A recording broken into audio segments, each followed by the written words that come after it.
pointing a flashlight in Paul's backyard. And she said at that point there were no cars in Marilyn's driveway. She said she saw an older model four-door sedan outside of her home. She said it was not a pickup truck.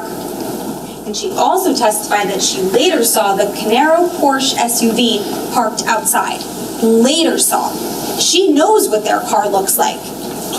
And she says she later saw it. It's not the same car. Their car was not parked in the street at 4:30 in the morning.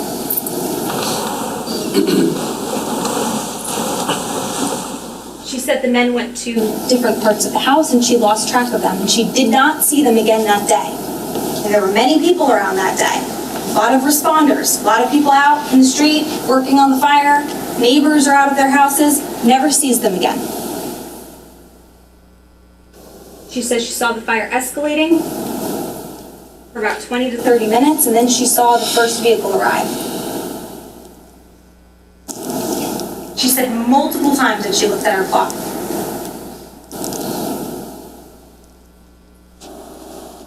Just to put it into context, that's the front of Mr. Caneiro's house. She says the first man runs up, bangs on that door. The second man is in that driveway where you see the red vehicle and the white vehicle, except there were no vehicles at that time. And they're crouched down in the driveway or kneeling for a good amount of time, pointing a flashlight in the direction of Paul's backyard. Who are these people? Jonathan Harrington says he's in bed and he heard loud voices in the street. The voices, he heard them, he testified initially, he heard them between 4:30 and 5. He looked at his cable box clock. And he was a little concerned about marrying himself to a specific time. He was very clear about that. It was around, it was approximate, it could have been 4:45. He didn't want to say it was definitively 4:30, understandable. He says multiple times, I wasn't looking at a timepiece, I wasn't looking at a phone, it was a cable box clock, and sometimes those can be a few minutes off. We know that.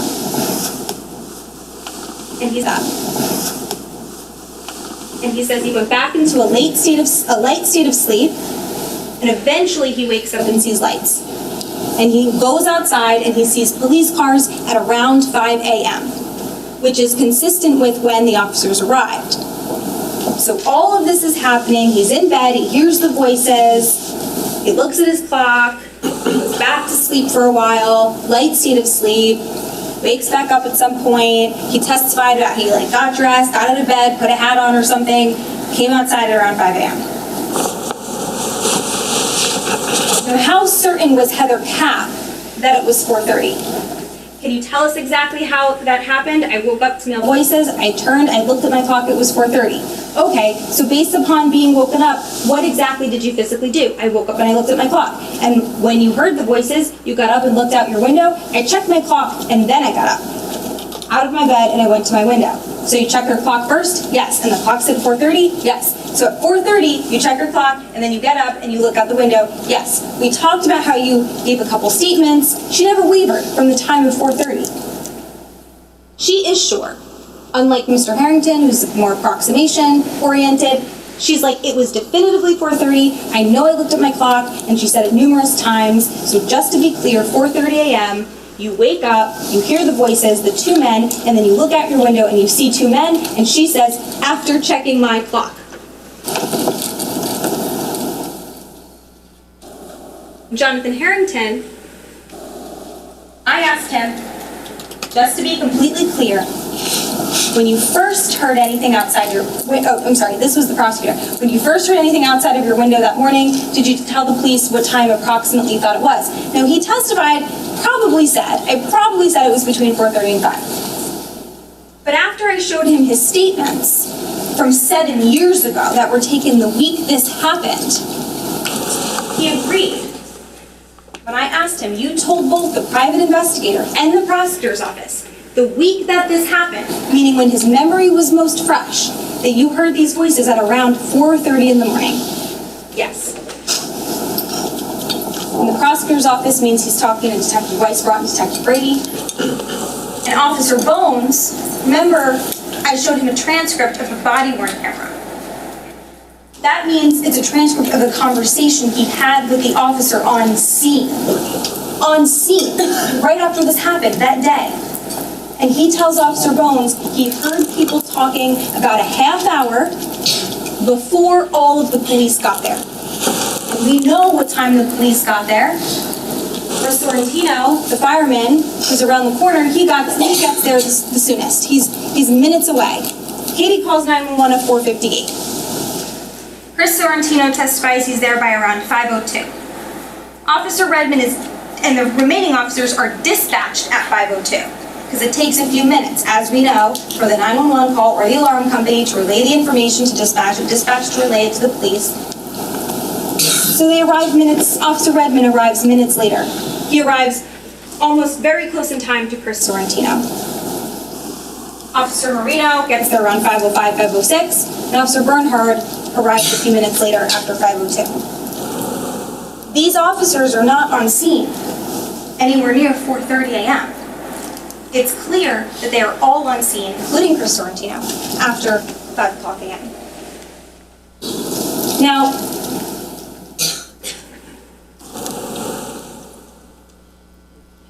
I understand that it's possible that maybe they were mistaken, right? Maybe Heather Cap, I don't know, maybe her clock was off. Maybe she misread the clock. That's possible, right? But Jonathan Harrington too? They both coincidentally have clocks that are wrong. They both coincidentally see and hear or hear two male voices at 4:30 a.m. or approximately 4:30 a.m. and they're both wrong. Both of them who live right next to each other. What are the chances of that? If it was one of them, I would understand. But two of them, both neighbors, how do you explain that? How do you explain that two neighbors heard and or saw the exact same thing at 4:30 a.m., said they checked their clocks? What's happening on 27 Tilton Drive? Everyone's clock is a half hour behind? No. Their testimony and their observations are consistent. And here's the problem. The police never even considered a two-person theory. Because they were focused on Paul. But there are facts in this case that support that two people are responsible for these murders and these crimes. There's two men outside of Paul's house at 4:30. We just talked about that. I'm going to go through the rest. Here's a map of Paul's house, 27 Tilton Drive. And you can see from the map that there's two ways to exit and enter Tilton Drive. There's an intersection at the top, and there's an intersection at the bottom. So if you're at 27 Tilton, you can go toward the top and make a right or a left onto Green Grove Road. You could also come down this way and make a right or a left onto Green Grove Road. And the problem is that we only have surveillance video from that side of Tilton. It's hard to see on the map, but it's that top portion. And not a single officer or detective, including the lead detective responsible for the entire case, could tell you why we don't have video from the other side of Tilton. I'm going to object to that, Judge. It's the juror's recollection that controls as to what, if any, testimony there was about attempting to obtain surveillance from the other side of Tilton. Every detective or officer we heard from said, oh, yeah, they looked. Well, where is it? There's no documentation. I confirmed that with Detective Petrozello. I said, well, can you point me to a report where it explains? Is this another bizarre coincidence on 27 Tilton Drive that there's only people on the one side have surveillance cameras?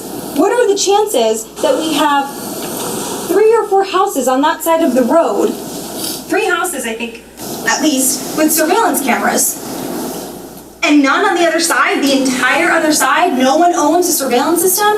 There's no documentation, there's no reporting of, look at all those little boxes. Who lives there? Do they have cameras? Do they not have cameras? Were they working? Were they not working? Is it a ring? Is it not a ring? Is it motion activated? Is it not motion activated? How about motion activated lights? Because it's dark out. And even if you can't see, maybe you can, I don't know. We don't know because we don't have it. What if you could see motion activated lights going off at the time? I'm just pointing out evidence we don't have that I would submit would be relevant to determining whether and where those two people went. Where did they go?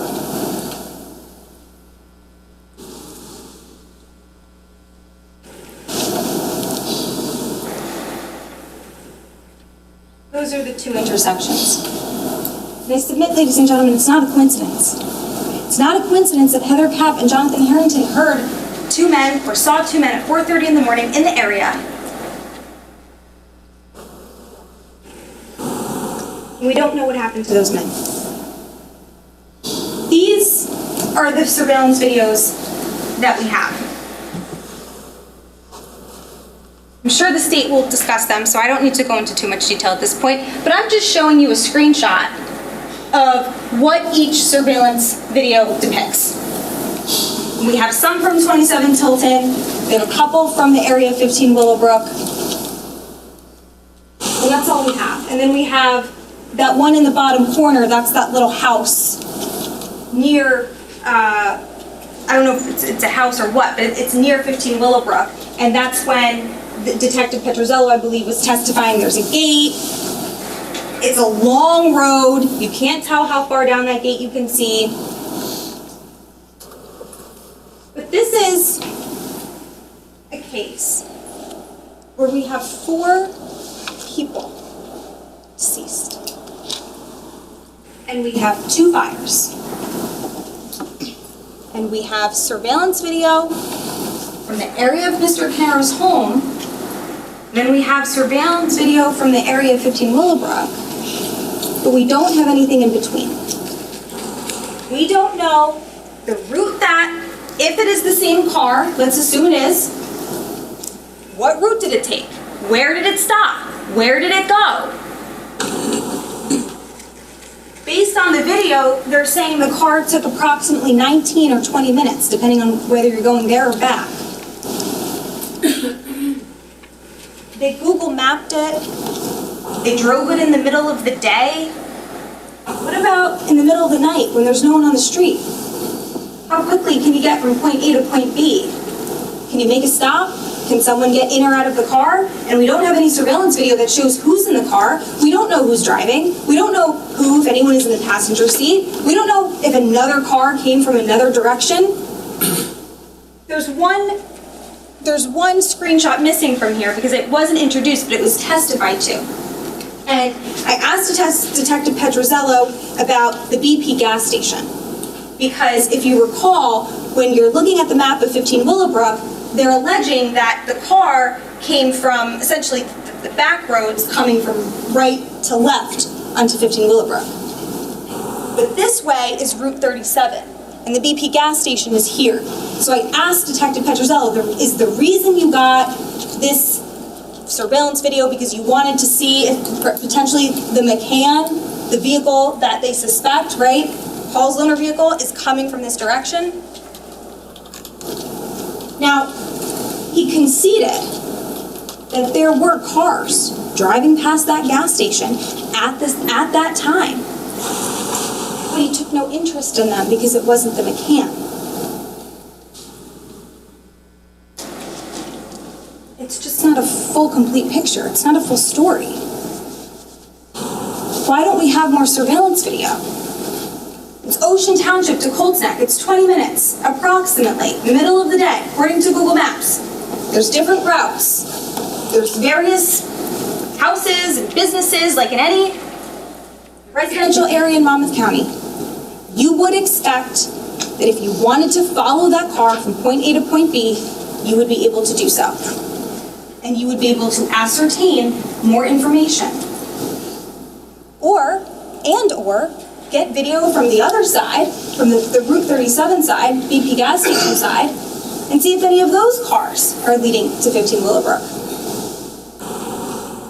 We just don't have that information.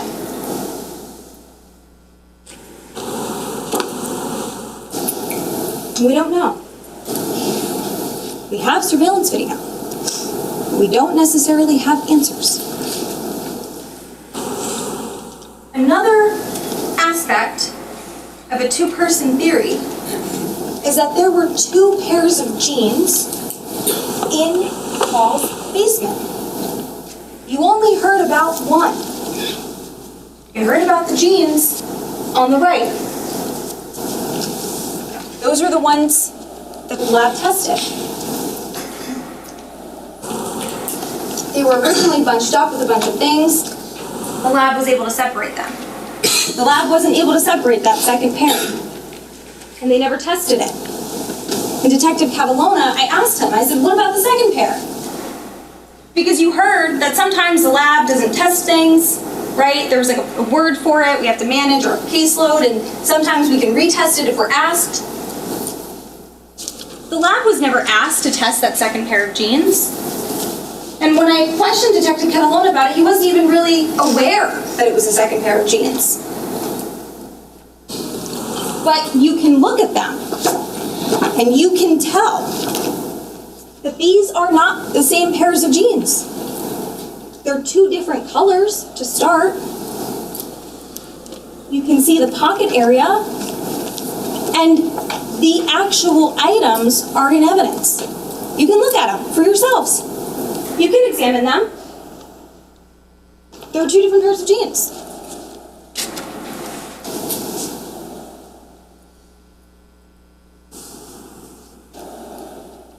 And by the way, we do know that the pants we have, the size is a 34 width, 32 length. At the time that Paul was arrested, the testimony was that he was 5'11" and 230 pounds. That's what was listed on his arrest report. And when Mr. Murray questioned, I think it was Detective Zarilla about it, he was like, well, yeah, I didn't actually measure or weigh him. That's what was reported. Okay, isn't it relevant? I mean, it wasn't in question, right? I mean, if it's reported and it's documented, it's not in question. Why are we saying now, well, we don't really know? What do you mean you don't know? You wrote it in a document. And Detective Catalona, who took the photo of the master bedroom closet, we know from Kitty's testimony, Paul kept his clothes there. Those jeans, there's a rack of jeans in the top right corner of that closet. And I asked Detective Catalona, what about these jeans? Did you collect these jeans? Did you check the size to see if they even matched the size of the jeans that you have? Are they the same? What size are they? What size is Paul? Does anyone care? No. We don't have that information. They didn't collect those jeans. They didn't examine those jeans. They didn't document those jeans. They just assumed. There's also two weapons in this case. There's gunshots and there's stab wounds. And it's an interesting aspect of this case, which I'm going to talk about a little bit later. Because the state wants you to believe that because Paul is a gun guy, that lends credence to the theory that he did this. Because he owns guns, and he knows how to use them, and he operates them. One of our witnesses said he's a gunsmith. I'm sure that'll be brought up. Yeah. Because as that witness also testified, it's a hobby. Paul has a hobby. Everyone knows that. Everyone who knows Paul knows he has guns in his basement. Knows he likes to target shoot and to go to the range, just like anyone else who owns guns. Like the witness who said, I've owned guns myself since I was 18. I'm going to talk about this a little bit later, but does it make sense that a gun guy would need a second weapon? Wouldn't have bullets? You saw how many bullets are in his basement. We're going to talk about this later. It's just the fact that there's 2 weapons alone. Why? What does that mean? There was an earring mentioned. The earring was found with Jesse's body. Vogt didn't know where it came from, Detective Vogt. He wasn't sure. Dr. Zhang, who did the autopsy, noted it during his direct testimony that it was found. Jesse was 11. There's no testimony that Jesse's ear was pierced at 11 years old. There's no testimony that Paul's ear was pierced and he walked around wearing earrings. Whose earring is it? Why is that earring so close? Whoever that earring belongs to, they're obviously so close to Jesse's body that it was there. Whose is it? There's no testimony about that. There's no information presented from this witness stand about who that earring belonged to. Why are there so many gloves? 6-1-1-2-3-4-1. There's a bunch of gloves in this case. Why? Why are there so many gloves? It's just another fact that you would think one would consider when contemplating a 2-person hypothesis.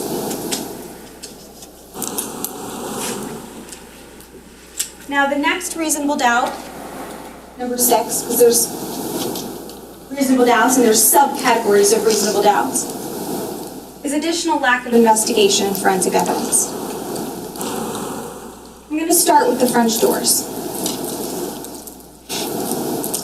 We know from Detective Brady that there's 3 rear doors, and only one of those doors was brought to his attention was unlocked when the officers got there.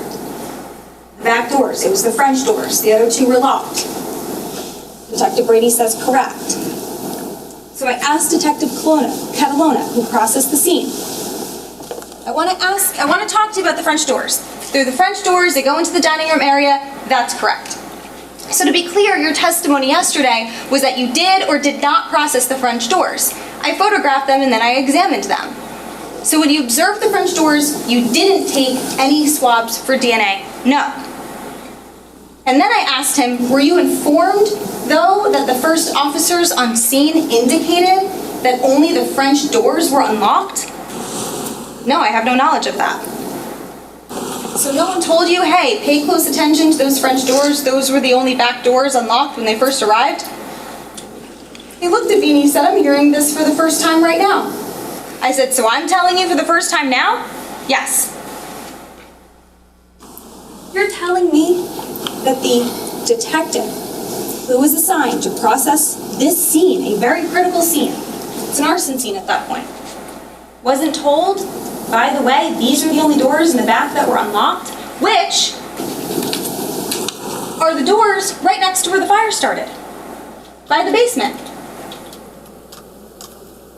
The French doors are on the right, the sliding doors are after that, and then there's the mudroom door. And when I asked Detective Catalona, like, why didn't you swab it, or even if you didn't know that they were unlocked? And he said something to the effect of, well, look, the doors are kind of damaged. You know, there was maybe, you can always swab, right? You can always try. We were able to get DNA results from charred, melted, burnt jeans. Why not try? And then I said, and by the way, the inside looks pretty good. Why not try the inside? Why not try? They didn't test the McCann for DNA.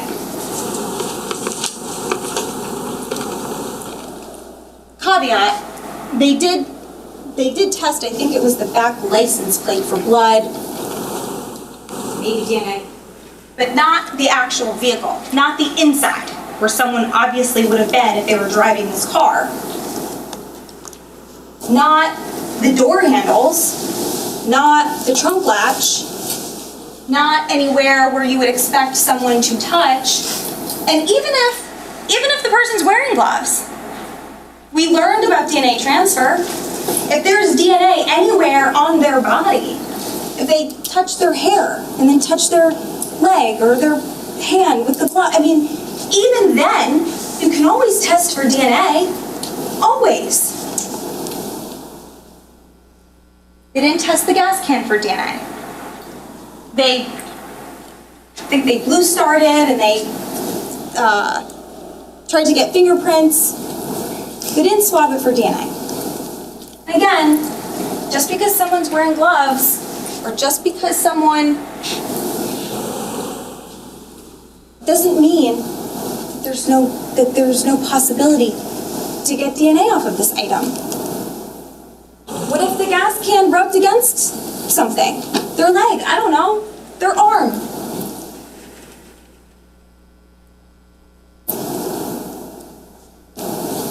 They didn't test Paul for combustible fluids or gunshot residue. And not a single officer that you heard from that interacted with Paul that day. You heard from Detective Brady. He talked to Paul on scene. You heard from Detective Weisbrot. He talked to Paul on scene with Detective Brady. You heard from Officer Marino. You heard from Officer Redmond. You heard from Officer Bernhard, all of whom had conversations directly with Mr. Caneiro, and it's recorded on body-worn camera. You also heard from Fire Marshal Flanagan, who testified he was inside of a vehicle with Paul, that he went into Paul's vehicle to talk to him. Not a single one of them testified that he smelled like gas, that there were any signs of anything. And Jonathan Harrington, you heard testimony that the neighbors, they were using the neighbors' bathrooms, they were speaking to Marilyn Klein, they were speaking to Jonathan Harrington. He didn't say anything either. Keith Caneiro, straight up said, no, my dad didn't smell like gas. Why not test? I asked Detective Catalona that, I think it was. Maybe it was Detective Brady. I think it was Detective Catalona. And they just said, well, you know, it was a few hours later. Okay. Okay. Why not try? There's no testimony that suddenly maybe it starts to dissipate, maybe it's harder to get. Why not try? Don't you want to know? There's footprints. Now, one of them is dried on the wood, and the other is on the stone. The one on the stone is now missing, right? Because it was wet. It was a wet print. We don't know anything about the one on the wood. We don't know the significance. We know that I think Detective Catalona said that he looked at it, he observed it, and it wasn't like unique enough to really compare with anything else. It was like, but it's there, right? Where did it come from? I don't know. What about the one that was wet? Wouldn't a wet footprint that then dries suggest that it was a fresh footprint? Why don't we have a photograph of it? They put a bucket over it hoping it would preserve it, but it didn't. And what's interesting is that these are the stones that lead to around the shed area. And there's a gate there. And remember Detective Catalona, I asked him, I was like, there's another gate. He's like, oh, I don't remember that gate. And then I showed him the photo. And I said, isn't this a gate right here? And he goes, oh yes, it's a gate. Okay. There's also a front door to the shed and a back door to the shed. When Detective Brady was on the stand, I showed him a video from Detective Redmond's body-worn camera. It might have been a little weird at the time because you're like, why are we looking at this? The reason you're looking at it, the reason I showed it to you, was to show you how dark it was. It was very dark. The video's in evidence. You can see it again. If you recall, you can't see a thing. It would be very easy for anyone who's there, two people in baseball caps and dark clothes, to be walking in that area undetected. It's pitch black practically. You can see it in the video. Now there's street lights. There's street lights. So when you're in the street, it's a little easier to see. Not great. It's not very dark out. But here, there was no light. You can see it in the video.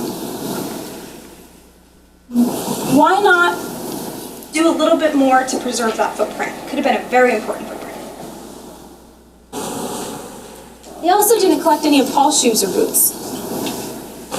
They found, I think, like one boot in the basement or something Detective Catalona testified to. But what about any of the other shoes in his house? You saw the photos from the 15th Brook scene, which I'm going to go through a little bit later. It's a bloody scene. Anyone walking around in that area would have blood on their shoes. Why not collect his shoes to see what's going on? There was no testimony about that, no information, other than we didn't do it.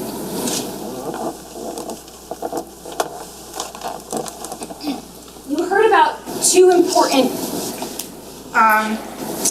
tools used by law enforcement. You heard about Blue Star, and you heard about alternative light source, which is ALS.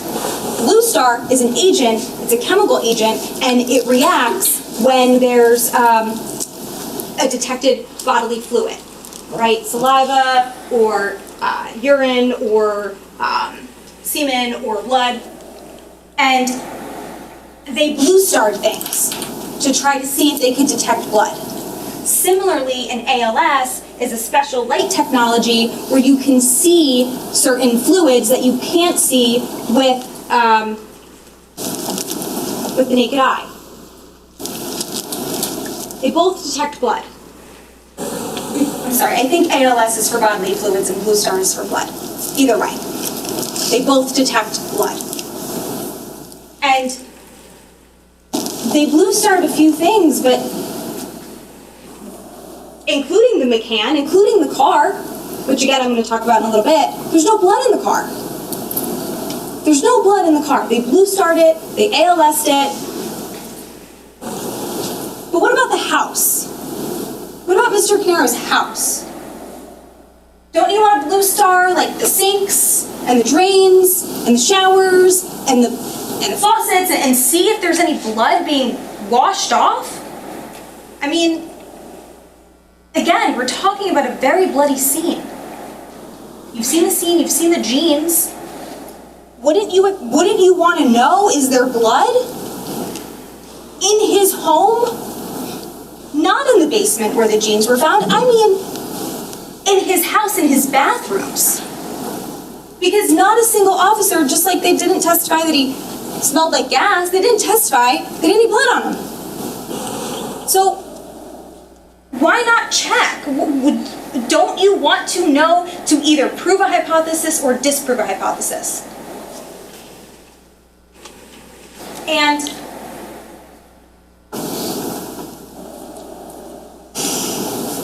the thing about it is that it's just not that difficult to do. They have the resources. They did it with certain things, but they chose not to do it in other areas like his home. What we do know is that K9 Creed, who had a great resume, Mr. Murray went through that with him, a great resume of detecting human remain scent, including blood scent. They walked him all throughout that house, and he didn't alert to anything. And maybe that's the reason why they said, well, there was no alert, we're not going to test it. I mean, he also explained, I'm just a tool, right? A reliable tool, sure, but still worth double checking. So, regardless, he did not alert to any blood anywhere else in the house, just in the basement where the items were found. Except, he did alert, I think I'm going to talk about it later, he did alert, I think, toward the back of the car, which is why they tested the license plate. That was ultimately negative. The dog was wrong about that. But he wasn't really wrong because, if you recall, there was a photograph of Paul, who had gotten blood work that day, had a little bandage in the car of blood. That was, I think, removed at that point. So I don't know. I'm not an expert, but it's possible that the dog was smelling that blood, and that's why the dog alerted. There's no blood found in the car, on the car, anything like that.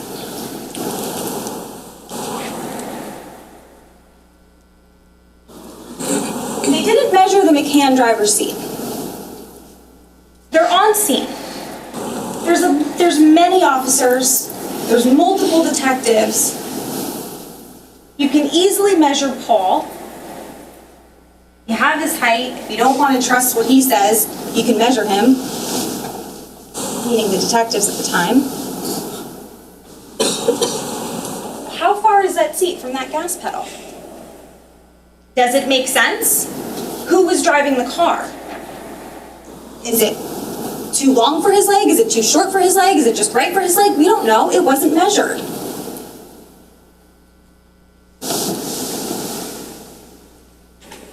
And it might seem like a little thing.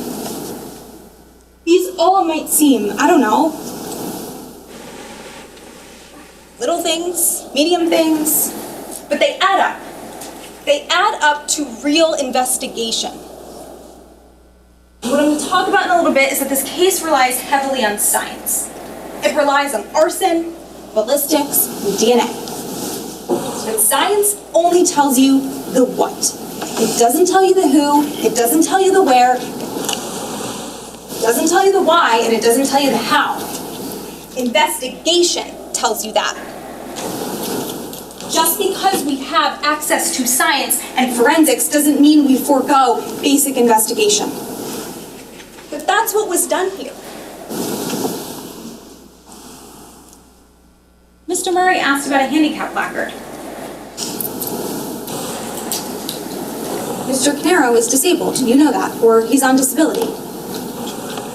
He has a handicap placard in the car.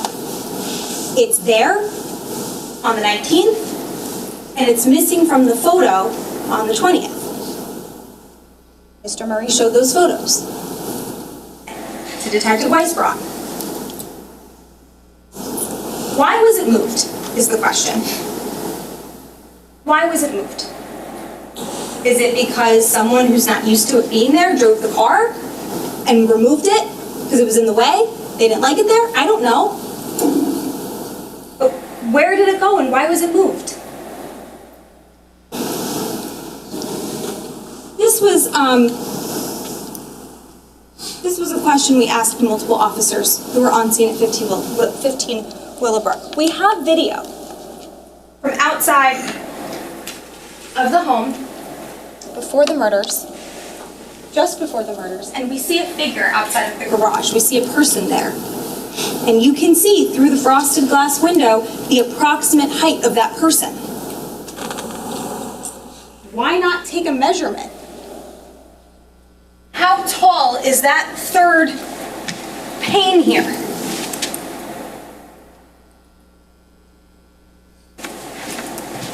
Not a single detective or officer could tell us. Why not recreate it? They recreated the backlight. Why not recreate putting a person there and seeing where their head falls and how tall they are? And do a spectrum, do a scale. And does it match Mr. Caneiro's height of 5'11"? I mean, that's a simple investigation task that could be performed by anyone. Why not do it? Now, we recognize that a big part of their case is going to be this video. The video is turned off, according to them, at approximately 1:30 in the morning in Mr. Caneiro's garage. Now that video, you do see Mr. Caneiro in that video. And the theory is that he turned it off because then all these crimes ensued, right? That's the theory. Did anyone testify to that? No.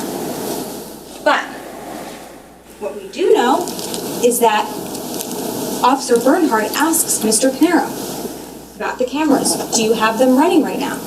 And Paul says, I've been having problems with stuff in the garage. And Officer Bernhardt says, you've been having some problems with stuff in the garage? And Paul says, yeah, I have a ticket open actually with one of the companies. And then Bernhardt says to another officer, he says he's been having problems with his cameras recently. Now that's not what he said. But the reason why that's important is because it generates the origin of this suspicion. It generates the origin of this relayed information that Mr. Caneiro is saying he's been having problems with his cameras and that's why they're not working. But that's not accurate. And the problem is that there was no follow-up to it at that time. Throughout the course of the testimony, I asked a bunch of different officers about access points. You've heard that word. And I said, do you know whether this is an access point? Do you know whether that's an access point? Do you know whether that's an access point? No one knew. No one knew what an access point was. No one knew anything about that, let alone whether it contributed to an issue with the Wi-Fi. But we do know that there's an access point right above that DVR in the garage. And we do know that Katie testified that just a couple days before that, Paul was trying to fix an issue with the Wi-Fi.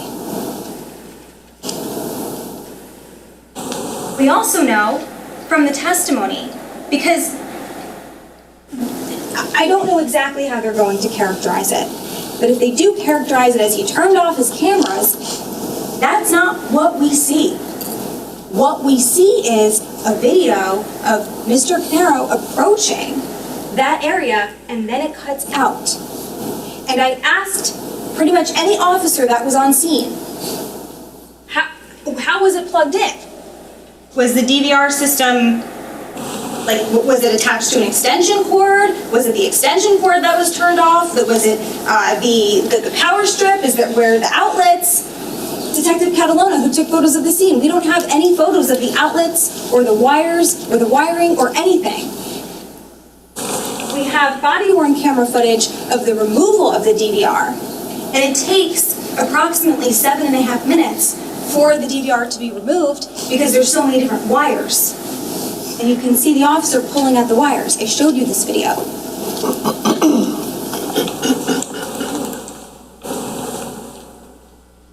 We also know that there's a computer in the basement. I asked Detective Catalona about that. That appears to be a computer. That appears to be another screen, a tablet. And then when he testified about a glove, I said, take another look. Isn't that a glove on a keyboard next to the computer? He said, oh yeah, looks like a keyboard. The state, I suspect, is going to tell you, well, the DVR system was hardwired. It doesn't affect the Wi-Fi, or it's not affected by the Wi-Fi. First of all, says who? Says who? The only person that testified to that was Detective Weisbrot, who's like, well, it's my understanding that it wouldn't affect it. He wasn't speaking as an expert or from firsthand experience. You didn't hear from anyone that said that at all. And in fact, Dr. Gould testified. Who installed your cameras, your surveillance system? He says, I did the actual installation of the cameras and I did the hard wiring of all of the coaxial cables to the main DVR that I had set up. Unfortunately, once I had set it all up, I couldn't get it to stream through the router, the modem. I just couldn't get it to actually work, so I contacted Paul and had him come over to do the internet protocols or whatever needed so that I could stream it through the firewall. I asked him, was there any type of system that he put in place for you along the way? He said he did an external hard, I guess it would be a router firewall that I had Square One manage just so I didn't have to worry about anything happening to my system. Unfortunately, I didn't understand how it worked. He did. So I would always have him take care of any problems that occurred, and one of them was trying to get the video cameras to work. Was there something with an acronym that he used? He set up a DDNS, and I know it has something to do with changing IP addresses, but I don't understand it. He did. Okay, So you mentioned you don't understand it. Is this something that's simple or more complex? To me, it was complex. And did Paul ever set up any access points in your house anywhere? He set up an access point over our garage, but it was too far away from the antennas for our router, and this way my wife had her office there, and it allowed us to have better internet access at the end of the house. Now, this doesn't explain everything, but it does demonstrate that this is complicated. It's not as simple as, oh, well, this has wires and Wi-Fi doesn't, so therefore it's no impact. Where's the expert testimony to say that? I mean, it's simply, you can tell that it's complicated. And Detective Brady testified that when he spoke to Paul and Paul was trying to explain it to him, he didn't really understand it either. And I think I asked him, like, sounds pretty technical. And Detective Brady said, yeah, it was. Now, Detective Brady is a detective and he does not have body-worn camera attached to him. But there's many other officers on scene that did. And if Detective Brady, with all of his years of law enforcement training and experience, had said, hey, buddy, come over here, I want to record, just stand here while I have this conversation with Mr. Caneiro while he explains the issues he's having with his Wi-Fi, record it. Maybe we would have a memorialization of that explanation. We don't have that. But the fact that a system is hardwired doesn't mean, in and of itself, that it's not affected by the Wi-Fi or that it doesn't affect the Wi-Fi. And similarly, the fact that the screen cuts out doesn't mean that cameras were shut off. There's many potential explanations there. As far as power strip, an outlet, a wire, an access point, we don't know. We also know, though, that on the 19th, Paul did send an email seeking assistance. He's discussing access points. He's discussing an issue with his firewall.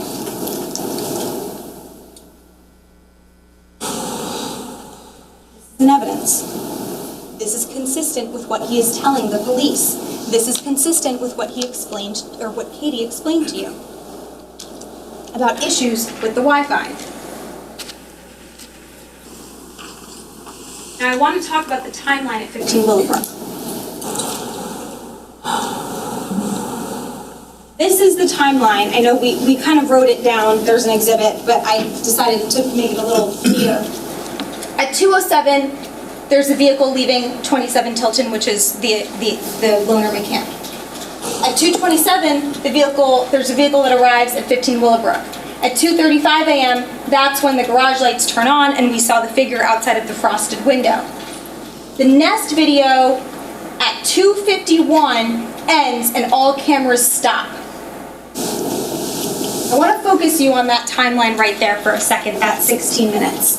Because from 2:35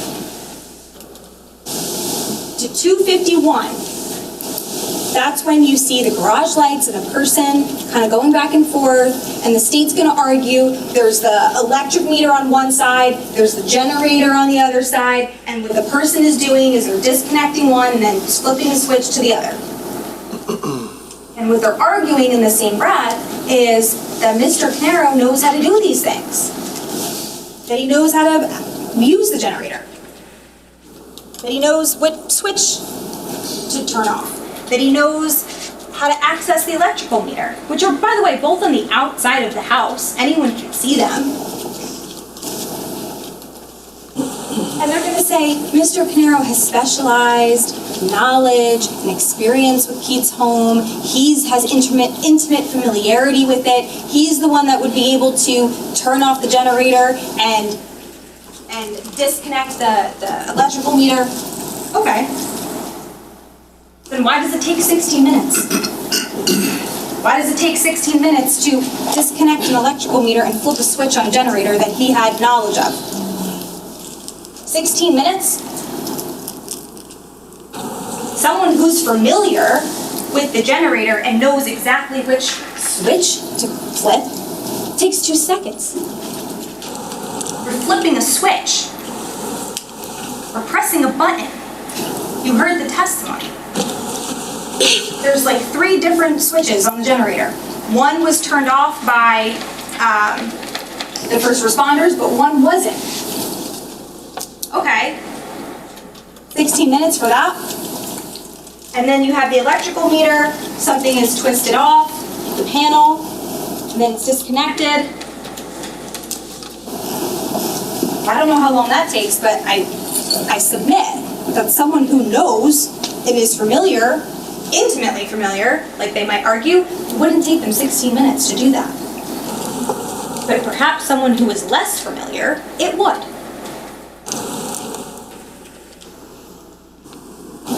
2:52 is when the power goes out. There's a loss of power on the Verizon ONT. Between 3:14 and 3:18, Keith's phone texts Paul's phone.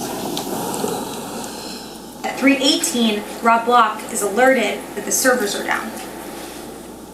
3:26, between 3:26 and 3:31, Dennis Kapora hears gunshots and calls 911. Now, it's unclear, obviously, we don't know exactly what time he called. He couldn't even tell you. He said something in the 20s, but earlier originally he said 3:26, 3:27. But the CAD report says 3:31, 3:33. Either way, why are we fighting over minutes? Why is it such a big deal? Because, and why won't the officers concede the time? Because they know how important these minutes are.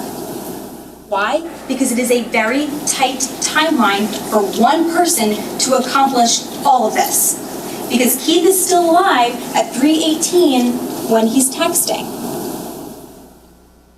And at 3:26 to 3:31 is when the gunshots are heard. Presumably, that is when Keith is shot.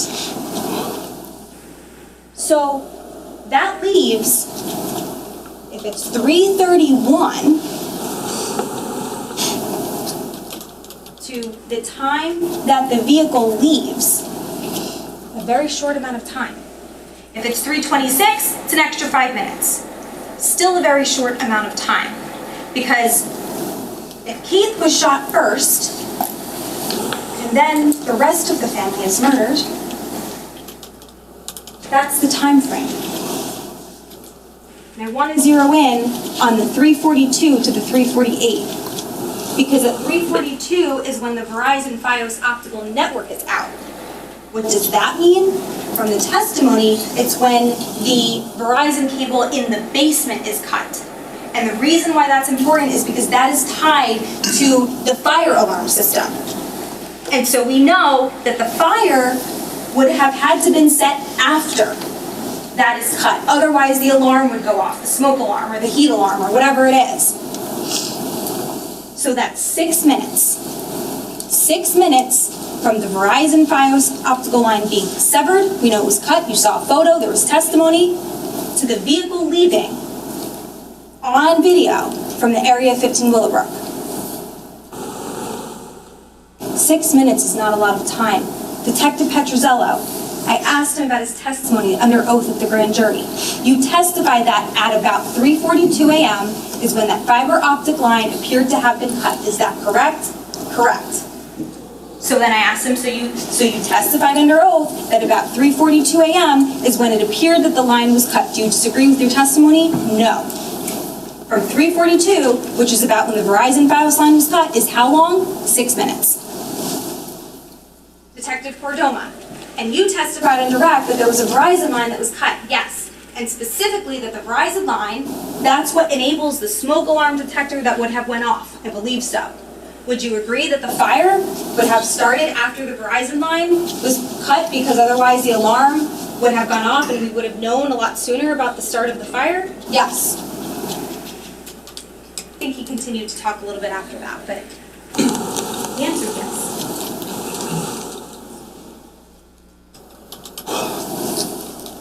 So, Mr. Murray asked a lot of questions about trying to walk this distance. So to put it into perspective, the reason why we're asking these questions is because in 6 minutes, according to their theory, one person cut the Verizon line in the basement of the 15 Willow Brook home. and then started a fire, and then left the house, ran across that area to wherever the car was parked, which we know wasn't in the driveway because we would have seen it pull in the driveway on surveillance. It must have parked somewhere down the road, either on the road or possibly down that driveway. We don't know. How long does it take to get from point A to point B? How long does it take to get from the basement to the top of the stairs and to start a fire? By the way, we don't even know how that fire was started. We know that it started in the cedar closet in the basement. That we know. But the testimony from Detective Cordoma was they tested for accelerants and it was negative. Now, just because it was negative doesn't mean they can rule out that an accelerant wasn't used, because it's possible that the accelerant got burned up in the fire and they found a liquor bottle in the closet. And I said, well, that's a little odd, like maybe that's what started it. But on cross-examination, I asked him, doesn't your report say you also found 3 fire strikers? 3 of them in the closet? He was like, oh yeah, we found that too. Okay, what is that? Isn't that like a thing that you use it's a dry mechanism to start a fire? Maybe we've seen it before on like a TV show or something where they use them a lot in the woods. And you know, his answer was like, I'm paraphrasing, but he was basically like, I'm not really sure. Okay, so you can't say that it was a flammable, combustible liquid because it's negative, but you're not ruling it out because there's a liquor bottle. But have we considered that there's no flammable liquid because they used a fire starter, a dry fire starter? And how long does that take? Because if that's how they started the fire, in 6 minutes, and there's no blood in the car, how does that happen? This photo has trees in it because this is obviously like a Google Map image, but this image was taken from the day. This is from November 20th of 2018. And you can see the layout of the house. What door did they come out of? There's an unlocked door, there's an open door in the back. What happened to that? Did they go from the basement out the back door? Is that a theory? How long does that take? How far is it? This is another aerial image.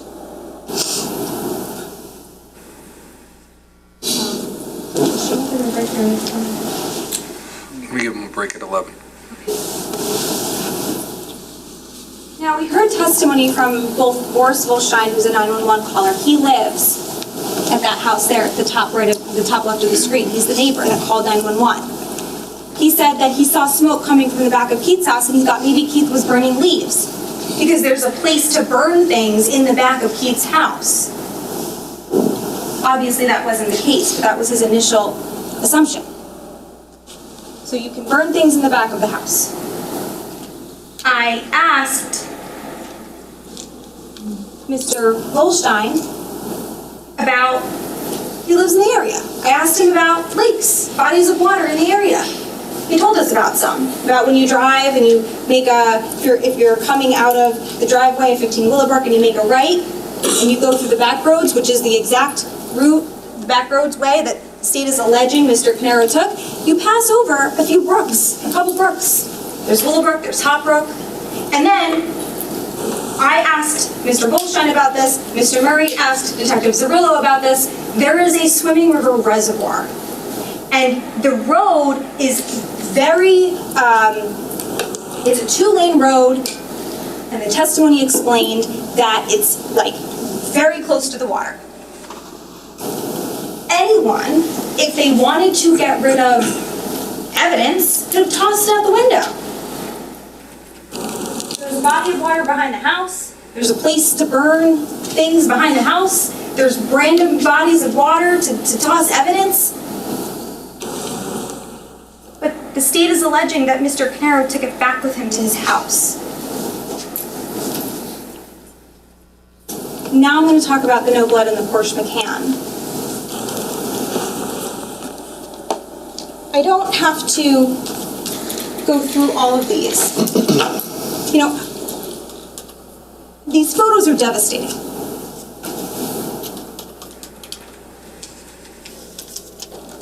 They're horrible. But I showed them because you have to see how bloody that scene is. And you have to see how bloody the jeans are. And you'll have the ability to do that.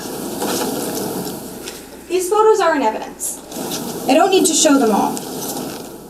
But there's a lot of blood. Just like there's a lot of blood all over that kitchen, all over the scene. And there is not a drop of blood in that car. How is that possible? How is that possible? And how does that fit into the timeline? Why aren't we worried about this? There's another timeline now from 27 Tilton Drive.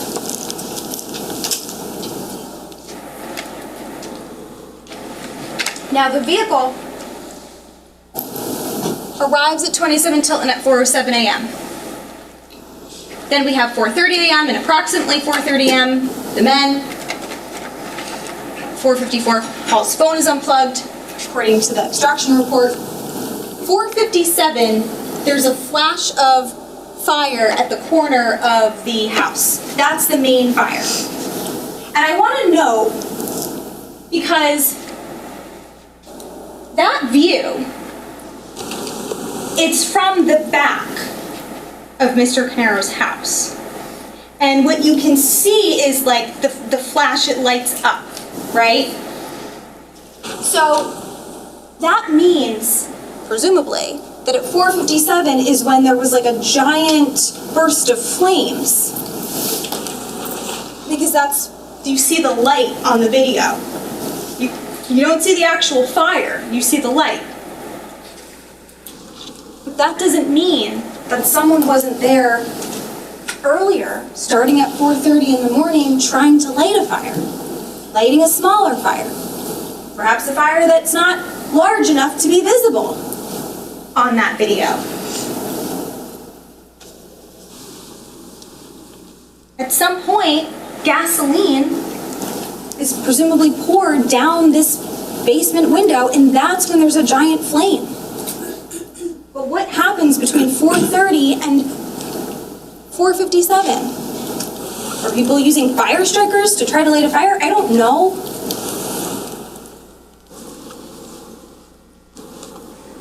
It's possible. At 4:59, now this is the most important part of this timeline. At 4:59, approximately 4:59:58, tried to get the timestamps right, might be off by a few milliseconds, the Porsche Cayenne backs out of the garage and pulls onto the street. Okay? Now that is Mr. Caneiro pulling his car out of the driveway so that when the fire alarm went off and he got his family out of the home, they could all meet inside of the car. It's November, it's close to December, it's close to Thanksgiving, and it's dark out and it's cold and they don't have shoes on. Of course he's like, let me get a car so we can all sit in it. And he chooses the biggest car that they own, which is the Porsche Cayenne. Now you also heard, I didn't include it here, it just happened the other day, but Katie testified. She testified that what happened was she gets awoken, right? She comes downstairs, and as she's stepping outside of her home, she looks back to see where her parents are. And she sees her dad, Mr. Paul Caneiro, going toward the garage. Okay? She comes outside. She starts to call 911, so it's like 4:58. She sees her dad, she sees the light on the garage, which she explains means the door's coming up, the garage door's coming up, so the light's illuminated, and the vehicle's pulling out. I said, how long, how much time passed from the time that you looked behind you and saw your dad going toward the garage to the time that you stepped out of the house and saw the garage door coming up and the car pulling out? And she said under a minute. And she was still on the phone with 911. Short call. I asked her, did you ever see your dad with the gas can? No. Did you ever see your dad try to start any fires? No. She's standing there. She's looking at the area of the garage. Now, the car pulls out, and it's 1 minute and 28 seconds later that you see the garage fire start, that you see the garage fire light up on surveillance video. These are still shots. It's a little hard to see, and I'm going to play the video since it's only 1.5 minutes. But the first image is, you can see at the top right, it's the Porsche Cayenne pulling out of the driveway. And at 5:01 a.m. is the flash of light, that's the garage fire. Now, Mr. Murray asked one of the detectives, who said something about, it looked like gasoline was thrown on the hood of the Porsche Macan. And he said, okay, if someone threw the gasoline on the Porsche Macan, wouldn't that mean that there's someone there to throw it? And he answered yes. That's what that would mean. Okay.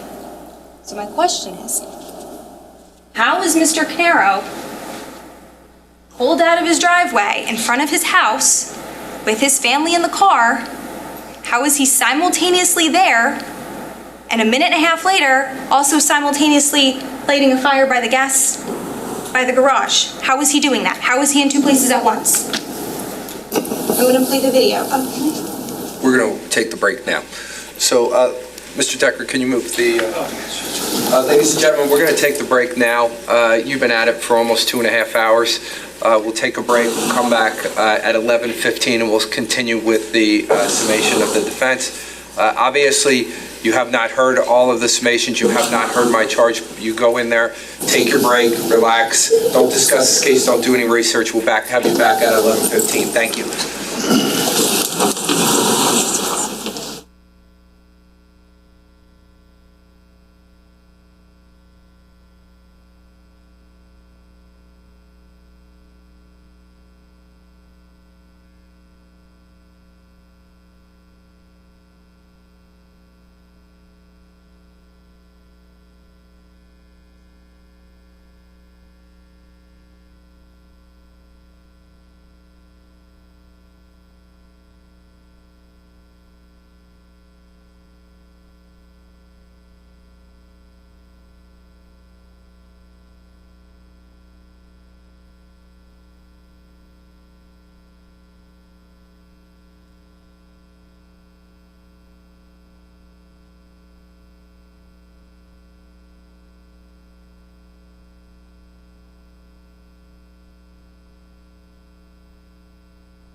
Can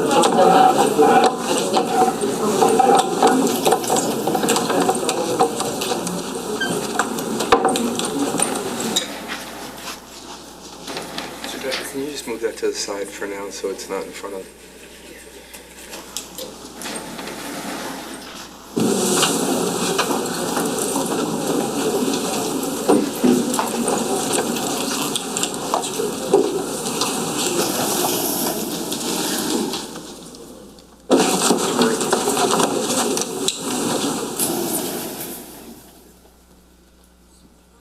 Doesn't keep it on.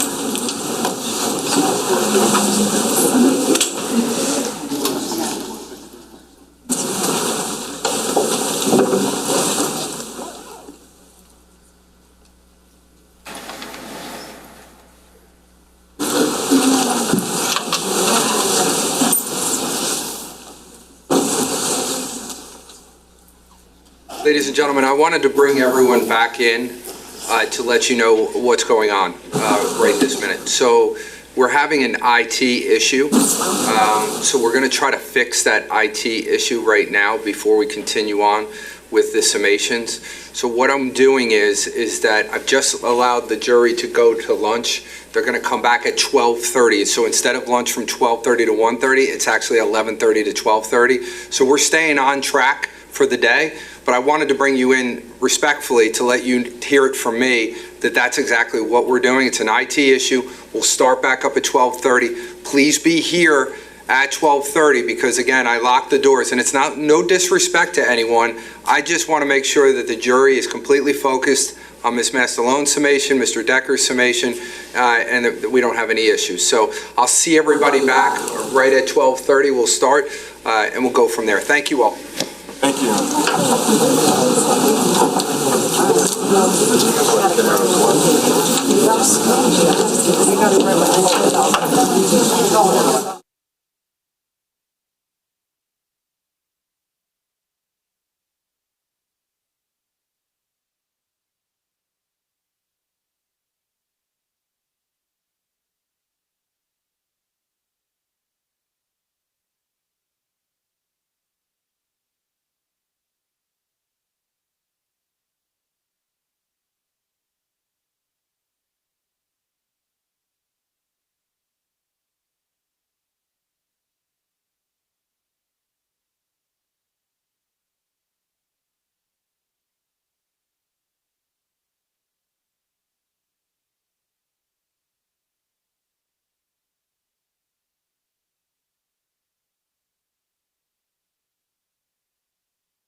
All rise, court is back in session. The Honorable Judge Mark Lemieux presiding. Good afternoon, please be seated. Okay, we will continue with the summation of the defense. Judge.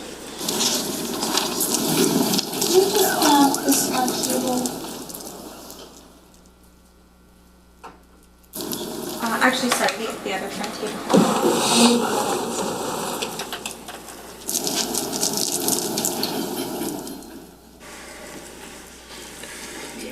So where we left off was the video of the small garage fire and the timeline.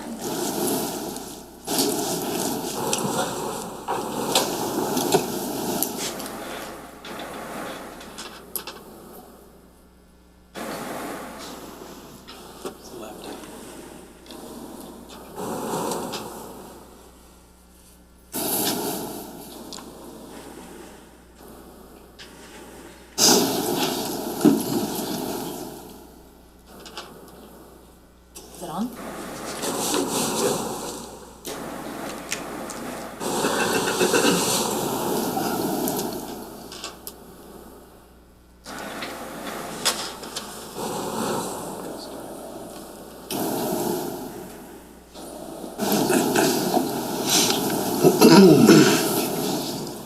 It's this one, right?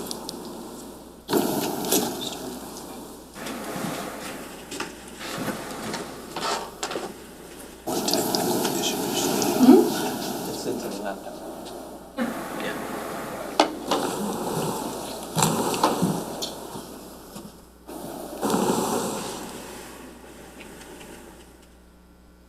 Left front.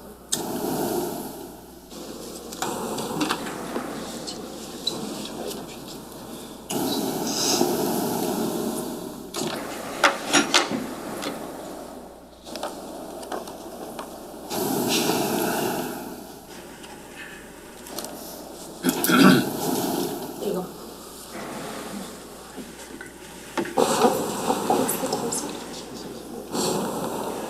Okay, so we're at 4:59 and 52 seconds. We're gonna press play.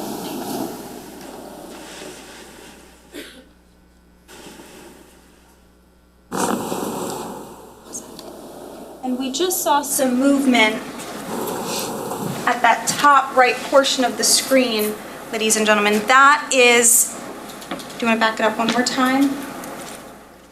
Just a few seconds. So I'll direct all of your attention to that top right corner. I think this was also tough to see. You could see a vehicle. Yep. Okay, so that would be the Porsche Cayenne. You could see it sort of going off the screen to the left, pulling into the street. And when the video continues to play for approximately another minute and 20 seconds, you'll see the flash from the fire.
Right there.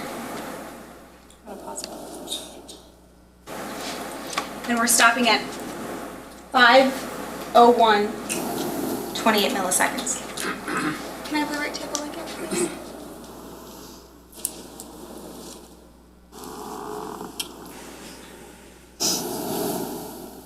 So, I don't know, ladies and gentlemen. I don't know how the state can allege that Paul Caneiro is in his vehicle with his family pulled out on the street, and then there's a gas fire by the garage.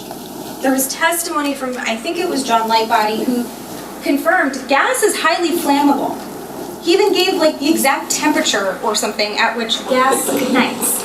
And it's not a slow burning substance. The moment you light gas on fire, it flames up. So, I don't know the explanation. And if the state comes up with one, I don't know if they will. Remember, ladies and gentlemen, it's not coming from the witness stand. And that's what I mean when I say a theory. That's what I mean when I say the state is theorizing or they're filling in the blanks or they're trying to fit the puzzle pieces in certain ways. There was no testimony from any witness in this case that Judge, I object. Can I just be heard for a moment? Yes, you can.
Ladies and gentlemen, remember with all pieces of evidence, you are to determine what happens and what happened in this particular case, is you are the sole fact finders in this case. The attorneys are absolutely allowed to comment on the evidence. However, you will make that final determination and you look at the evidence. And you'll also learn when I give you the law that you will also be allowed to make reasonable deductions based upon that evidence. But again, the attorneys are allowed to comment on the evidence. You determine on how you accept that information. Does everybody understand that? Yes. Okay. We'll continue with the summations of the defendant. Now again, this ties into what was stated earlier about, are there two people? Where are they? It's dark out. What's happening? What we do know is at this moment, Paul Caneiro, and for that 1 minute and 20 seconds, is in the vehicle on the street with his family. We do know that he is not physically located at that garage when that fire started.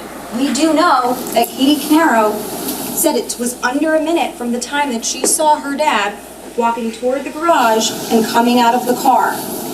The timeline doesn't make sense. Now, another issue in this case is, where is Jennifer's phone? You heard testimony from Detective Miglorisi initially that there were multiple phone extractions performed in this case. And that included Paul's phone, it included Keith's phone, and Tiffany Rivera, and a variety of other people that were mentioned at the time. And I asked Detective Migliorisi, and I asked Detective Petrozello, and I think Mr. Murray might have even asked Detective Vogt, where's Jennifer Caneiro's phone? And there was no 911 call placed from the house. You heard testimony from, I think it was Mr. Abraham, that said when the Verizon power is cut, you lose internet, you lose Wi-Fi, you lose power, but you don't lose cell service. Cell service isn't coming from inside of the home, it's coming from outside cell towers. So again, I don't know what exactly they're going to say, but I do know that if this suggestion is that if one person is responsible for these murders and Keith is murdered outside of his home and there's gunshots that are heard 3 miles away practically, then we can imagine, by Dennis Corpora, then we can imagine that Jennifer Caneiro would have heard them too. And why was there no 911 call? Where is her phone? And more importantly, since we don't have her phone, why don't we have her phone records? I questioned Detective Migliorisi, I believe, and also Detective Petrozello about that. And when I questioned Detective Migliorisi, who did the cell phone extractions, he was very informative. And he explained cell phone extractions are very helpful because there's a lot of information in them, right? You can get the content of all the text messages, you can get contact lists and phone logs and all sorts of data that people keep in their phones, their calendars, basically their lives. Now, without the phone, we can't access that information. But Detective Migliorisi confirmed what we can access with phone records is other limited information.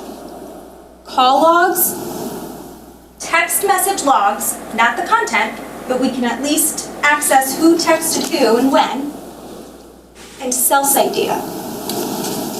Cell site data tells us the general vicinity of where the phone is. Might not be an exact location, but it's a general location. It's a general vicinity of that phone. And why is this important? Because you heard testimony from Katie Caneiro that she continuously called Jennifer's phone because it was ringing. She said she called the house phone once and it went straight to voicemail. That's because the power was cut. She didn't bother calling it again because it wasn't working. She called Jennifer's phone repeatedly from the general time frame of 9:30 a.m. to noon, she testified. It kept ringing. Where was the phone? It was on somewhere. Why don't we have the phone records to know where? Was it in Colts Neck? Was it in a town outside of Colts Neck? Was it in a state outside of New Jersey? We just don't know. And Catherine Lachise testified that when she tried calling Jennifer at approximately closer to 12:31, she couldn't remember on the stand, but she confirmed that when she gave her statement at the time, it was off. So who turned the phone off? If people are calling and texting her, we would have records of that. We would have data. We would have cell information, cell site. Wouldn't we want to know that? Because Mr. Caneiro didn't have the phone. He didn't have the phone. Where's the phone? They searched him. They searched his house 3 times. Remember that testimony from Detective Catalona? First it was, they took photos on the 20th. Then they searched it on the 21st. 22nd was Thanksgiving, so they took a day off. They returned on the 23rd. They continued to search the home. And then they searched it again later that week. That Saturday on the 28th or something like that. They didn't find Jennifer's phone. He never left police custody that day. We know that. So I would imagine in an investigation such as this one, where you have 7 years and 3 months to get phone records, that's something that maybe we'd want to know. And no investigation is perfect, ladies and gentlemen. Let me be clear. I'm not suggesting that the investigation needed to be perfect. I'm not suggesting that every little I needed to be dotted and every little T needed to be crossed, because that's not the reality of life, and we know that. But something more than what we have. Because not even wanting to know where Jennifer's phone is problematic. Because if Mr. Caneiro is at his home with first responders and the police from 5 in the morning until noon when he goes to the police station with his family, and there's cell site information that says the phone is elsewhere, that would be relevant. That would be important to know.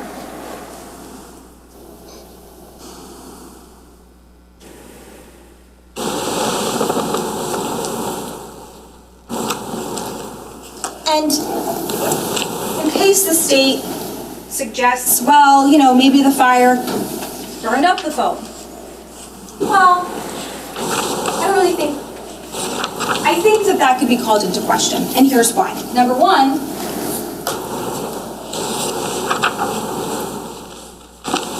these are photos of things that were recovered from the rubble. You heard testimony that they tediously sifted through the debris. They piled it together and they sifted through it to see what they could find. And in the top left photo with cone number 14, you can see the knife across the screen. That's where they found the knife. The next photo was in the kitchen area and they found a projectile. The bottom left in 13 is where they found this item. Shell casing. They can find that. They can find a phone. We found the Roomba. That was in the worst area of the fire. Not in the basement, but in the foyer, I believe. Why would it be ringing? And why wouldn't Jennifer call 911? Is it because there's a second person in the house at the time that Keith is outside?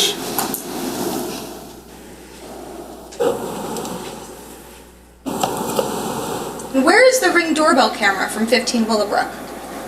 Now, I know we heard testimony from Detective Petrozello. He said he got a warrant for the information and he didn't receive anything from the front camera.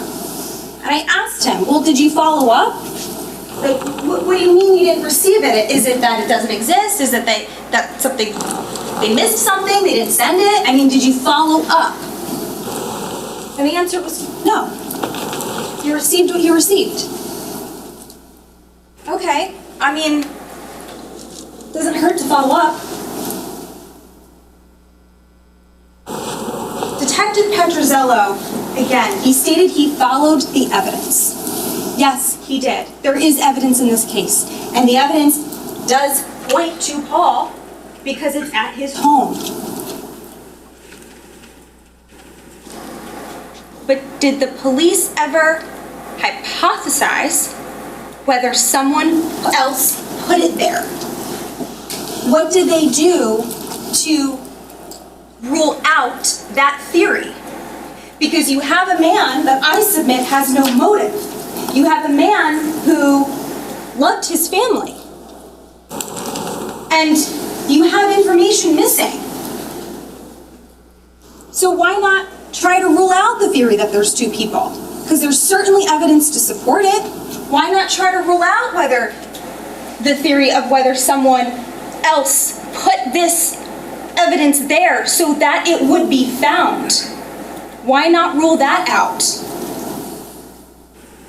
Detective Petrozello didn't rule anything out. He was very clear about that. He simply followed the evidence that fell on his lap.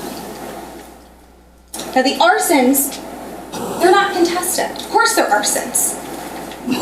Now, what matters is the timeline. The timelines I went over earlier. And what matters is how did it start and who started it.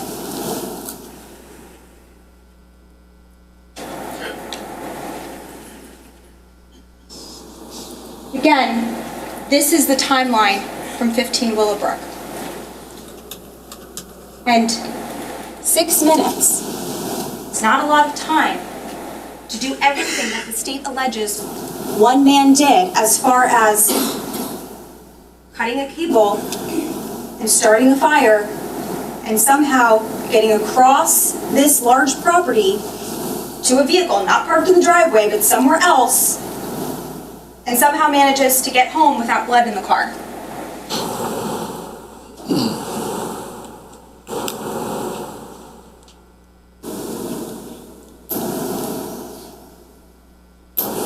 It just doesn't make sense.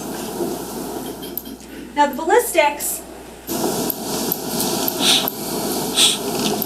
the gun that is alleged to be used here is a 6-hour P228. It's S193. And what's interesting about that gun is that it doesn't have rails. You heard Detective Sergeant Clayton testify to mount a laser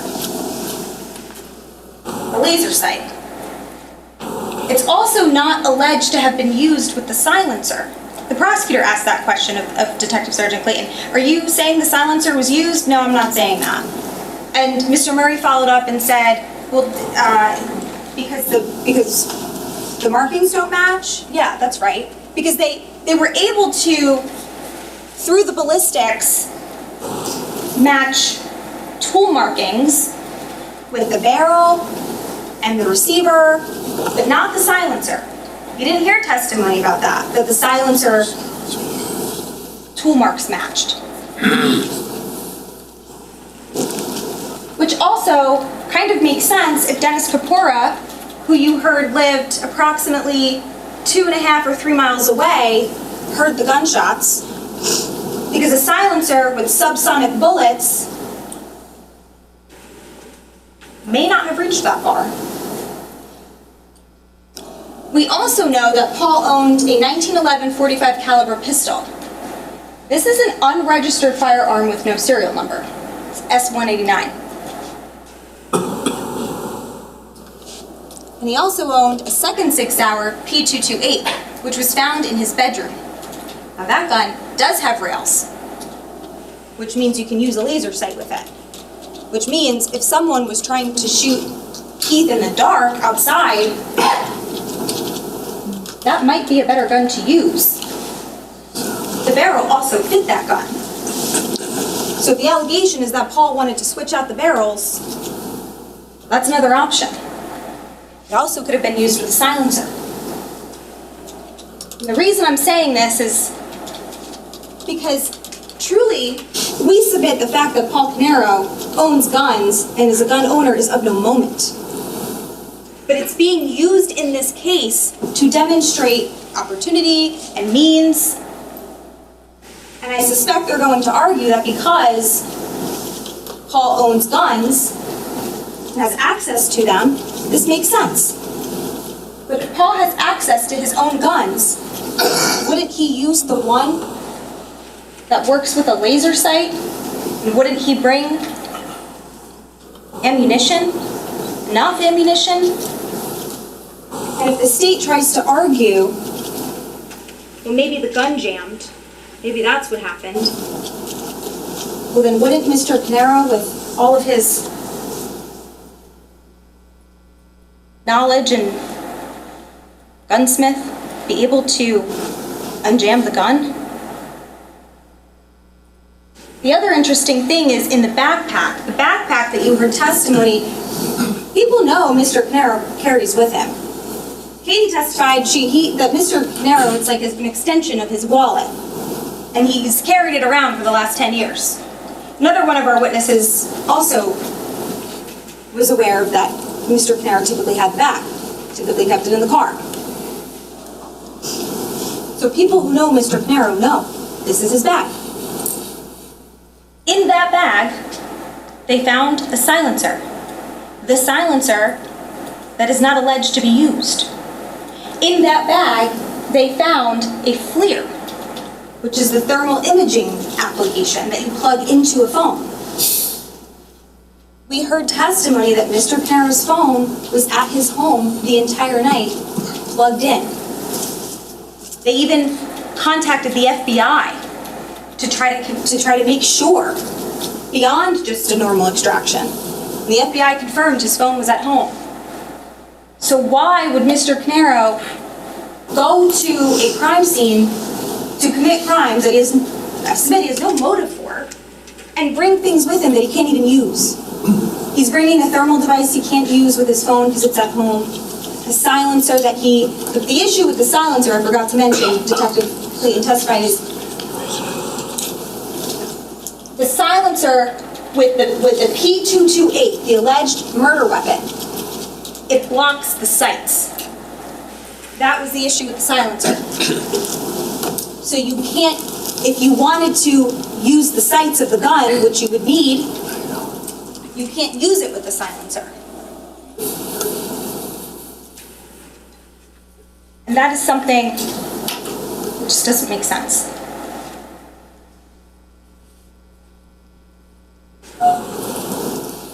Those are images of the 3 guns. The one in the top left is the unregistered firearm. And those 2 are the 6 hours.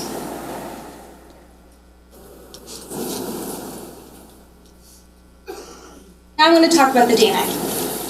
DNA it sounds compelling. And I mentioned this in my opening. It does. It sounds very compelling. When you think of DNA, you think, oh yeah, that's a sure thing. But in this case, it's a little bit different. And it's different for 2 reasons. The first is contamination and transfer, okay? The items that were tested, many of the items, the jeans, the gloves, the shirts, the scarf, they came from this pile. Okay, this is taken with this, that's the fire hose. And remember, Detective Catalona testified that when he went in the basement, there were 4 inches of water on the floor, covering that mess. And the lab confirmed, and Detective Catalona said it was paper bagged, and it was brought upstairs, and it was eventually put in the driveway so that it could maybe thaw, because it was melted together from the fire, it was frozen together from the fire suppression water that froze it, and then it congealed. It's like simultaneously melted and simultaneously frozen, and the lab received it wet. So you also heard testimony. Put that aside for a moment and compare that with the testimony you heard, the extent to which any crime scene forensic person, such as Detective Catalona, Detective Vogt, they're constantly changing their gloves. They explained that on the stand. Why? To avoid contamination. Because if you touch one item with a glove and then touch another item with that same glove, that is potential contamination. You want to avoid that. And then you heard the excruciating procedures of the DNA lab. You heard they have secure facilities and hair nets and goggles or masks, and they have coats. Of course, they wear gloves and they clean their stations in between each testing with bleach or ethanol. They cover it with different paper. They want to make sure that there is absolutely no ability to contaminate what they're testing. There was testimony that, there's contamination by touch and transfer. There's contamination potentially by breathing. That's how sensitive DNA is. And you heard testimony that the DNA kits, the instruments that they use, they're highly sensitive. I think it was either expert witness Christine Schlenker or Reed that testified, we're talking like 20 picograms is how sensitive these DNA instruments are. So imagine if DNA transfer is that sensitive. Those are precautions that you would take, that anyone would take to prevent transfer and contamination. Imagine what is happening here, where everything is piled on top of itself, melted, congealed, wet. You heard testimony that the DNA actually transfers easier when it's wet with the water. It's a mechanism of transfer. And let's not forget that this is in Paul's house. This is in Paul's basement. Mr. Murray asked the DNA expert, would you expect DNA, your own DNA, to be in your house? Of course. Would you expect a stranger's DNA to be in your house? Probably not. So, whatever DNA of Paul's is found in these items is really much ado about nothing. Because if his DNA is on those items, it could be transferred, it could be contaminated, and it's in his home. And the DNA that matters in this case, the DNA that belongs to Sophia and Jesse, that's the DNA that's compelling. That DNA, the major profile, the blood on the genes, we're not contesting that. But who put it there? Who put it there? Because the mere fact that Sophia's blood is on these genes and they're found in Paul's basement doesn't tell you that Paul put them there. Right? The DNA experts are very clear about that. We don't say how it got there. We don't say why, and we don't say who, because we don't know. We just know that it's there.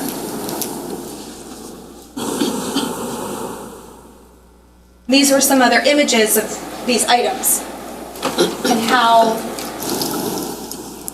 combined they are. That's another close-up view. I would call it DNA soup. That appears to be what it is. Now the next issue with the DNA. So the first issue with the reliability of the DNA. When I say reliability, I really just mean more colloquially, can you rely on this DNA evidence to say that this man is guilty? The reliability of that is called into question by the transfer and the contamination I just mentioned. And it is also called into question with the fact that when they used the StarMix software for certain samples, they did not test anyone else's DNA against it other than Jennifer, Jesse, Sophia, Keith, and Paul. So I know it's a lot of information, but when we look at EO7A1, for example, the analyst, the number 2 is circled because that's how many contributors there are, right? There's two contributors to that sample. But when you go across the chart, every single person has a likelihood ratio. How does that happen? The DNA experts explained that when you're dealing with StarMix and likelihood ratios, you're simply asking one question, technically 2 questions. You're asking the software to compare 2 hypotheses. Hypothesis 1, this person, whether it's if you're focusing on Jennifer, Jesse, Sophia, Keith, or Paul, one person at a time. What is the likelihood of this hypothesis, that this person's DNA is in this mixture, versus the likelihood that it is not? That's all it is. It's not whose DNA is in this.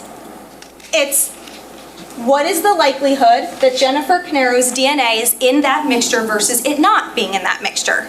And based on the information that it had, the data, the alleles, the electropherograms, the likelihood that it was in the mixture is 2.6 thousand. Moderate support. When you do the same thing for Jesse, it's 85, limited support. When you do the same thing for Sophia, it's 48 billion, much higher number. And when you do it for Keith, it's 9,000, which is a higher number than for Paul, 1.9 thousand, but both moderate support according to their verbal scale. Why does this matter? Because we don't have, for example, Corey's DNA. We don't know what the number would be for any of these without Corey's DNA. Corey is a family member. He shares a lot of alleles, at least 50%, possibly more, possibly closer to 70%, like Keith and Paul. We just don't have answers to questions that aren't asked. And as you can see, when we have a number like this, 21,000, or 400,000, or 43,000, or even 200 million, or compared to sextillion and septillion, what if someone else has a higher number? What if you asked it, does John Smith, Jane Doe, Corey Caneiro, what if you asked it what that hypothesis? Would the number be higher than 200 million? Would the number be higher than 21,000? Again, we just don't know, and that's the problem. And that's why this information is not a reliable source to convict Mr. Caneiro. It doesn't say, this information here doesn't say that Paul's DNA is in a mixture. It simply says this is the likelihood that it could be in this mixture or that it is in this mixture compared with the likelihood that it is not. And that is very different than random match probability. But this is the DNA that we're focused on. And you saw from the deconvolution reports that I went through with the expert witness, Ms. Reed, there's a lot of information missing.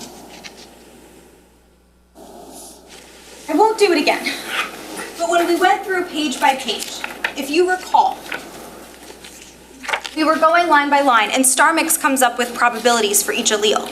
And there were times where Paul's alleles were like 3% likely, or number 4 down. Sometimes they're first, sometimes they're second, but other times they're at the bottom. And so what does that mean? It's probabilistic. It's using a mathematical model to guesstimate and give you its best guess. It's not a certainty.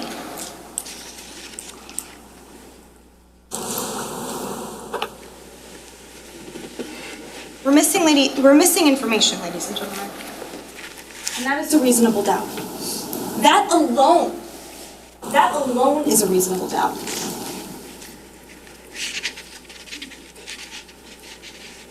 Now, at 15 Willow Brook, there were 4 DNA samples that were taken, that were testified to. These are them. You were shown photos. They're areas of blood located in the general kitchen area. They took these samples in February of 2020.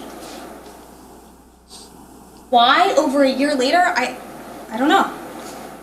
But why so long after, and why only here? I mean,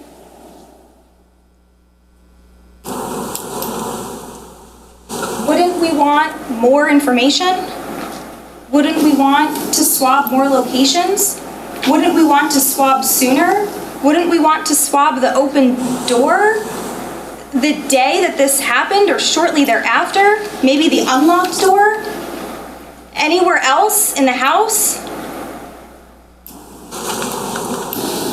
Of course Paul's DNA is going to be at his house.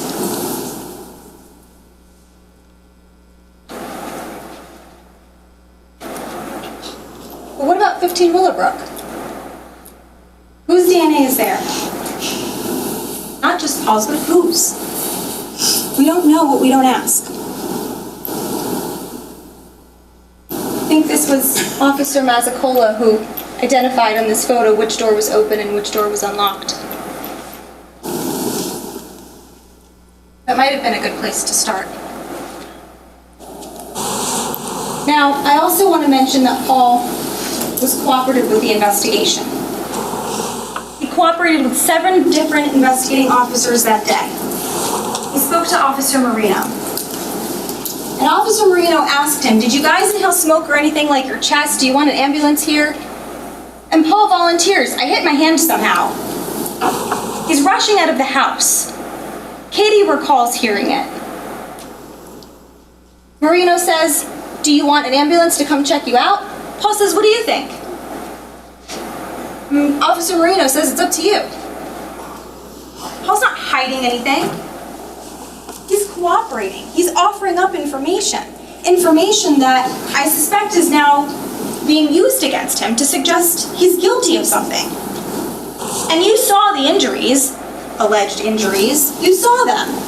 A bruise on the toe or something, a mark on the arm. There's some additional, there's no expert that's testifying as to the age of the bruising. We don't know how that bruising got there. It's nothing that is clearly fresh and compelling as far as injuries. You heard testimony that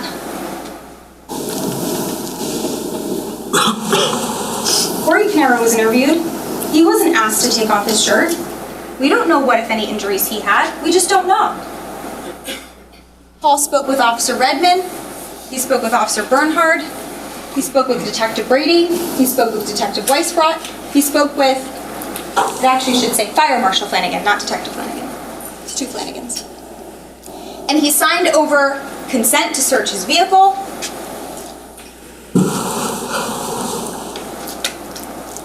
He signed over consent to search his DVR. If Paul had something to hide, why would he be so cooperative?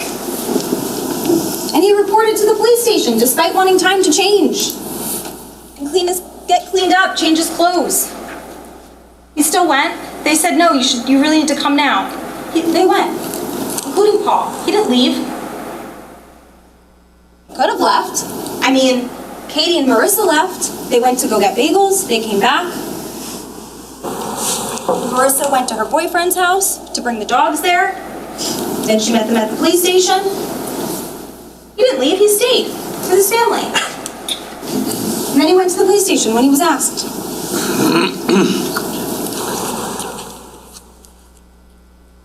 There's zero investigation into the third brother. We don't have his DNA. We don't have a phone extraction. But interestingly enough, we do have Elisa's phone extraction.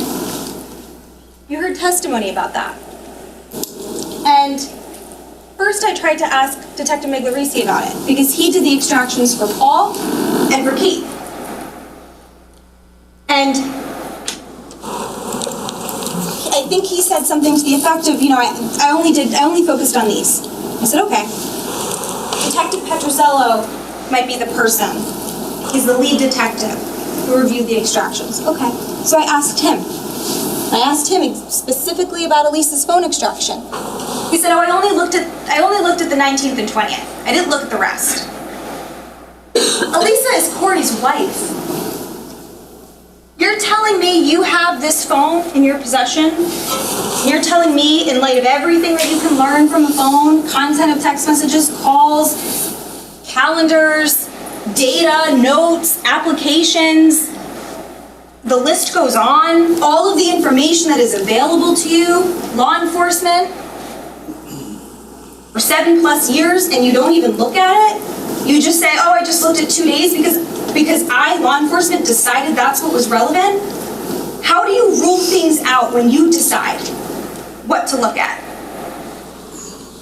There's vast information available, and no one looked at it.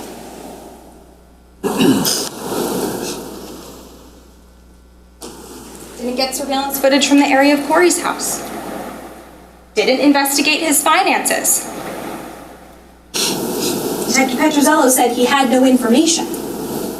But he also said he didn't look at the phone. Didn't investigate Corey's knowledge of the trust.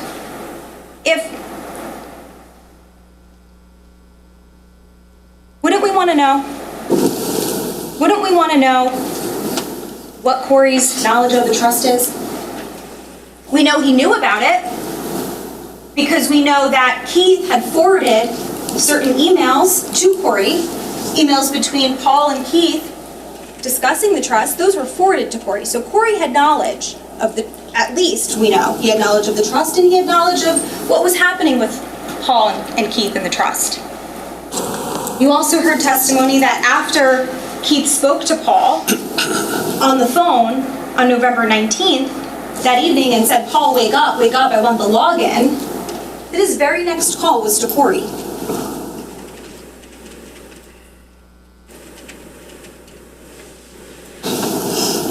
And they didn't investigate his claim that he couldn't drive at night.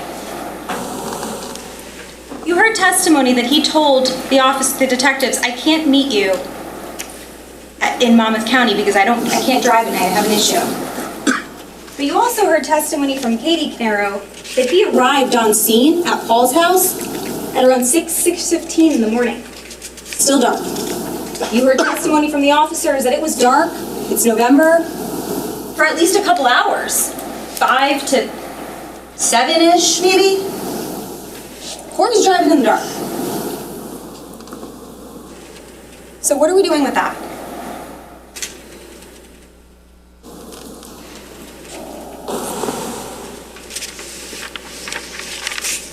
Ladies and gentlemen, it is the state's burden in this case.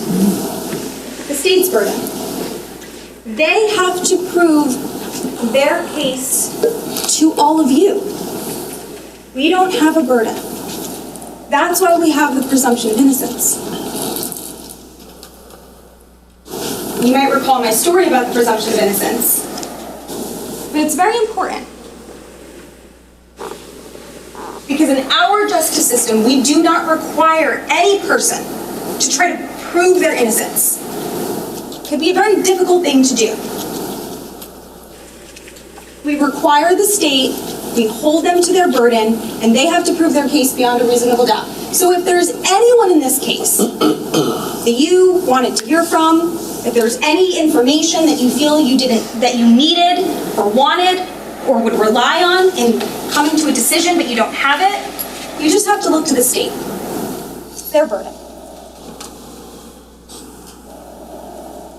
And in this case, in light of everything we talked about, let's just remember that the level of involvement of law enforcement in this case. We have the Ocean Township Police Department, we have patrol officers, we have detectives, we have the Colts Neck Police Department, we have patrol officers, we have detectives, we have the Monmouth County Prosecutor's Office, we have a variety of detectives in a variety of different fields. We have the Monmouth County Sheriff's Department, we have the New Jersey State Police, we have the FBI and the ATF. We also have Asbury Park.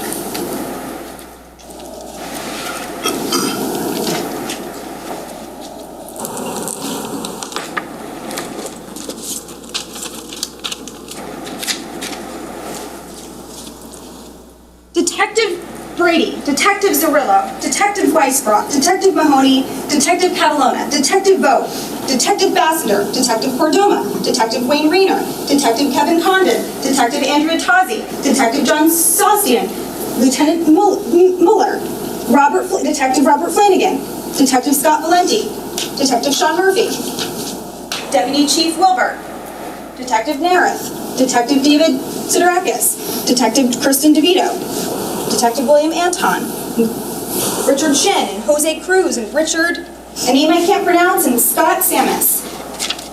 I think I asked Petrozello, are these all the detectives that to your knowledge are involved in this case? I gave him that same list, and I think to most of them he's acknowledged yes. All of that, all of these resources, you can't look at a phone extraction longer than 2 days. You can't get someone's DNA who's related to this family. You can't investigate more. You can't do all of the things that I just mentioned. Traditional investigation outside of the science. That's what they're relying on here. It's not enough. It's not enough.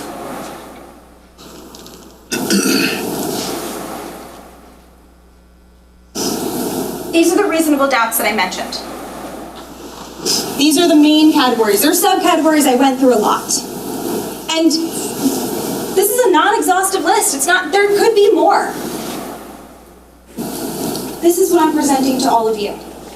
And if there is any reason to doubt in this case, you don't need to find all of these to be reasonable doubts, you just need to find one. That's what our system requires.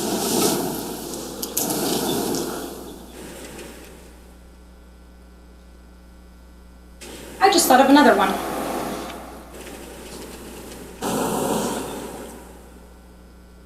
Why was Keith? If Keith is outside of his home,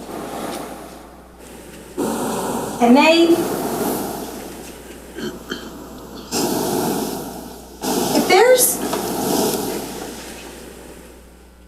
two people involved. If they looked at Paul's phone, there's no evidence of conspiracy with another person.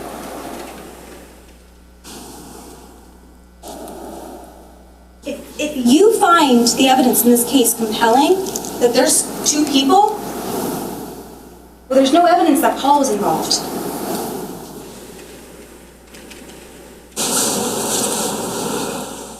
All of these facts, all of the missing information, the lack of investigation, the missing evidence, and the remaining questions that have not been answered are reasonable doubts. Now, there's three principles of law. I'm almost done. I'm going to sit down soon. We talked about the presumption of innocence. I'm not going to repeat that. We know what that is. I trust every single one of you know what that is. The burden of proof, we talked about that. It's on the state. So the last thing I want to talk about is standard of proof. What does proof beyond a reasonable doubt mean? In our justice system, we have sort of a scale of burdens, of standard of proof. The lowest level is probable cause.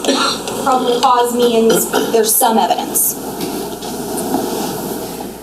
Beyond a reasonable doubt is the highest standard, and it's all the way at the other end. If you find that there's some evidence in this case that Paul Caneiro is responsible for these crimes, you can't find him guilty. You'd have to acquit. Next is preponderance of the evidence. It's used in a lot of civil cases. And it basically just means that instead of being here, equal poise, we're here. It's more likely than not, which could be 51%. And if you find that it is more likely than not that Paul Caneiro is responsible for these crimes, you have to find him not guilty. It's not enough. The next is clear and convincing evidence. Clear and convincing evidence. It's pretty self-explanatory. If you find that there is clear and convincing evidence that Paul Caneiro did this, you cannot find him guilty. You must acquit. It is not enough. If and only if the state can prove its case beyond a reasonable doubt, which means you are so firmly convinced that there is no rational reason left in your mind, rational reason, to doubt. That is the only time that you can find someone guilty.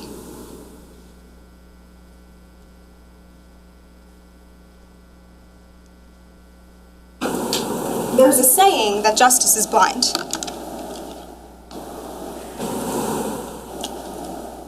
The reason we say justice is blind is because justice is fair, it's impartial, it's objective, and it is blind from bias and prejudice and assumptions and subjectivity. Justice, and sometimes we see the Lady Justice and she's holding the scales. Justice is blind because justice doesn't judge. It weighs. That's why we have the scales.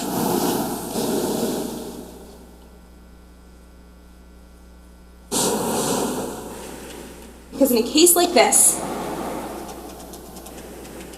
where, as I said from the beginning, the allegations are harrowing, in a case like this, we have to be free from judgment.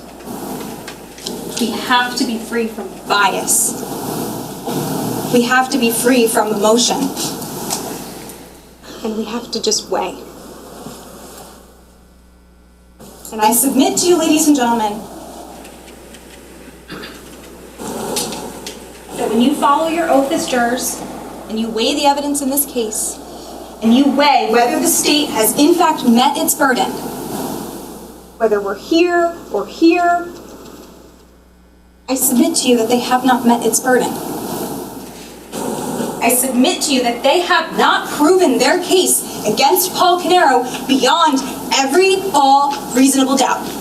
Reasonable doubt. That's not the standard. That is not the standard. Ladies and gentlemen, I'm going to give you the law as it relates to reasonable doubt. Only if the attorneys want to discuss the law, if it does not comport with what I tell you, it's what the law as I give it to you, not based upon what the attorneys say. Go ahead. Beyond a reasonable doubt.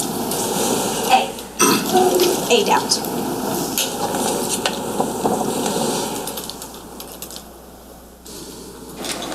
Mr. Caneiro is not guilty. He's innocent. All right, ladies and gentlemen, what we're going to do, we just went at it for almost another hour. We're going to take a break for about 15, 20 minutes, give you a chance to go to the bathroom or whatever you need to do. Mr. Decker is going to move his stuff, and we'll bring you back out probably about 1:45. Okay? Thank you. Please don't discuss this case.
If there's video you see, maybe.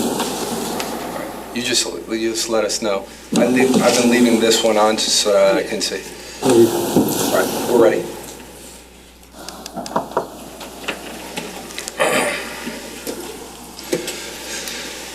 Mr. Decker, just put that down just for a second.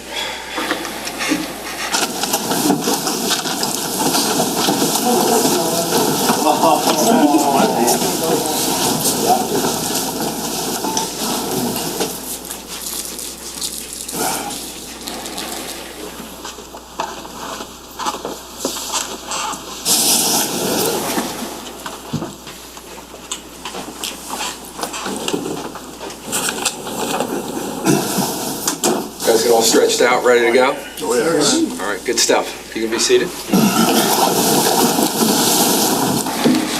We're back on the record. We stand in New Jersey versus Paul Caneiro. We will now have the summation from the state. Mr. Decker, when you're ready. Thank you, Judge.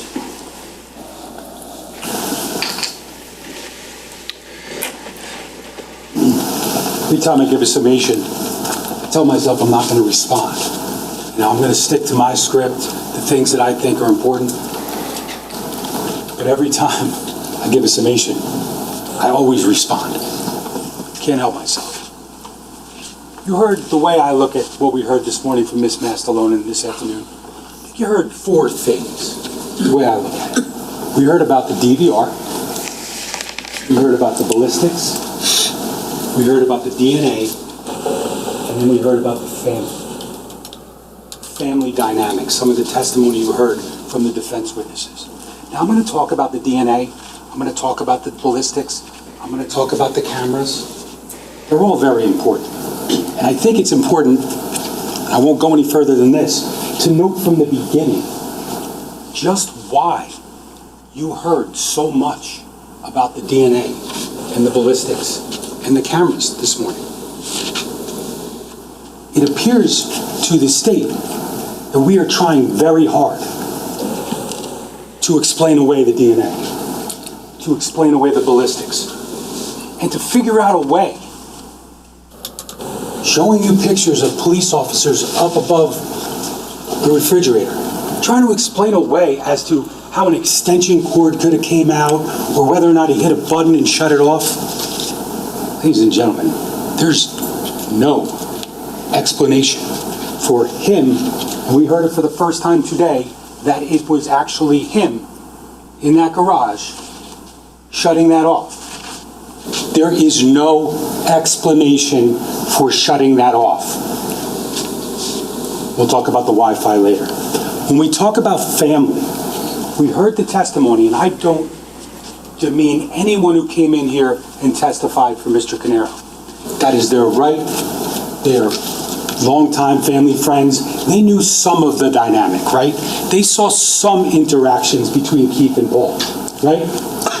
They saw some interactions between Uncle Paul and Sophia and Jesse.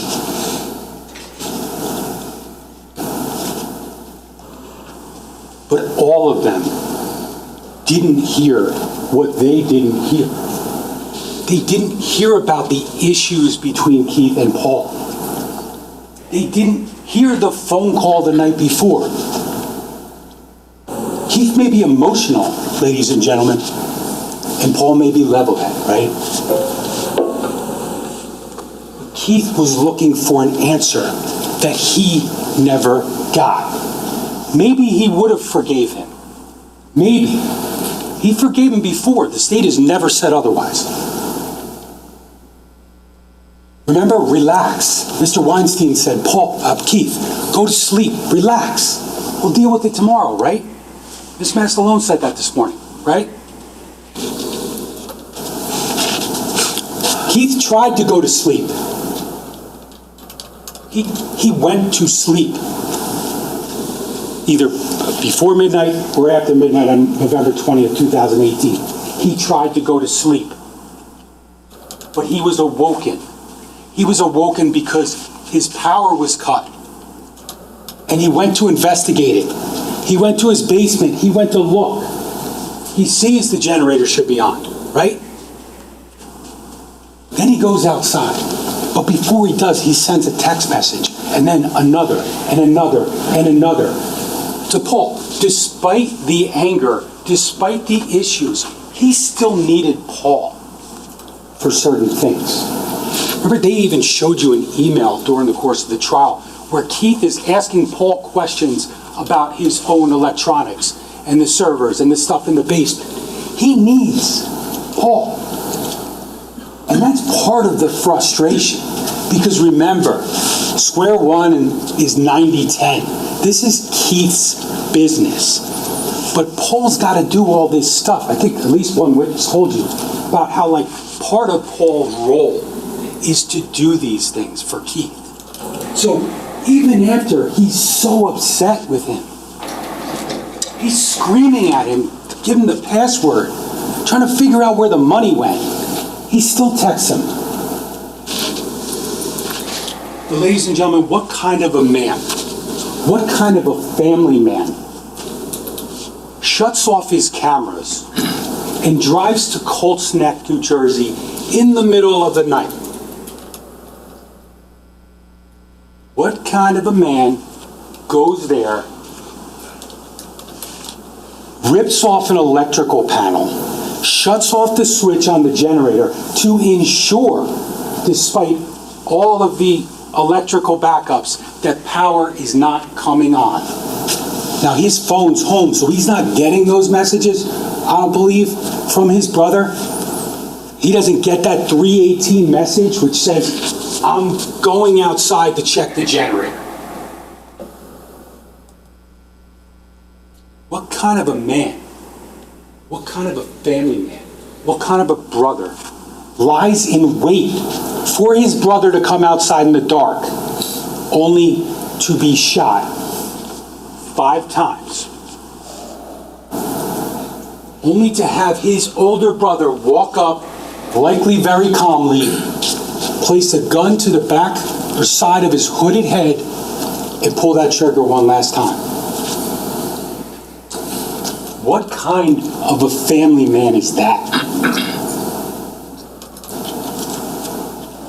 As if that was not enough, what kind of a man then chooses to go inside that house in the darkness to go and find his sister-in-law and 11-year-old Jesse Caneiro and 8-year-old Sophia Caneiro?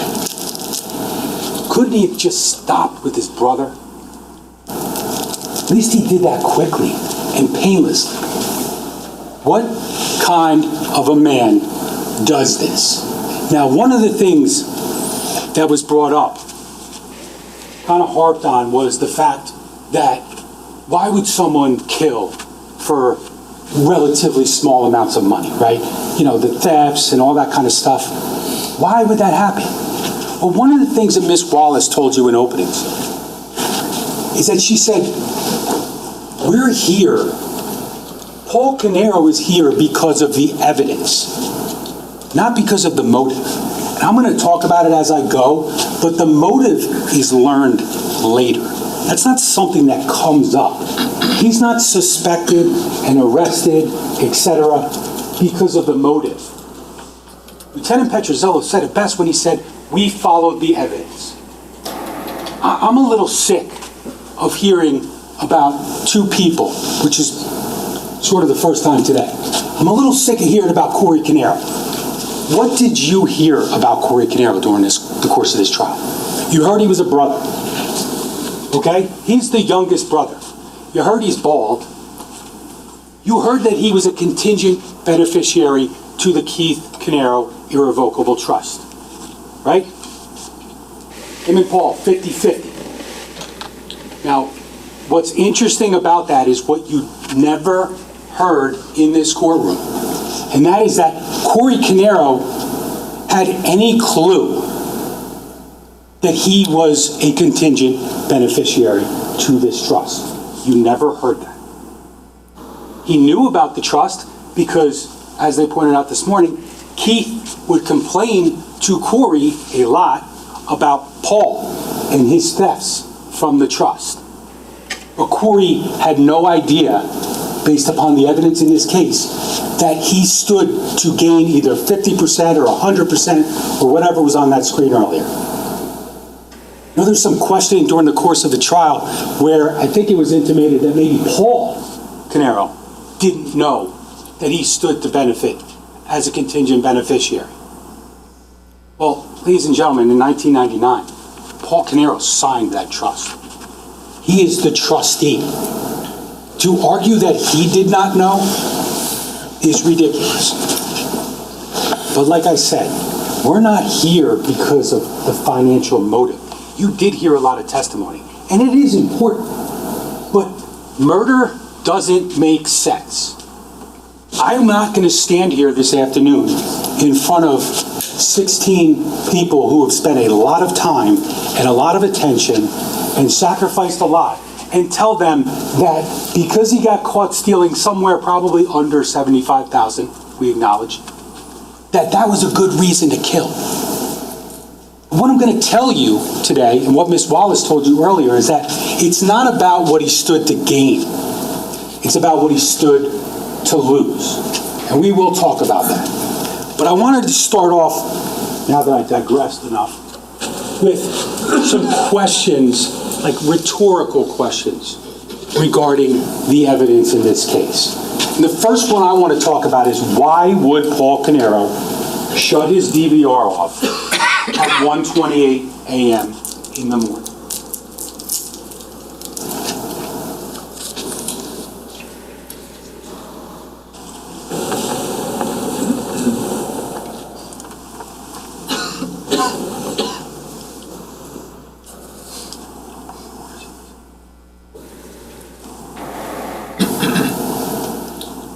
We'll get there. Why then would he go down to his own basement and shut off the 2 Nest cameras, those 2 Wi-Fi cameras in the basement? Now those are Wi-Fi, okay? I think we all get that. What's in the garage, as we've heard a lot of testimony about, were hardwired cameras. I showed F418 at one point, the power box right above the QC DVR, the power for the QC DVR. Now, we're going to talk a little bit about some of the things that Mr. Caneiro said to the police on scene that day when he was cooperative, okay? But now we're talking about Wi-Fi cameras. He's gone to his garage in the middle of the night when he's told police he's sleeping, and he's walked up, faces the camera, and all of a sudden it shuts off. If there's another explanation for what happened there, I have no idea what it is. But there's only one reason you would shut off your cameras 30 minutes before you drive to Colts Neck and kill 4 people. Now, we're going to talk about this as we go, but when we look at the 2 Wi-Fi cameras, okay, these are notifications from Nest, right? They're emails that Mr. Paul Caneiro received at 1:31 or shortly thereafter, which indicates that those 2 cameras were shut off at 1:31 a.m. in the morning. Now, the first one has a specific area in the corner of the basement near the egress window where the fire started, right? And we'll talk about this specifically as we go. The second one is that basement work area, right? And that one, it actually captures his picture there when the electricity is shut off to that camera. That's the last thing that camera saw. Mr. Caneiro, shirtless like he just was in the garage, shutting off the cameras in his basement. Now, sometimes we get ahead of ourselves, but I did say I'd do it later. But the locations of those 2 cameras, ladies and gentlemen, you cannot escape from if you're Paul Caneiro in this case. We're going to talk a lot about evidence found in that basement. We're going to talk about that pile of clothing. Where was that pile of clothing found? Heads up, slide on the left, S273. Where are all the guns? Where's the gun locker? Slide on the right, S274. It's easy now to try to make up an excuse for why you would shut off your cameras when it really, really looks bad. Why, ladies and gentlemen, you talk about guns and whether he would have used the one with the rails for the laser sight. I don't know why that is necessary. I don't know where the testimony with regard comes from. He chose to use the gun that he chose to use. He didn't need a laser sight on that gun. There is lighting outside of Keith's house. You saw it on the video when he's jumping up trying to shut it off. I don't know, does he have a flashlight too? I don't really know. But I don't know what the point of the gun that is not registered to him with no serial number or whatever, why that has anything to do with this case. But we can talk about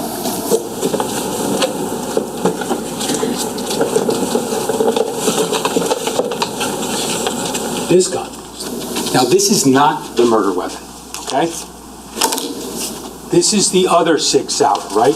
This is the one that's found in Paul Caneiro's Paul Caneiro's bedroom in the drawer, right? And when it was tested by Sergeant Clayton from the state police, one of the things he noted in his report is that in the chamber was this laser sight, laser bore sight, which is something that you use with this. It's a laser target, it's a laser target. It's a training system, okay? And we'll talk about like when this was used and why it's relatively important. But sometimes the murder weapon isn't the only weapon that actually matters. You know, we talked about it, and they talked about it this morning, about how he's a firearms owner, right? Now, we talked about this during jury selection. I'm sure you all remember it. People have the right to bear arms in this country. We all understand that. I'm not, and Miss Wallace, we didn't show you these guns to belabor the point that he's got a lot of guns, ladies and gentlemen, he must have done it. That's not the purpose. The purpose is this is a sophisticated individual who owns a bunch of guns. He's got a ton of ammunition. He's got gun cleaning supplies. He's got targets hanging up next to those. He's got rifles, everything. But he's also someone who knows how to use it, right? He knows how to use this gun. And this is going to come in a little later, where we found this and why it's important.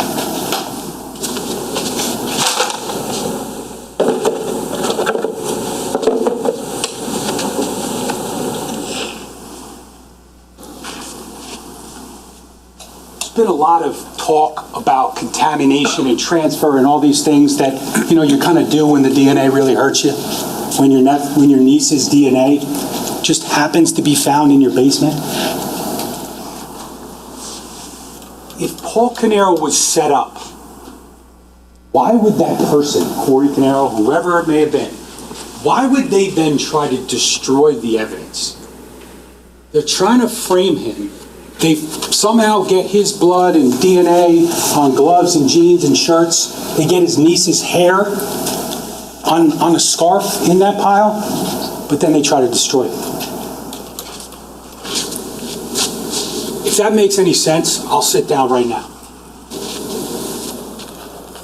If Paul's set up, and we didn't talk about the barrels today at all, I don't think. If he was set up, why would that person, Corey Caneiro, whoever it is, why would they then swap out the barrel to that other Sig Sauer? Why would they want to make it difficult for law enforcement? Chris Clayton from New Jersey State Ballistics. Why would they want to make it difficult for him to make a ballistics match? It doesn't make any sense. And then, where did we find the backpack with the barrel? We found it in the Porsche Cayenne, Susan Caneiro's vehicle. The one that he happened to pull out of the garage, right? The one that they sat in at some point on Tilden Drive, and the one that they drove to the police department. Now, I don't think there's a chance in this world that he thought, A, he was going to end up at the Ocean Township Police Department, and B, that car, his wife's, was going to be searched that day. But if you're setting Paul Caneiro up, you're putting that backpack, the barrel, the silencer, whatever else is in there, all his worldly possessions, you're putting it in the Macan, aren't you? Why wouldn't you put it in the car that drives to Colts Neck and kills everybody. That's really not a great way to frame something. How would Corey or whoever have known that Paul Caneiro was going to pull the Cayenne out of the garage at 4:59 and 55 seconds or whatever it is? How would that person, how would Corey know that? The answer is they wouldn't know that. And it doesn't make any sense. If Paul was being set up, why wouldn't there be more blood in the Macan? I'm not sure I understood the argument this morning. We didn't find any blood in the Macan, right? Okay. I think we all can agree, I hope, that Macan, I think it seemed to be conceded, that Macan drives to Colts Neck in the middle of the night, and that Macan comes back at 4:08 a.m. So it's like we know the car is used. Whoever did this used that car. So whoever did this didn't leave a lot of blood. It doesn't mean that he didn't leave a lot of blood or someone else didn't leave. No matter who used the car to kill everybody, they didn't leave a lot of blood. So why, if you're trying to frame someone, why would Corey Caneiro be so careful to not contaminate the car?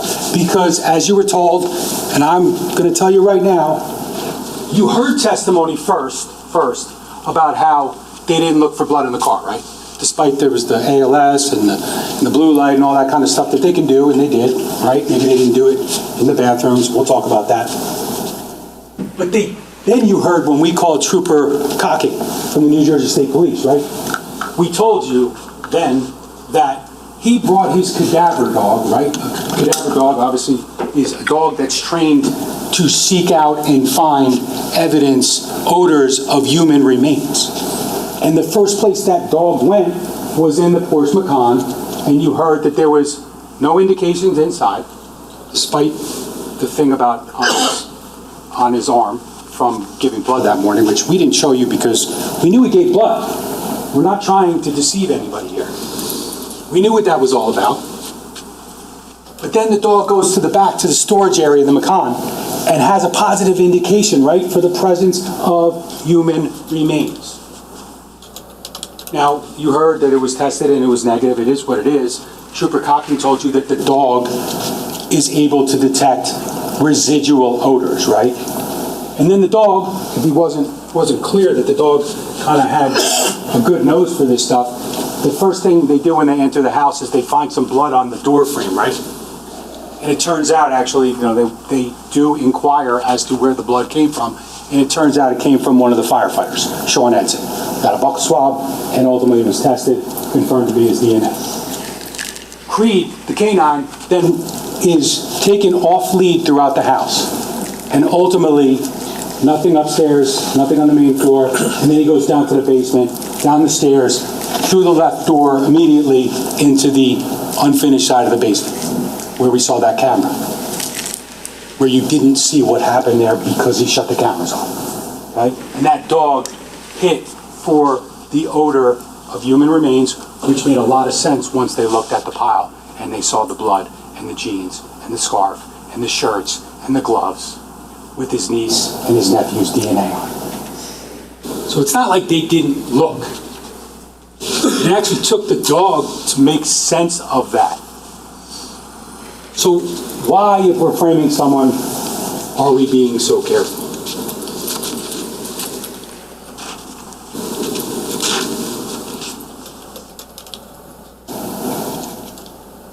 You've been told a lot about what wasn't done, or why they didn't follow the money, or why they didn't do this, or look into Corey.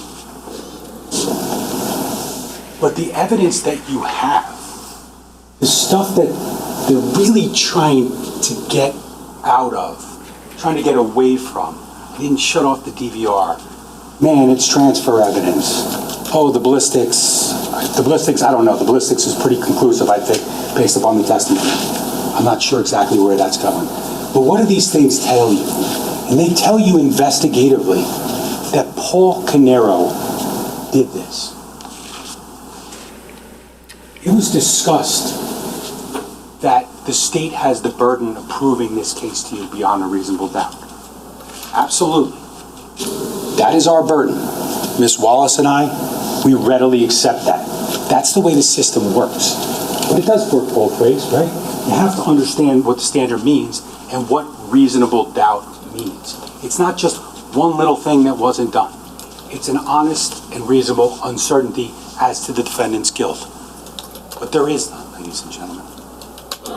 It was not set up.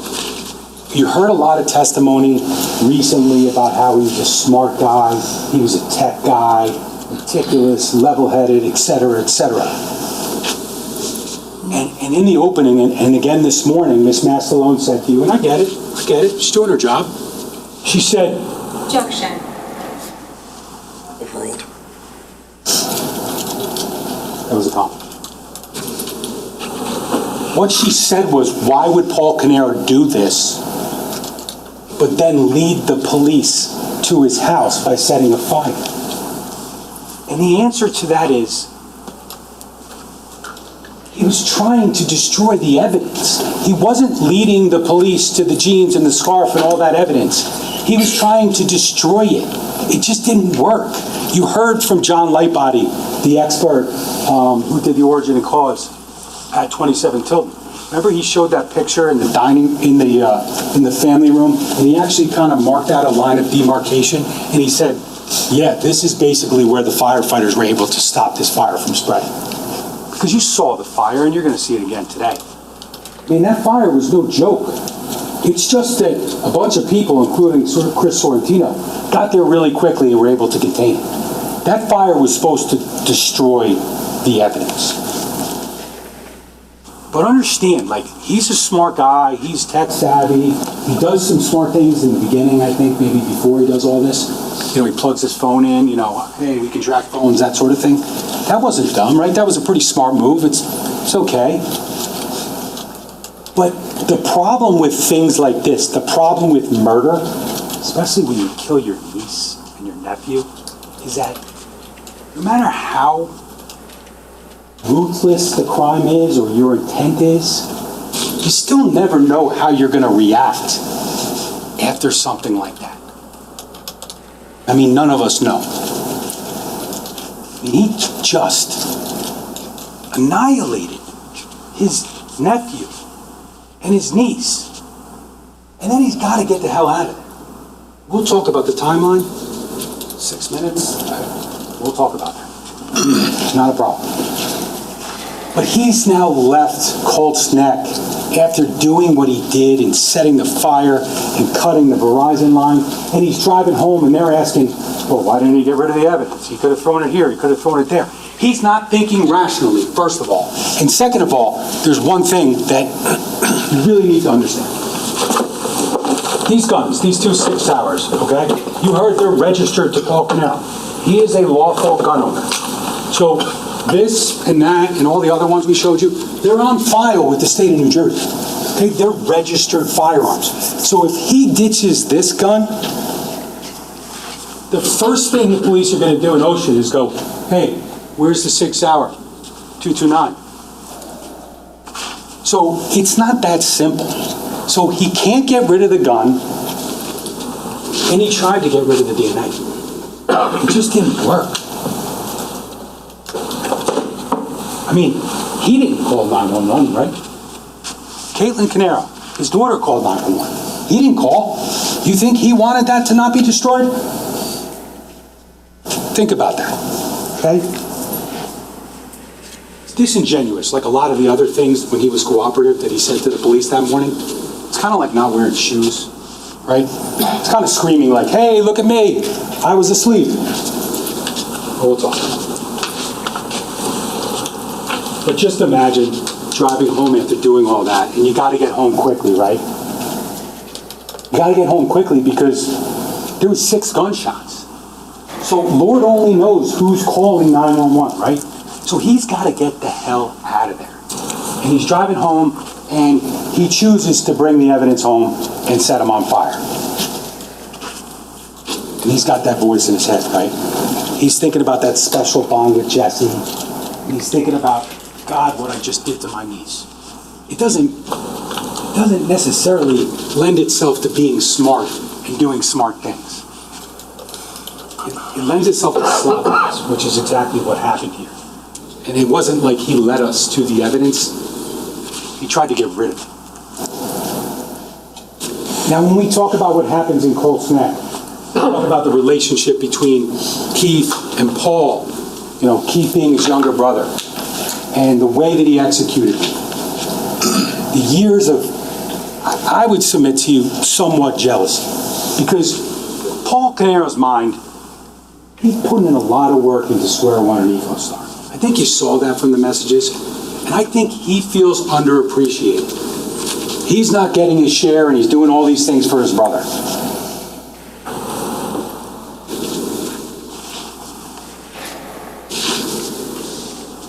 One can imagine how that can build up. One can somewhat, I'm not excusing it, trust me, but one can somewhat imagine the brother on brother. But like the kids, I can't give you a motive. Financial, otherwise. I can't come up with a motive that would ever justify him or anyone doing that to Sophia and Jesse and Jennifer. So I believe they're overstating the motive, the financial motive. But remember, he did stand to lose a lot.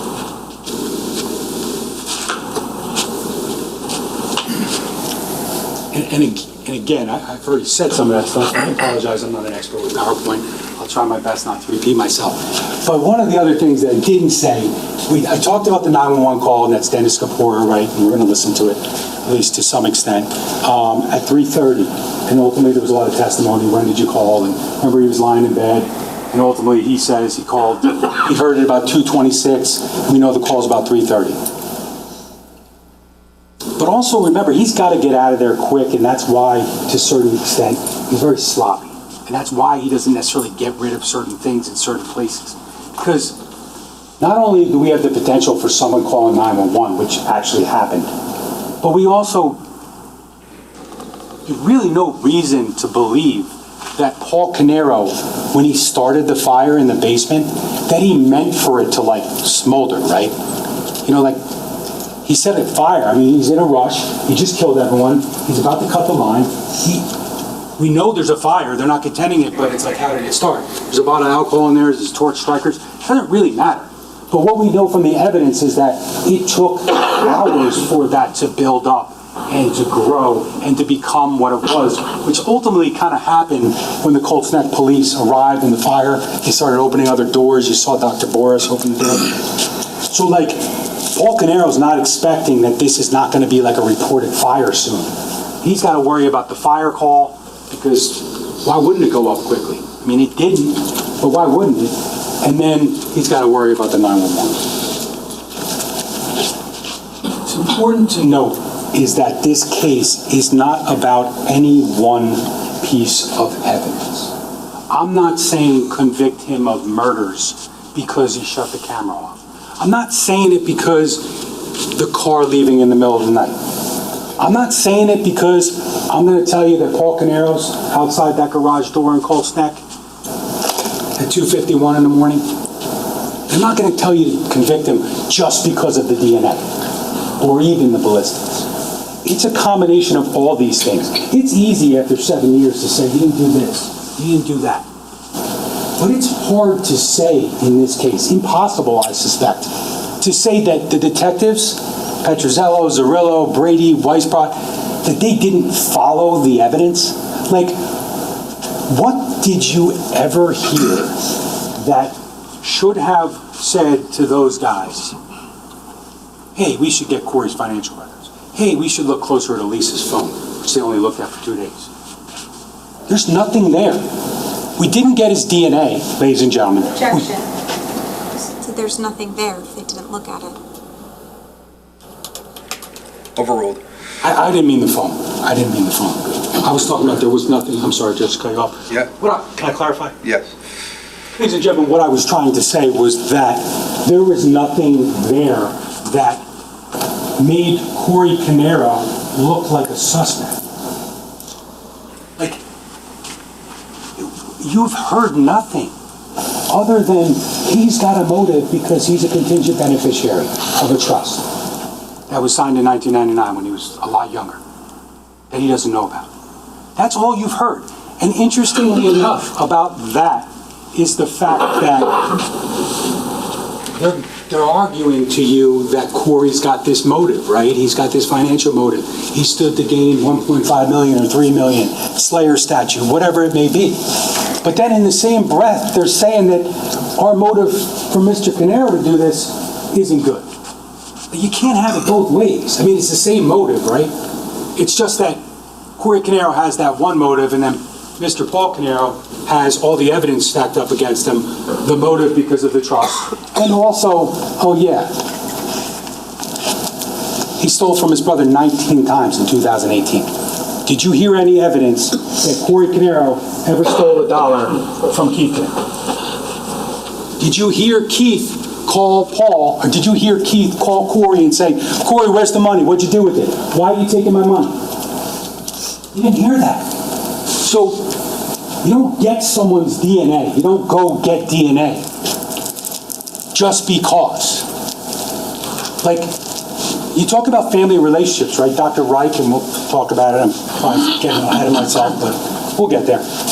We heard from Dr. Reich about, like, allele sharing, and we all share DNA, and we actually share like 99.8% of family, but that's why we look at certain places, and we know Keith and Paul shared about 72%. But like, all of a sudden, Dr. Reich just throws a column on there that says Corey Caneiro with a bunch of question marks. Yes, we don't have his DNA. But why should we have his DNA? Like, we don't have Susan Caneiro's DNA, right? We don't have Caitlin's DNA. We don't have Marissa's DNA. I mean, could they have shared alleles? Yeah, of course they could, because they're family. I mean, when you did the math, Jennifer Caneiro actually shares like 38% of DNA with Paul Caneiro, and they're not even family. So I don't say that because I'm telling you that Miss Caneiro and her daughters had anything to do with this, to be clear. I'm just saying that it's no different than Corey Caneiro. What if there was a fourth brother? You don't just ask for DNA and send it out because somebody stands to gain something that they don't even know about. Because let's just put it in perspective what we're talking about here. The Keith Caneiro Irrevocable Trust. Keith dies, money goes to Jen. Jen dies, money goes to the kids, right? The kids die, as Mr. Cardenas told you, it actually goes to the grandkids if they exist, right? Because remember, when this was created, the kids didn't even exist. Jen and Keith weren't even married yet. You think about all the things that actually have to happen before either Paul or Corey could ever see a dime. It wasn't designed for them. Mr. Cardenas told you that. It was designed to benefit the children. That was Keith's intent. So it's a pretty far-fetched argument to make that we should have accused Corey of murder because he stood to gain $1.5 million that he didn't even know about.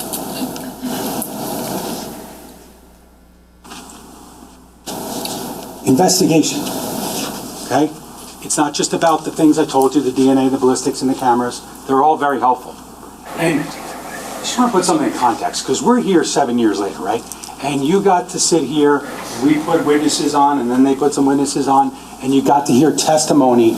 Lieutenant Catalona comes in, he says, I found this, and that. And Detective Mahoney comes in, he says, I watched this camera. But like, that didn't just happen, right? Like, that's part of an investigation where, it starts at 27 Tilden, and then you go to 15 Willow Brook. That seems not secure, and then the detectives have to start digging, right? And they wind up finding cameras. And they don't find any on one side of Tilden. I don't know what to tell you. That was testified to that they looked. Did they document? A lot of times people don't document things that they don't find. But they looked. And what we found was 30 Tilden and 308 Green Grove. And it's interesting because I want you to try to keep in perspective that, there's a fire, and then the investigation starts, and then you find out about murders in Colts Neck. And then you start looking at addresses on Willow Brook. And then you start looking on Tilden. And you kind of find what you find. And again, today, you heard Ms. Mastalone say that that's Mr. Caneiro in the garage shutting off his cameras. But like, that's not something that's ever been acknowledged. Okay, you didn't hear the detectives testify that that was Paul Caneiro shutting off his cameras. That's for you to do. But now I think obviously it's clear that Mr. Caneiro is the one who did that. But I want you to keep in perspective that this is a buildup. It wasn't just like, hey, this guy's the homeowner, we got to suspect that he burned his house down. He was treated like a victim at 27 Tilton in the morning, right? It wasn't until a certain point when they started to go, hey, we got to look at this guy. And they probably didn't even realize at the time how suspicious and interesting the things were that he said to them about the cameras and the DVR and like what color's the box and all that kind of stuff. They don't realize that right away. And then we start to look at things that are found that maybe like, you know, they didn't really talk about it, but like when we talk about ballistics and why ballistics is important, you know, I think it was on cross-examination, Sergeant Clayton, the ballistics shooter, got asked about Fiocchi ammunition and they started asking him, is it rare? Yeah, it's rare. I mean, but think about how we go from one place to another. It's not like zero in, tunnel vision, like they're arguing. It's like, hey, we found a bunch of bullets. We found a bunch of shell casings at 15 Willow Brook. And they just all happen to have the same head stamp. They all happen to be the same caliber. And then they all happen to get sent to the New Jersey State Police. And ultimately they all match each other, right? And then we'll talk about those cross comparisons, about how these are linked to guns and barrels.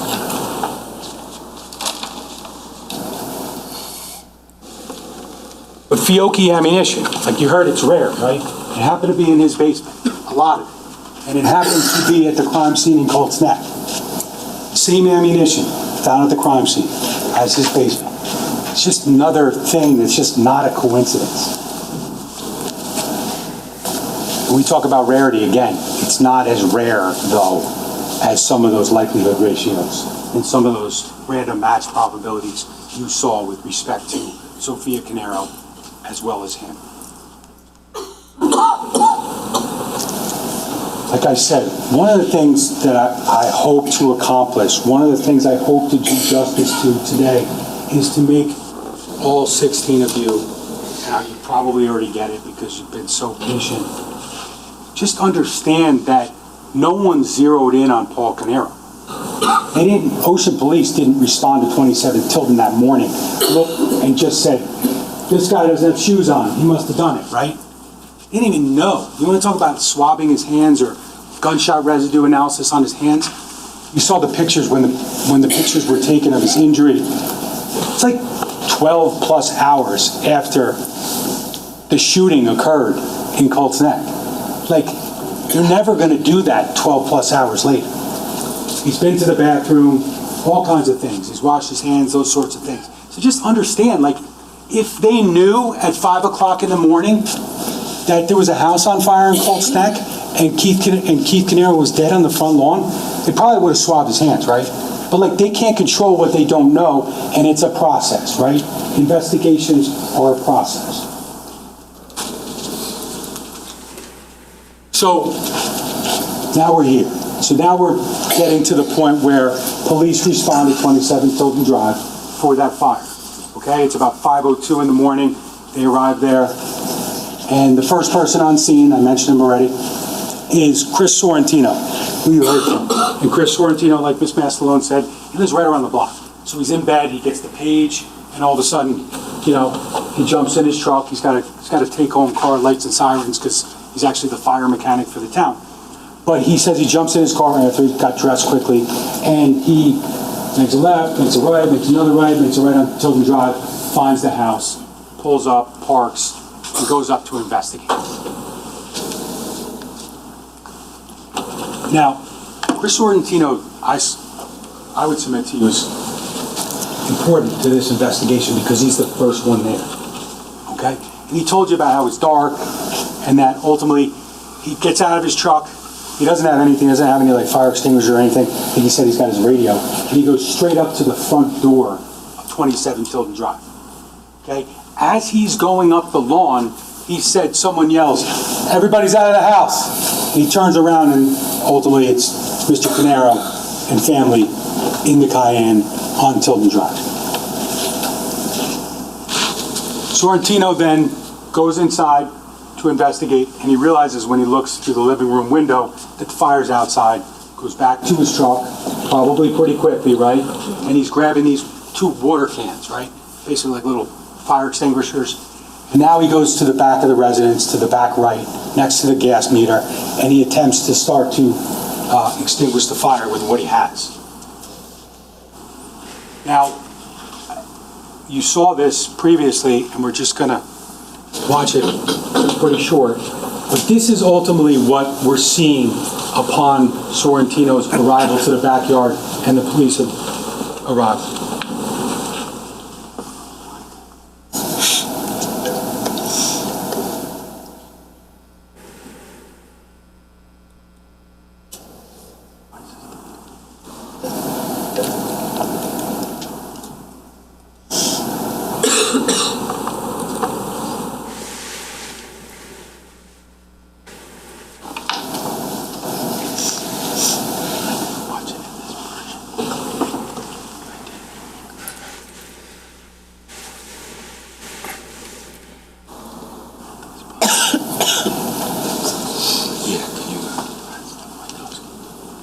We'll skip past this.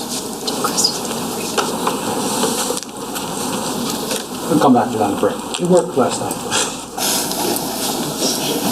Now, one of the things, though, in this video, what you're going to see is this is when you see Chris Sorrentino, you see what he's wearing. He's wearing dark clothing. He's wearing, like, jeans and a hoodie. He's got these water cans. And ultimately, when he gets to the back, and I think at this point he's basically now going to get water cans 3 and 4. And you see from this angle, and basically where this is taken from is a body-worn camera of one of the officers. And he's standing near Marilyn Klein, the neighbor's driveway. Remember, there wasn't any cars in the driveway yet. But what you see here is basically one of the first responders shining a flashlight, right? What they're shining a flashlight at, ultimately, is that fire that you can see there. And it's probably about 5:05 now a.m. And you see that fire in the rear of the home. I say that because it's been argued extensively this morning and in the past that we ignored Heather Catt and we ignored Jonathan Harrington's information. You know, the 4:30 thing. I'm going to say first things first.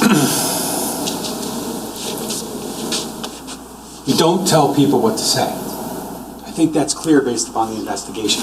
We don't try to change times. I never asked either one of them during their testimony, "Are you sure it was 4:30? No, because that's what they said. It's not right for us to try to correct things that we know are incorrect, but it's not their recollection. So ultimately, I would tell you, ladies and gentlemen, that we followed the evidence. We evaluated, the detectives evaluated what they said, what they saw, what they heard, and they came up with a conclusion. Now, Ms. Mastalone summarized Ms. Capp's testimony. But what I would suggest that you keep in perspective is what is extremely clear. I'm not here telling you that she didn't say 4:30. She did. But what she's very clear about in her first statement to the defense investigators, then to the police, and then at trial was that she hears something. She's in bed, right? It's 4:30, whatever, 5 o'clock in the morning. She's lying in bed and she hears something. And based upon that, she goes, gets out of bed, she says something to her husband, and then she goes and looks out the window. And what she's never deviated from, and she did not deviate from here, is that when she looks out that window, first of all, it's dark. And second of all, she sees the guy by the front door, and she sees the guy pointing the flashlight over by Marilyn's driveway. And she does see people run back to the street after that. We'll discuss that. But when I asked her, when you looked with the guy with the flashlight, did you look where he was pointing the flashlight? Yes, immediately. And what did you see when you looked there? And what she saw was fire. So people are wrong about times. It happens all the time. And I'm not saying it makes her a bad person. I'm not saying she's lying. I don't think she is. I think that that's what she thought at the time when someone came and spoke to her. But she's very clear that one of the first things she sees is a flashlight and a fire. And you know what time that fire started. It shows up on the 19 Oxford Drive cameras at just about 4:57. That's when it first becomes visible. And I'll show you in the presentation at some point, the works, exactly what you can see. You remember there was some daytime footage from 19 Oxford, and you can count. We counted the windows. 1, 2, 3, 4 windows on top 27 Tilden. And then you see kind of the line of demarcation. And when you look at a picture of the house, like a regular picture of the house, you see what you can see on the cameras. And you can see like just about where the fire started. So we know that fire starts at about 4:56, 4:57. And it was talked about it's a gas-fed fire, and I think Lightbody talked about it. But gas-fed fires, they go. And that's why we saw that large flash. And then it subsides. But Heather Capp is just wrong about the time. Jonathan Harrington, he actually doesn't see the fire until he goes outside. But he doesn't even look. He doesn't get out of bed. He just hears what he hears. He hears voices. And then he basically eventually gets up, changes, goes downstairs, and makes the observations of the fire. And first responders are already there. So I get it. I get the argument. I'm not arguing with it. I'm not telling you that they shouldn't make the argument. I get it. But these aren't mystery men, ladies and gentlemen. These are first responders. It's Chris Sorrentino, and I think I may have said it already today.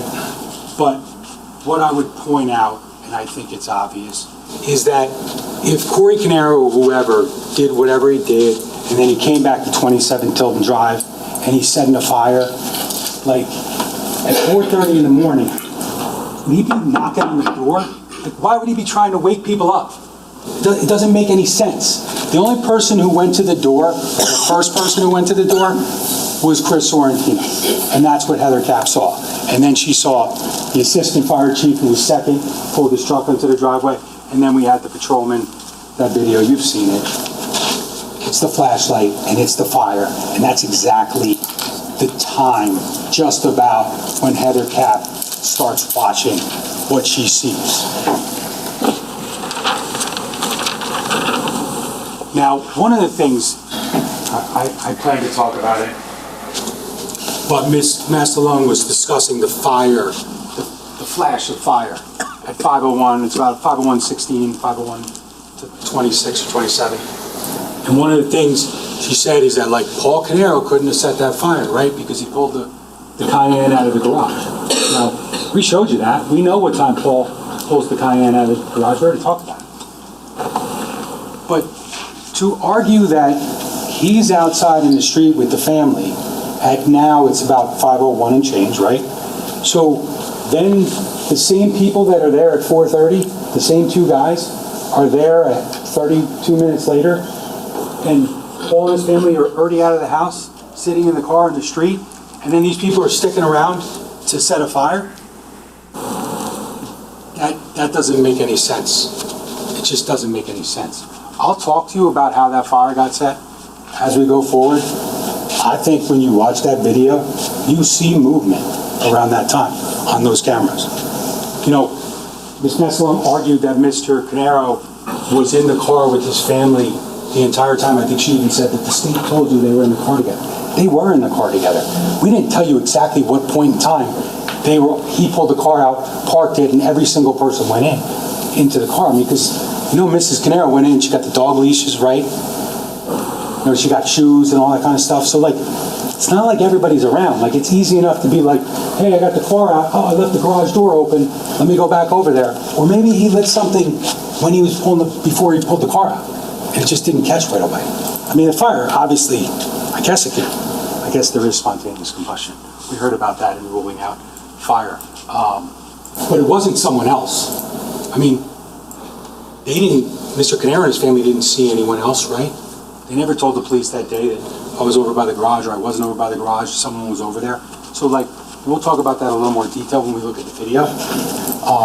But we know, based upon the investigation, it wasn't like it wasn't challenged or investigated, but we know that Heather Cap and Jonathan Harrington saw the first responders, because we know what time the fire started. And they're crystal clear that her first observations, she sees the fire. Remember, she's on a diagonal across the street, and she's actually kind of looking into the back. The fire's actually, by her testimony, the fire's not even above the roof yet. It's just down. She's actually seeing it from an angle. So that point, ladies and gentlemen, I suspect that's not something that was ignored. It wasn't ignored, and it also is not something where we told people what to say or to change their story, because that's not the way these things work, okay?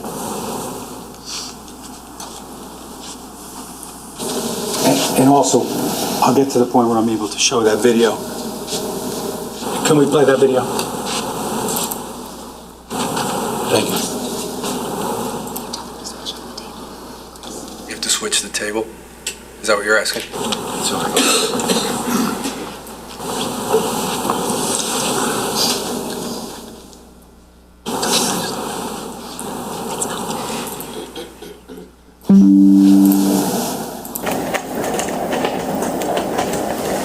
Hey, is everybody out of that house? Yeah, Doris Street. Watch your head, watch your head. Yeah, it's got one down the street. One right out the Sorry. See this area right here, ladies and gentlemen? This is the Cap house. And you heard testimony about where the house is. Across the street is the Harrington house. He can only see the front of the house, so he's got to see the fire above the roof. Heather Cap is looking right here. I just want, if it hasn't been made clear yet, just to see how dark it is. Because there was, that whole thing about baseball hats or whatever, black caps. I don't know what to tell you, to be honest with you. I don't know what that means. I have no idea. But I can tell you that from her window, like, this is what she sees. She sees lights and she sees movement and she hears things. And this is what they're doing.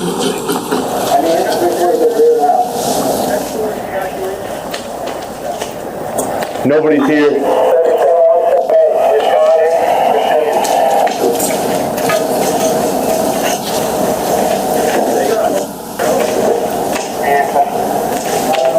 That's not gonna help.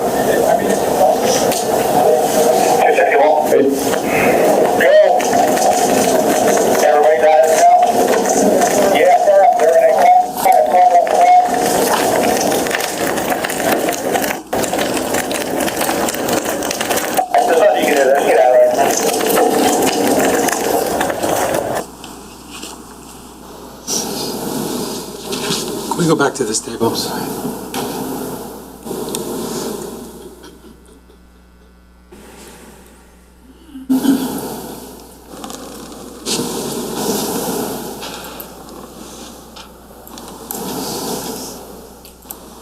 So when we look at that photo, we just talked about it, but there's 4 windows up here. So when we look at camera 7 from 19 Oxford, this is like the cutoff right here. Right about here, you'll see it from the video. So you're seeing the fire revolving in that classic like V or U formation, like right around here. So you may not see the first spark of fire, but you're seeing the fire basically shortly after it started. So this is what the police are looking at in 27 Tilton. This is what they arrived to once the fire is ultimately extinguished. And here we're looking at that basement window, right? And what's important to note here, we can see the hoses. It's kind of like when we saw the hoses in the other pictures over by the jeans and everything in the pile. But the fire starts right here and ultimately travels into the basement And this is right about where you find that pile. So if there's any doubt that someone was trying to destroy the evidence in the basement, the G, I think it's pretty clear when you look at it from that perspective. Here we see an electrical panel at 27 Tilton. The one thing you should note, and I know you guys are long become experts on electrical panels and generators, but this has a little JCP&L tag here, right? This is what happens, this is what it looks like when the power company actually comes and pulls the meter, okay? They keep the case on, the door on, and they put that little lock there. So, obviously, you'll all recall the gas can. One of the first things that the officers, once they made their way around to the driveway side, 27 Tilton, they find that red gas can. And I know you saw the video where one of the officers, I think it was Monkowski, might have been Redmond, actually extinguished it right away. Right? It's a small fire by the time they get there. You saw it already grow. You've seen the video. You saw the way it flashed out. You saw ultimately the way that it's going to connect with the Macan. There was some cross-examination at some point about, well, didn't Paul Caneiro tell the officers that, that he didn't know where his gas can was, he thought it was in the shed. I say that because it seemed like that cross-examination was like intimating that he was actually being honest about it. Because he is asked a lot of things by the officers. We know about the DVR and stuff, but they asked him the last time he was in the shed, and he couldn't remember. And he said he had no knowledge of this gas can out here. I mean, I'm not saying that's the smoking gun. What I'm saying is, it's not like if he left the gas can there, he's just going to say, oh yeah, I left the gas can over there like a couple minutes ago. So I just, for purposes of understanding the cross-examination in that regard. Because when we look at context as to what he said, he said he doesn't know where his gas cans are. He thinks they're in the shed. But he also said, let's just keep in context, that he told the police that morning that he was sleeping. The last time he was in the basement was at 4 p.m. the day before. We know these things aren't true. His daughter said she never saw him when she got home that night because he was upstairs in his bedroom. He was. He never came down, right? That doesn't mean he was sleeping.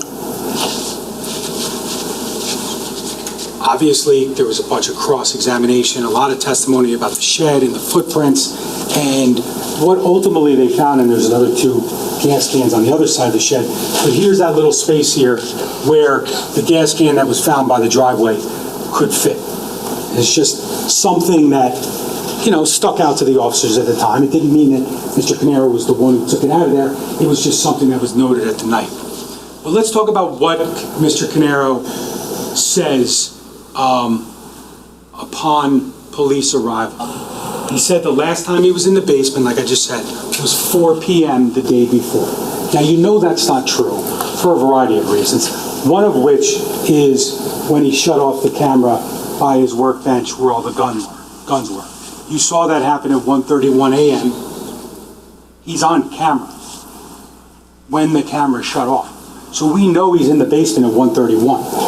He also he says a lot of things, and this is why I think maybe even makes it more important. Obviously, there's a lot of conversation today in summation by the defense about the cameras, but also Paul Caneiro couldn't figure out what to tell the police that morning about the cameras. He tells the fire marshal, Craig Flanagan, that his cameras weren't working. He tells one of the ocean officers that he's been having trouble or having issues with stuff in the garage. He tells Detectives Brady and Weisbrot that he can't remember if he turned his cameras off. And then he tells him the thing about the cameras causes Wi-Fi to run slow.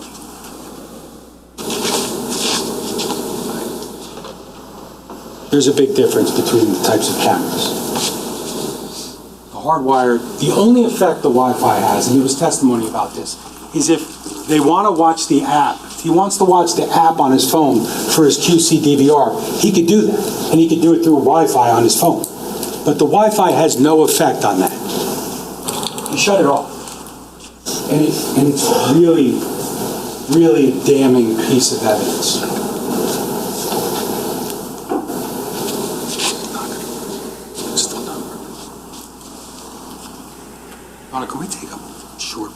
Sure. I apologize. Can you just move that? It's like a different version of power. Ladies and gentlemen, we're going to take a break. I'll give you about 10 minutes or so. If you need longer, you can take it, and then we'll bring you back out. I want you to stretch and make sure you're good. Again, don't discuss this case, no research.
Court is back in session.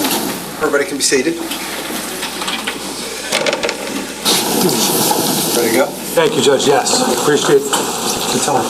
We're just talking about the things that Paul Caneiro said to police the morning of the fire, 27th. Obviously, these videos and these interactions, they're before police develop any sort of like suspicion with Paul Caneiro, right? You know, all these conversations are before they see him shutting off the DVR in the garage. They're all before we see any video of his car leaving. So these police officers and these detectives, they're just trying to figure out like if he knows anything about what started the fire. You know, we see cameras on your house, like might be nice to see what what we see on them, right? Because we know, and we'll probably talk about it, but you all got a sense of there's two cameras by the driveway in the garage. There's one in the front and there's one in the back. So I mean, any officer is going to find out, do they show anything? So what happens when those conversations happen?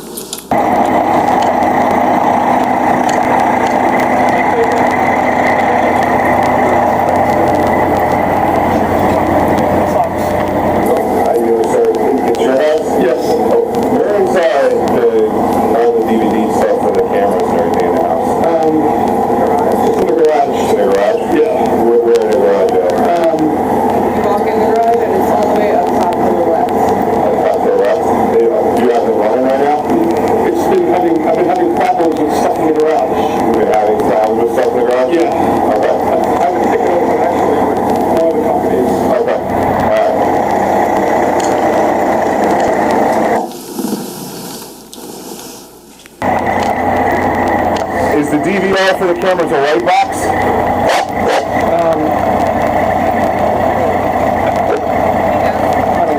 You don't know? Okay.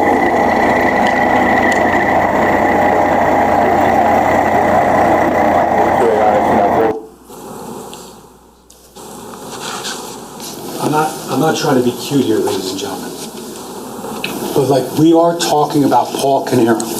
We are talking about a guy who is in the tech world, like it's what he does for a living, right?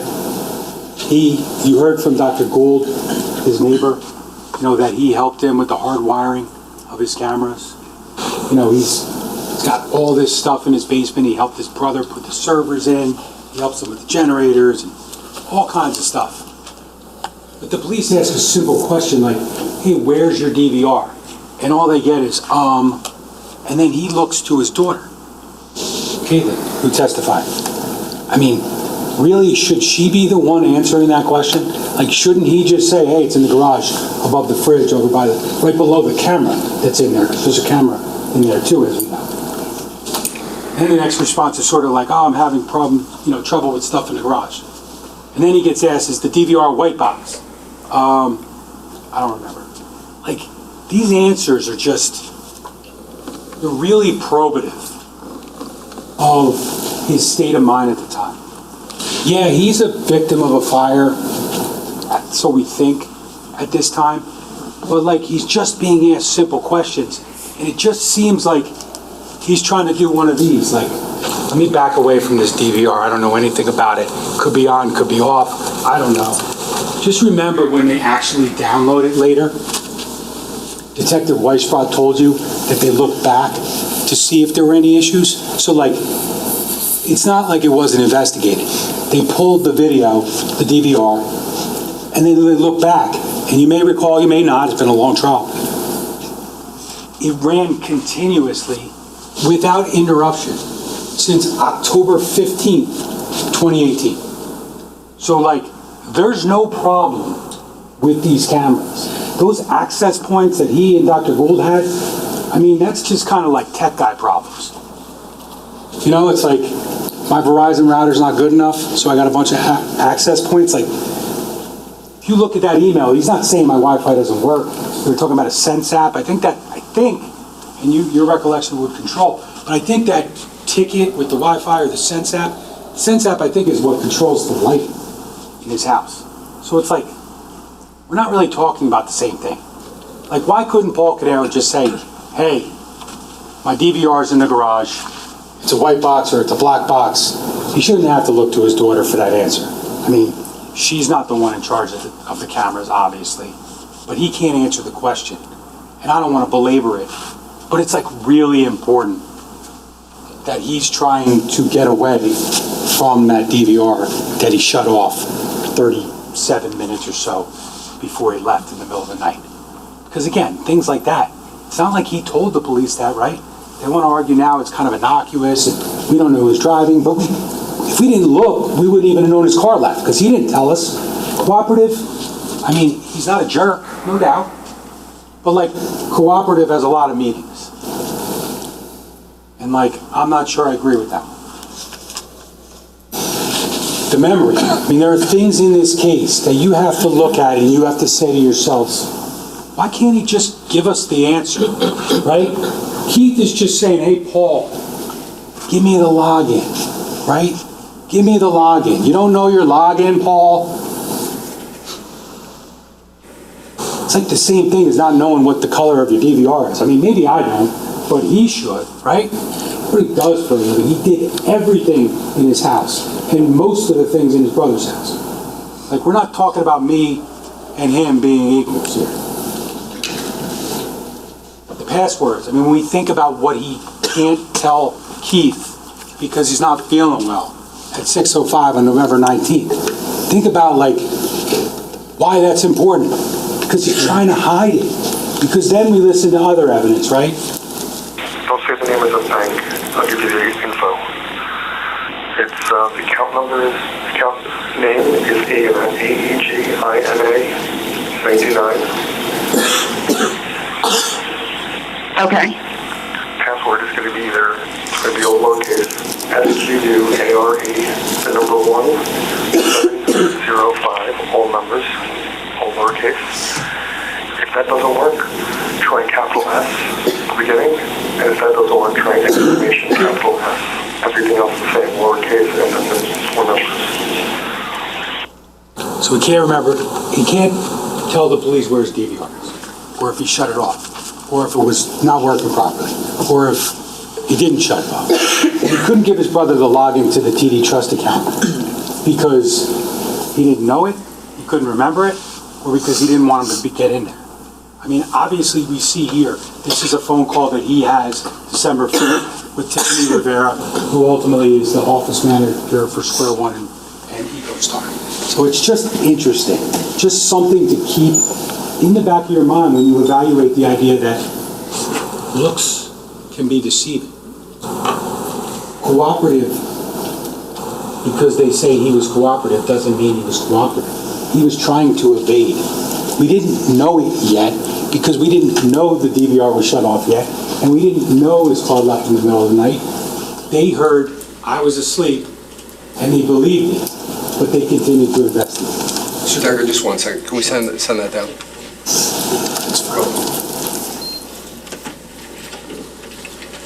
Sorry, go ahead. No, Judge, I'm sorry.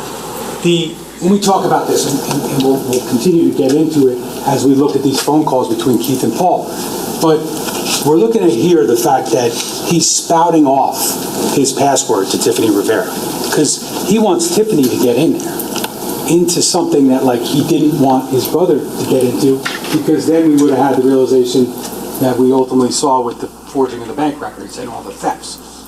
But think about, he can't give his brother the password on November 19th, 2018, about, 9 hours before he was murdered?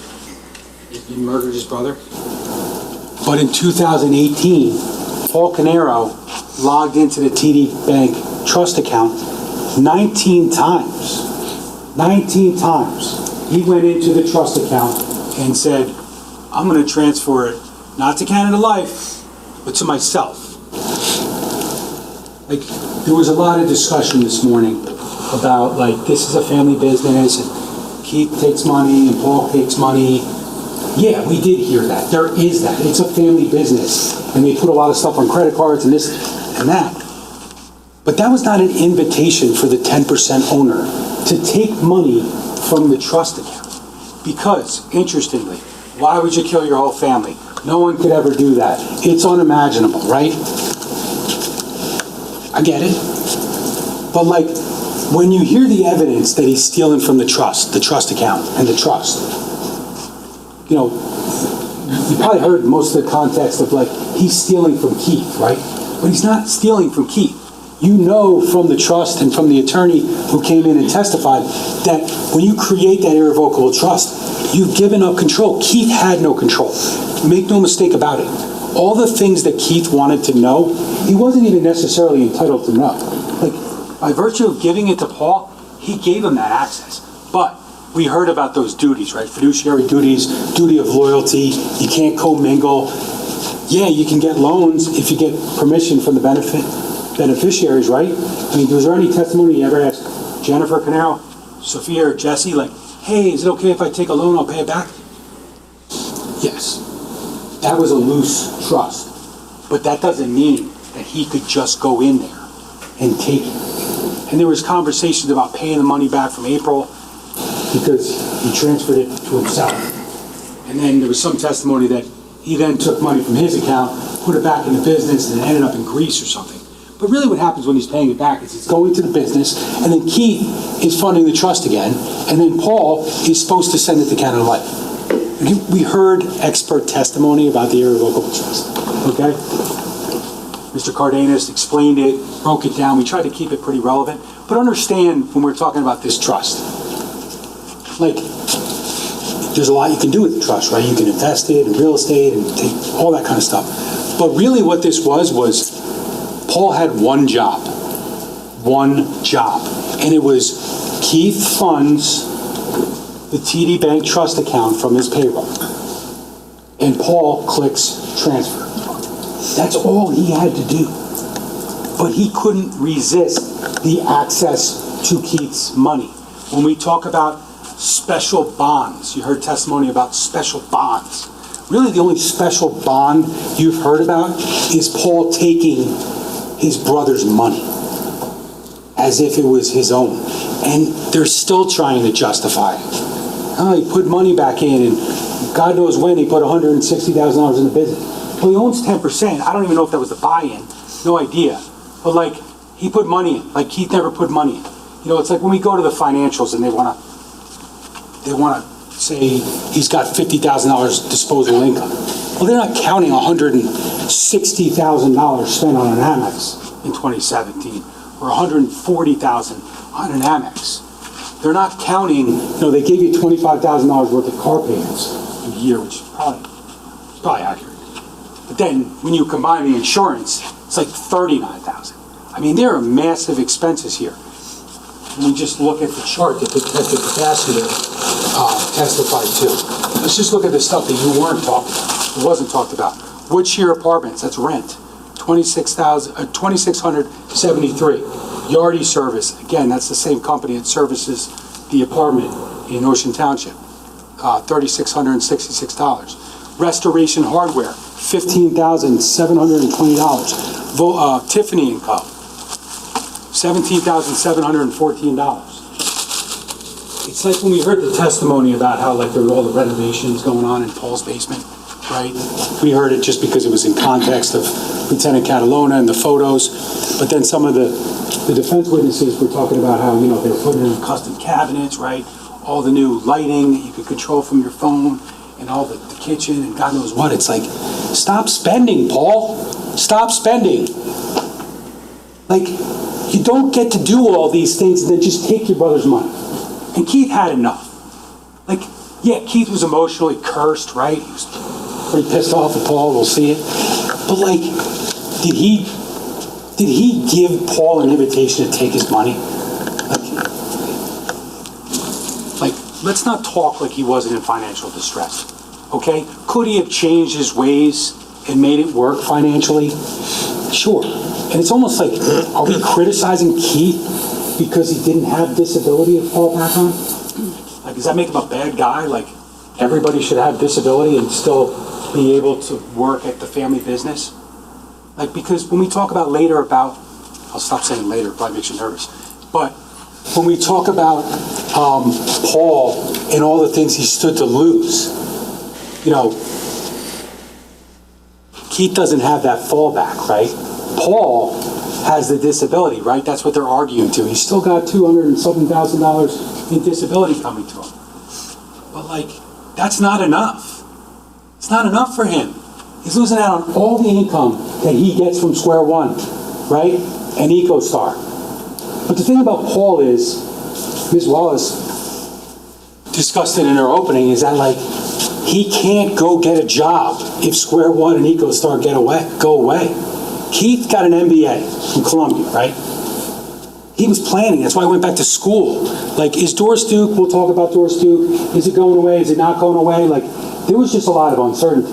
But Keith was preparing for it. He had job interviews, and he applied to Amazon, and Ben Paolucci, we heard about that. They had dinner that night, and they were saying that he didn't say anything bad about Paul, but there's only certain things that we can elicit from witnesses. That's actually admissible. So they had a conversation where it's true. Yeah, I'm going to sustain that objection. Disregard that last sentence. Go ahead, Mr. Decker. Sure. So Mr. Paolucci and Keith went to dinner Saturday night, which would have been the 17th of November. And before they went to dinner, they were actually at Ben Paolucci's house, and they were on the computer. Ben works for Amazon, right? And Keith was applying for jobs using Ben's like kind of referral program. And then they went to dinner, right? And what Mr. Paolucci was able to say was that I asked him not what the conversation was about, but what was the advice that you gave to Keith.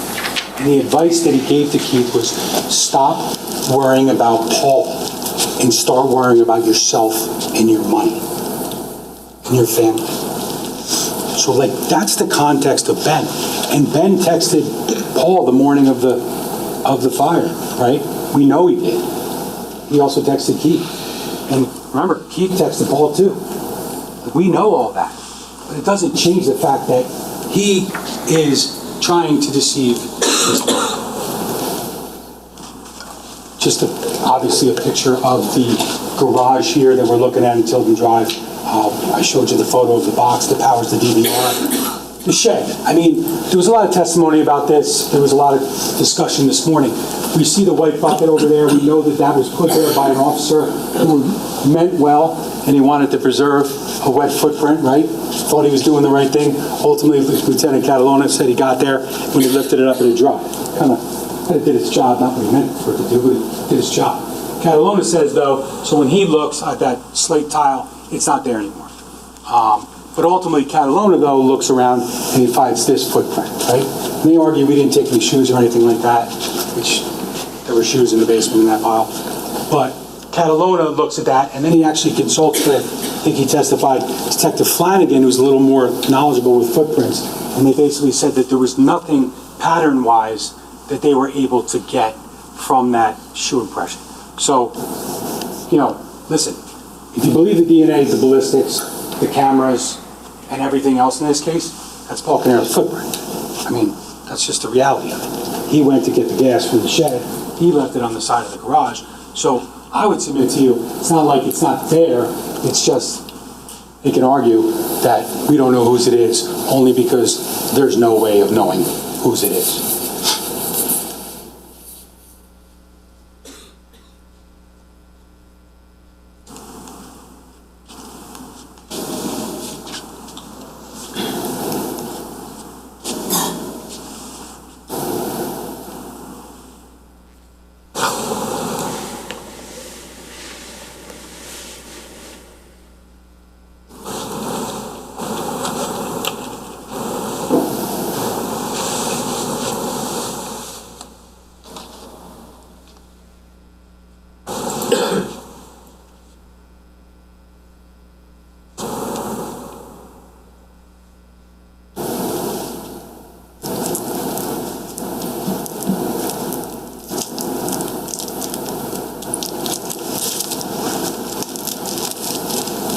I think it speaks for itself. There's really no other explanation than at 1:28, it says 2:28, but remember, it's off by an hour. Detective Weisbrot testified to that. Despite it running continuously since the middle of October without interruption, all of a sudden, this shuts off as Mr. Caneiro reaches up towards the camera. in the system. Do I know if he pulled out an extension cord or if he hit the off button on the machine? No, I don't. Can't see it based upon the perspective. But it is very clear that he just shut the cameras off on the outside. So, one of the reasons I say that is because of his actions, there's a lot that you didn't get to see on the outside of the house. Like, it's hard to argue they don't know who this person was or they don't know what was going on out here, when the only reason we don't know is because of him. So it's like kind of a little bit like interesting that you can cause the problem and then point the finger to someone else, like we should have done something better. Sorry, you shut the cameras off. We could never see what was showing on those cameras. But again, we talk about cooperative versus not uncooperative, but like, why is he telling the police certain things? Because remember, investigations, they progress. And police, they get a piece of information and they say we didn't investigate it. But they get a piece of information like, was he asleep? I don't know, let's figure it out. Ultimately, we know he's not asleep. Just like we knew he's in the basement. Despite being told that, or telling the police that it was 4 p.m. the last time he was there. So, the police, we heard a lot about canvassing, and I already talked to you about the canvas on Tilton Drive, and there just weren't any cameras on the other side. I don't know what to tell you other than that. But as police are at 27 Tilton and they ask the Caneiros to go to the police department, ultimately, while they're there, and you heard testimony from the daughters, that they learn about something that's going on in Colts Neck. At 12:34, Paul and his family are at the police department, and Colts Neck Police receives 2 911 calls reporting a fire at 15 Willow Brook. The first caller, the one, pretty simultaneous, but one of the callers was Catherine Lucchese. She lived right across the street, 44 Willow Brook. We got the surveillance from her house, and she calls 911.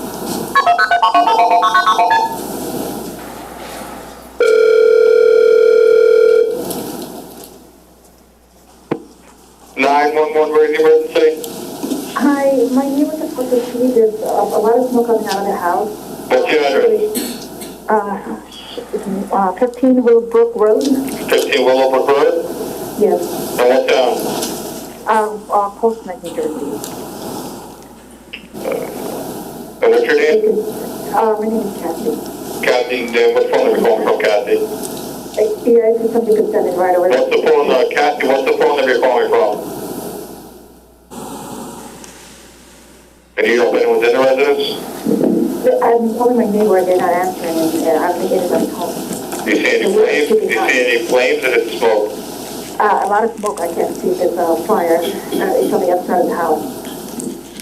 What address are you calling from? I'm right across. I'm sorry, what street is that? You're right across the street? I live right across. Alright, we'll get somebody right out there, Kathy. Okay, thank you. Alright, bye-bye. You noted, you remember from her testimony that she had kids that shared a bus stop with Jesse and Sophia. So one of the first things she tells police that day on the 911 call, and also when the police arrived, is that Jesse and Sophia weren't at the bus stop. Now, I know kind of where we're at now. You've heard a lot of testimony, you've heard arguments from counsel, and it's kind of been like almost like, I think it's sort of presupposed now that like, we know when the fire starts, right? We know that, the power gets cut and then the telecom gets cut, but like it wasn't always that simple. It took investigation by detectives and all kinds of surveillance and different things to try to determine when this fire started. So when we look at it in the perspective of like how the family was being treated at the police department and the like, this is being reported at 12:34 p.m. Like the police have no idea yet that this fire started earlier. It's going to take the generator. It's going to take getting some video. It's going to take, the 911 call from Mr. Capura. So when we think about the investigation, just recall that it takes a lot of effort to figure these things out, even if now we're all kind of conceding that the fire started at around, 3:42 or whatever, just shortly before that. Then, obviously, in addition to Ms. Lucchese, we had Dr. Boris Volstein, who lived next door. Ms. Mastalone talked about it. He also places on one call once he shows up, and then he ultimately goes around and finds Keith's body.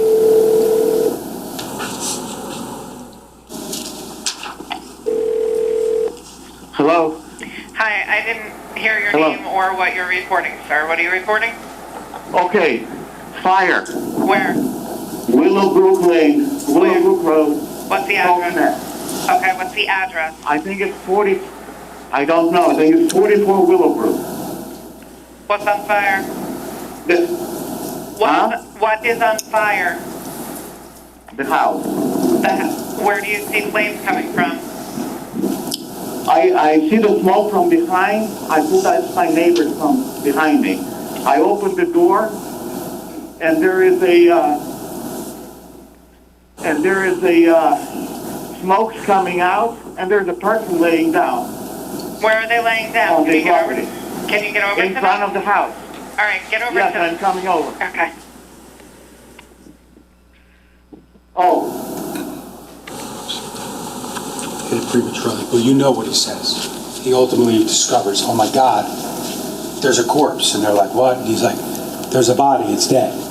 And he ultimately finds Keith Caneiro, who he knows he can't positively identify given the state he's in with the hood on. Now, police have a fire and they have a murder. They're ultimately going to start making other notifications to the prosecutor's office and different agencies. Fire's coming, but then we start to uncover the scene evidence and ultimately the electrical panel and the generator and the shell casings and some of the bullets.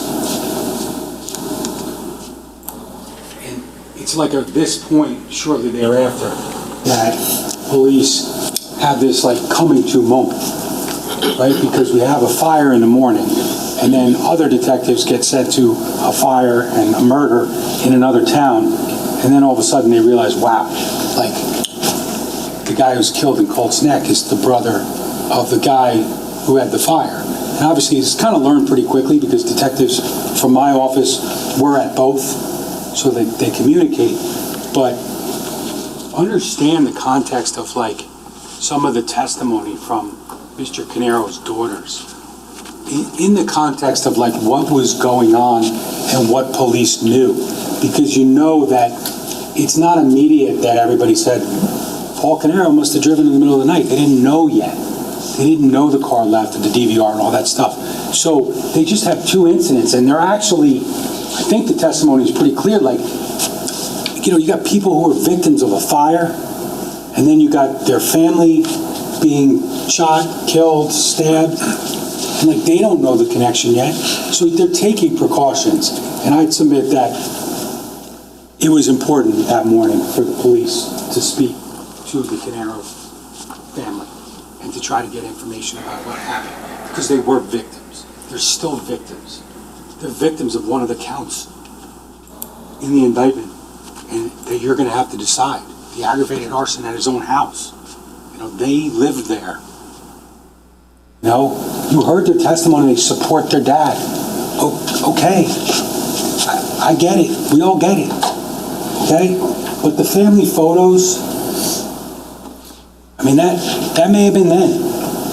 That might have even been the day before. But like, everybody's got that breaking point, right? Nobody knows what's going to trigger. There's nothing that can trigger something like this, but something triggered it with Mr. Caneiro. I will never be able to tell you how he could kill his niece and his nephew. It certainly wasn't for $17,000 on a Tiffany card or something. Clearly. But that doesn't change with Mr. Caneiro. It doesn't change with Corey Caneiro. It doesn't change with God knows who else. That motive doesn't work for anyone. But you hear that testimony because it is relevant. Because it just happened. Let's keep that in mind. Hours before this happens. Hours before Mr. Caneiro's up in his bedroom. Doesn't have any contact that night with either of his daughters and his wife. Sitting up in the bedroom. with the gun, with the laser sight, with the laser light, like, kind of sitting there probably stewing. Like, you know what, Keith? No more. Like, I'm not doing your freaking chores anymore. Like, yeah, I know I stole from you, but you know what? Deal with it. I'll pay you back when I feel like it. I mean, that seems to be the trigger, the reaction. There's no issue like that with Corey or anybody else. Like, that's not a coincidence. You know, you don't get yelled at by your brother at 6:05. You don't get accused of stealing by your brother at 6:05. You don't shut off your camera at 1:28. You don't then go down to your basement, shut off the rest of your cameras at 1:31. Your car doesn't just miraculously leave at 2:07. It doesn't just miraculously show up in Colts Neck and then miraculously come back at 4:08. It's not a coincidence. That's called evidence.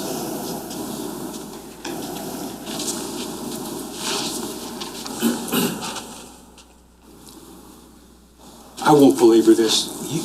You heard the testimony from Dr. Zhang and Dr. Toma.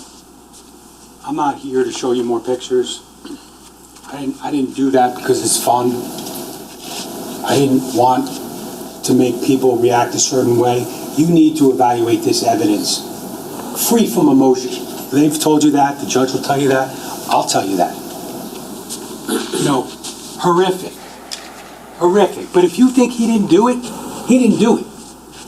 I suggest that would be outrageous to believe, based upon the evidence in this case. But don't do it because of emotion. What happened is horrific. And she didn't deserve that, and he didn't deserve that. But I want to prove this case to you, Ms. Wallace proved this case to you, beyond a reasonable doubt. I'm not sure what else we can give you by way of physical, tangible evidence. Anyone who gets backed into a corner by DNA, ballistics, cameras cutting off, the car leaving in the middle of the night, they can all go, he did it. Anybody can go, Corey did it.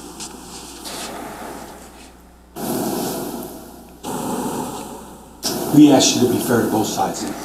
I would suggest to you that when the evidence suggests that only one person could have done this, then the obligation as jurors would be to follow the evidence and the right verdict, which is ultimately going to be that, as unfathomable as it may be, he did this. So we know that the bodies are all pulled out. It's horrible. Obviously, that scene was terrible.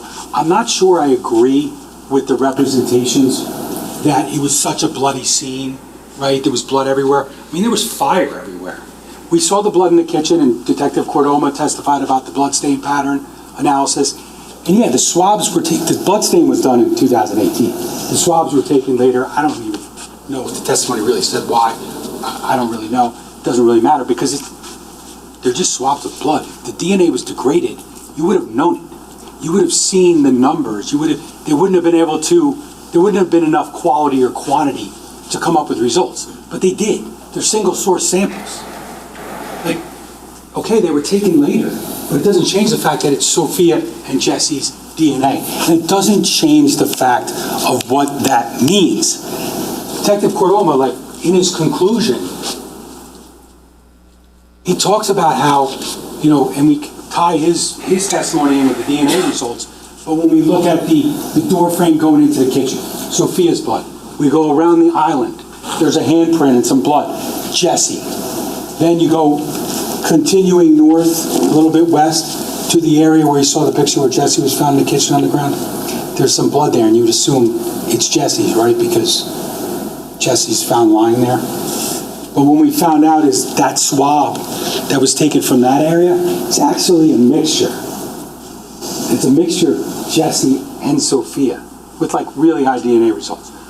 They're in the PowerPoint.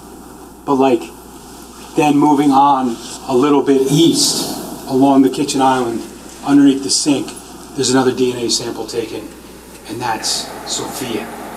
So like, in the context of like what's going on in Colts Neck, there's this like running around the kitchen. And what are we running for? What are we running from? And Sophia, you know where Carmelo Lamarca, the firefighter, you know where she was found up on the, going up to the second floor on the landing. She's there, her mom's a little bit below her by the basement stairs. Like, she's found there dead. But she was bleeding in the kitchen. Like, what was going on? You know, when we think about that in the context of like, where is Jennifer Caneiro's phone? I'm not sure I understand why that's so important, but you have to understand the context of like, what was Jennifer Caneiro doing? What was she responding to? Her husband had left the bed, right? He went to investigate why the power's out. Presumably, she woke up either when he left or like at some point she realizes the power's off and he's gone. Maybe she gets up to look for him, maybe not. Maybe she hears gunshots and then goes to get him. Like, is she worried about her phone? Is it maybe just in her bedroom still in the rubble with the Tiffany boxes? I mean, you saw that testimony. I mean, they don't dig out the master bedroom because it's not anywhere near the point of origin. Cordoma told you they dug out the basement in the area of the closet, right? They dig it out lowest, try to find lowest visible signs of fire. U patterns, V patterns, all that kind of stuff. But like, this wasn't a robbery, right? Are we trying to say it was a robbery? It wasn't a robbery. Think about it. The photo of Keith Caneiro when he's lying on his front lawn face down with his face in the dirt. His phone's sitting in his pocket. Or his wallet's sitting in his pocket. His phone's right next to him. Like, nobody took his phone. Nobody took his wallet. This isn't a robbery. No one took Jennifer Caneiro's phone. Could they have looked for it? For sure.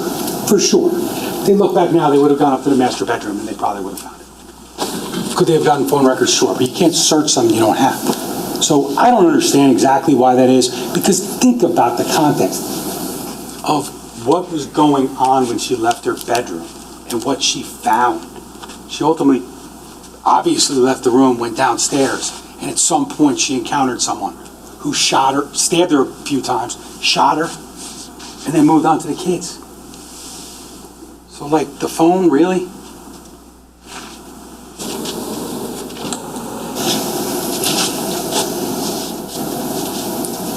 You know, obviously it's important. Again, like I said, I think we've established a timeline. We've probably done a lot of talking about timelines. I got one too. I have no problem with their timeline, 0. But again, when we talk about investigation and like, did they do this? Did they not do this? Did they do this? There's a lot of work that goes into building that timeline.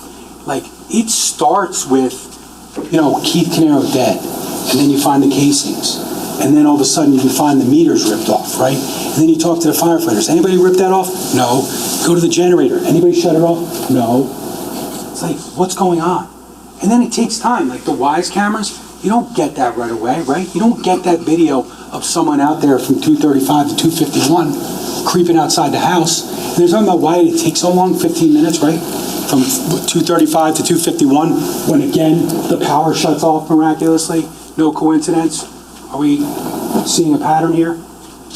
But they argue to you this morning that, like, if he's such a tech guy and he knows Keith's house so well, which he does, why did it take him so long? Well, I'd submit when he goes the way of the generator, and you'll see the video, all he's got to do with the generator, shut it off. I mean, he knows the generator. You know, Tyler Badaracco, the fire chief, who's also an electrician, said that this is not like where most people would turn off the generator. And he went and shut off the actual the master switch. But he was saying that that's not something that like many people even know is there and how to shut it off. But that doesn't take him long because Paul knows the generator. Dwayne knows everything in Keith's house. But the electrical panel's different. That's not really like an expertise. That's like brute force, right? You got to figure it out. You got to have something on you to rip that door off, right? And somehow you got to rip the tag off, and you got to rip. I don't even know exactly how it works, but it's not as quick as just flipping a switch. And you hear it. You hear it on the video when we watch that Wise camera from the garage. You can hear that like banging, you know, like before the camera goes off. All of a sudden you hear like throughout. I mean, the sound's not always perfect, but you can hear it. It takes there's manipulation involved. It's not quick, you know? And he's also sitting out there, if you think about it, he's got to get the power off. But he's also then waiting. Like, I don't think he wanted to wait, let's say, 27 minutes for Keith to come outside, right? He didn't want that, because that's really what happened. He shut the power off at 2:51. He's got to wait for Keith, but he's not going in that house. You know, he's not going into that house until there's no men left in that house. That's the reality of that. Keith never saw those shots coming. But so, that electrical system and the Verizon information, it's all part of the process of figuring out the timeline. Because it's not like it's always been like, oh, it's a given that the fire started here. I mean, we saw the cross-examination as trial progressed, and I think even when we were talking about the timeline and, you know, the property, I think at some point the questions were even like, okay, there's the Macan at 228 or 428 or whatever it is, the second video. Like, all of a sudden now it's like, okay, it is the Macan. We just can't prove to you who's in it. And obviously you can't see inside the Macan, right? We know that. I mean, there's nothing I can do about this, nothing you can do about it, nothing anyone can do about it. It just is what it is. But is it a coincidence with all these other things, or is he really just driving the course? But obviously we see the evidence related to the generator. You've seen these pictures a million times. That's the generator. But these are just little pieces of information that they learn quickly in the investigation in Colts Neck. They can't go in the house right away, right? You know, they're still putting out the fire. Detective Cordoma and others told you that the scene's got to be made safe. They had to put the beams in downstairs and the supports in downstairs in the basement to make it safe. But as they do that, the detectives now are kind of focusing on like, all right, we got these two incidents. Let's canvass in Colts Neck. Let's canvass in Ocean Township. And again, they didn't zone in on Paul Caneiro. This is just what the cameras show. Starting at 30 Tilton. See the blinking of lights up here? That's Mr. Caneiro's driveway.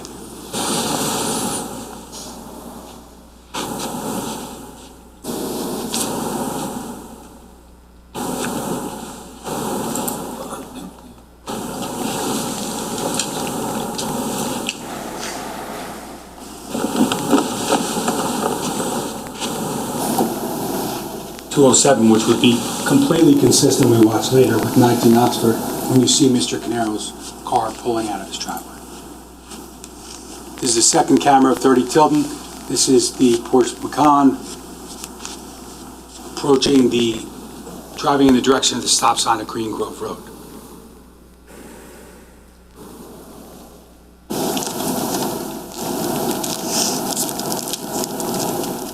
I'd also note that when you look at the taillights, and I know there was, remember there was some circling of taillights and things, because it wasn't always a given that that was Mr. Caneiro's car. Like, we got this, but maybe we didn't yet have the 19 Oxford, which shows it's his driveway and the car's leaving, but it also wouldn't have showed exactly which one. So we paid a lot of attention investigatively to the style of the taillights, and also used that to try to link it to some of the video that was in Colts Neck. This video is kind of, I would submit to you all that when police obtained this video, this is where the sirens went off. This is like the moment where it's like, he's not sleeping. I don't even remember if we knew he'd shut off the DVR yet, probably think we did.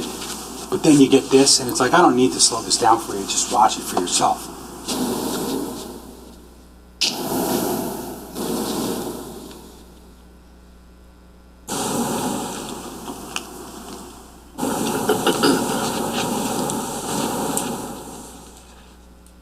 Obviously, that's the Porsche Macan that just left 27 Tilton driveway at 2:07 a.m.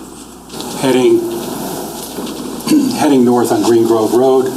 We have the video, obviously, from 308 Green Grove. This is the other camera showing the front. But here we're going to see the stop sign.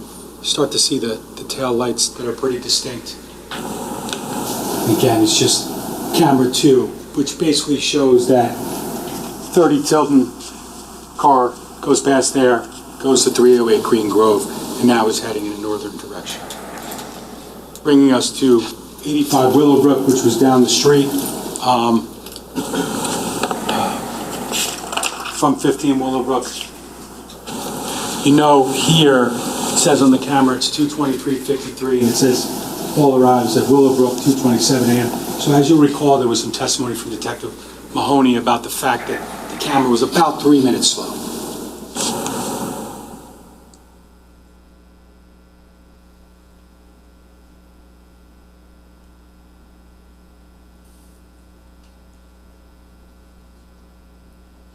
Obviously, that's one of the videos where you have to do things like look at the tail lights and look at, maybe slow it down.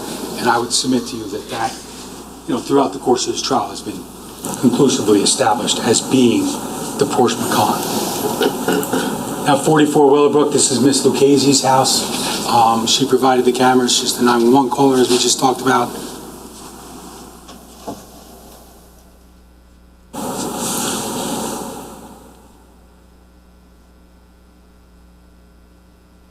Appears like that car is slowing down at the end, based upon my review of the video. Obviously, it's something that you all need to make that determination.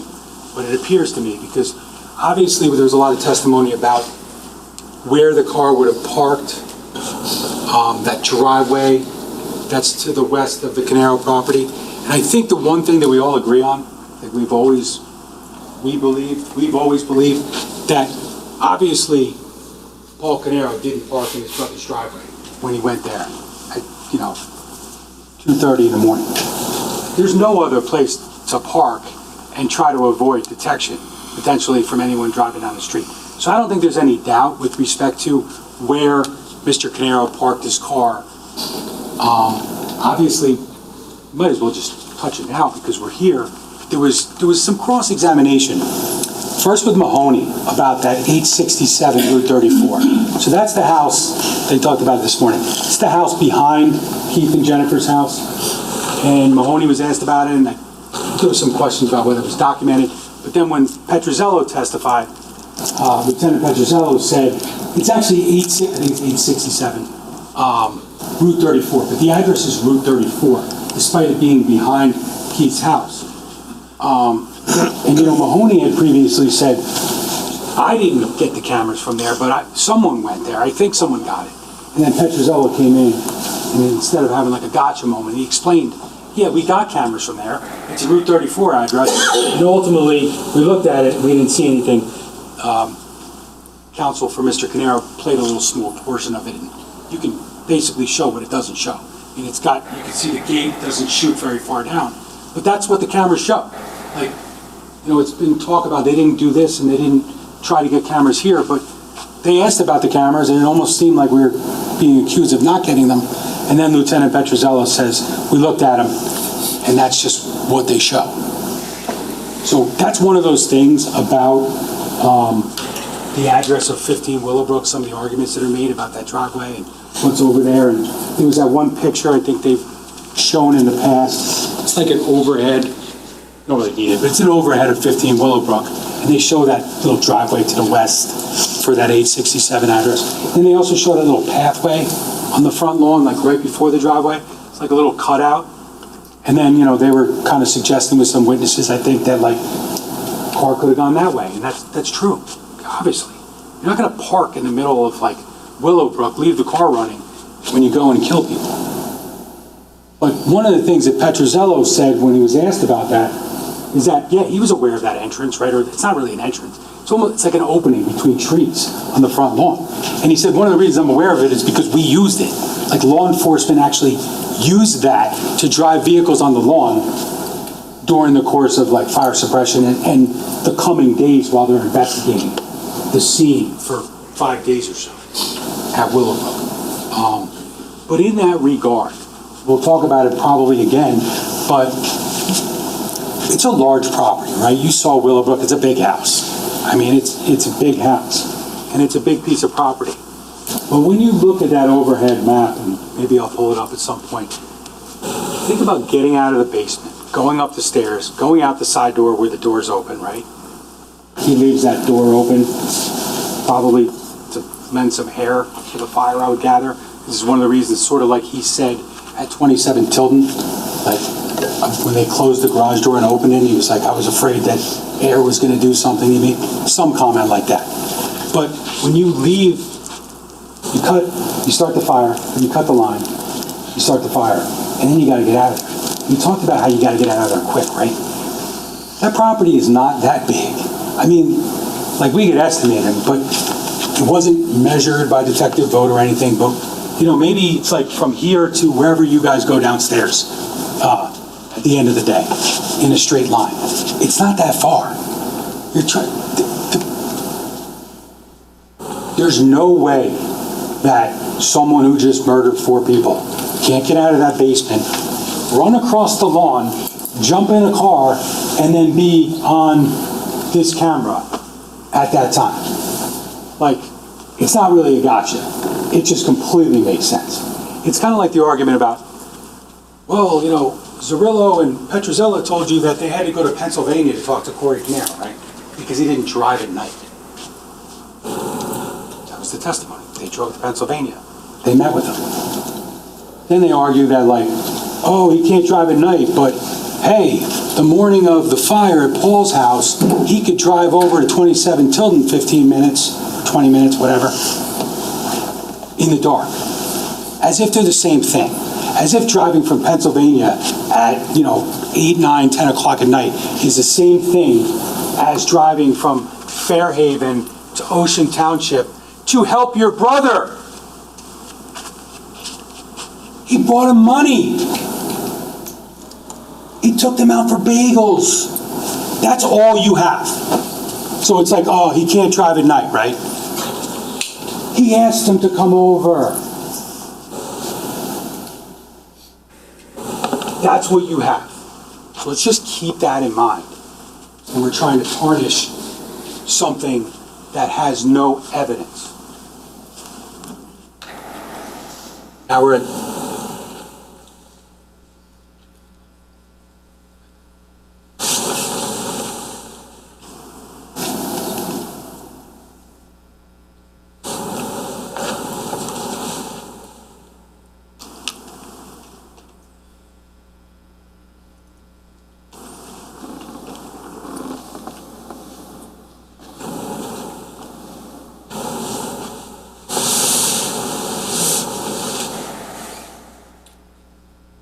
Six minutes after that ONT line is cut, he runs across the property, jumps in his car, and remember, this camera's right there.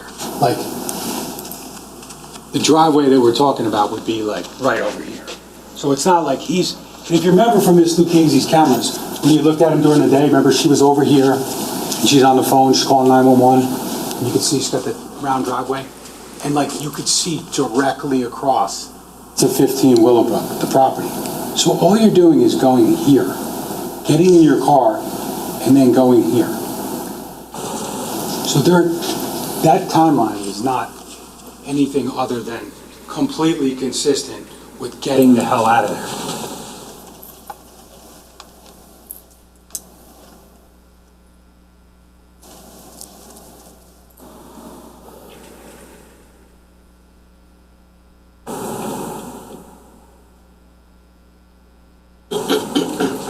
We got the Porsche Macan at 348, heading back to Ocean Township to run 308 Green Grove. It's going to turn left onto Tilton Drive.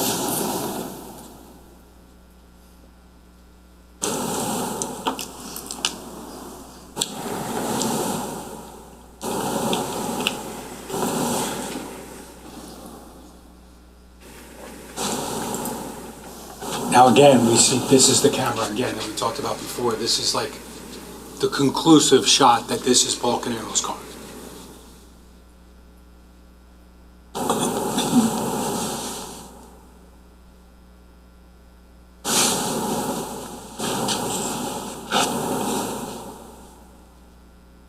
Car passes 308 Tilden, or 308 Green Grove heading toward Tilden. Now it's on the 2 cameras from 30 Tilden.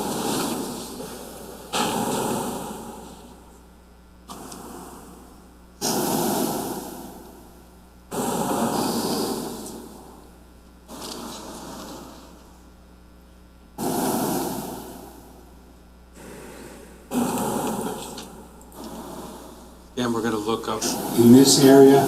Once the car passes, we're going to see the area of the driveway of 22nd Tilton.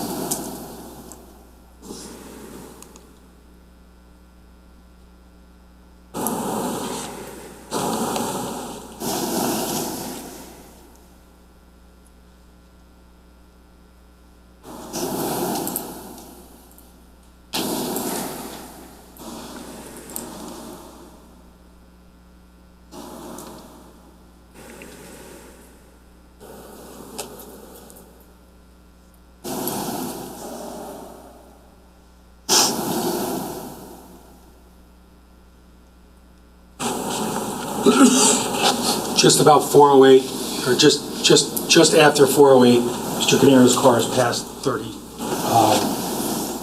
Tilden, and now he's pulled into his driveway, which is ultimately going to be corroborated by the 19 Oxford cameras.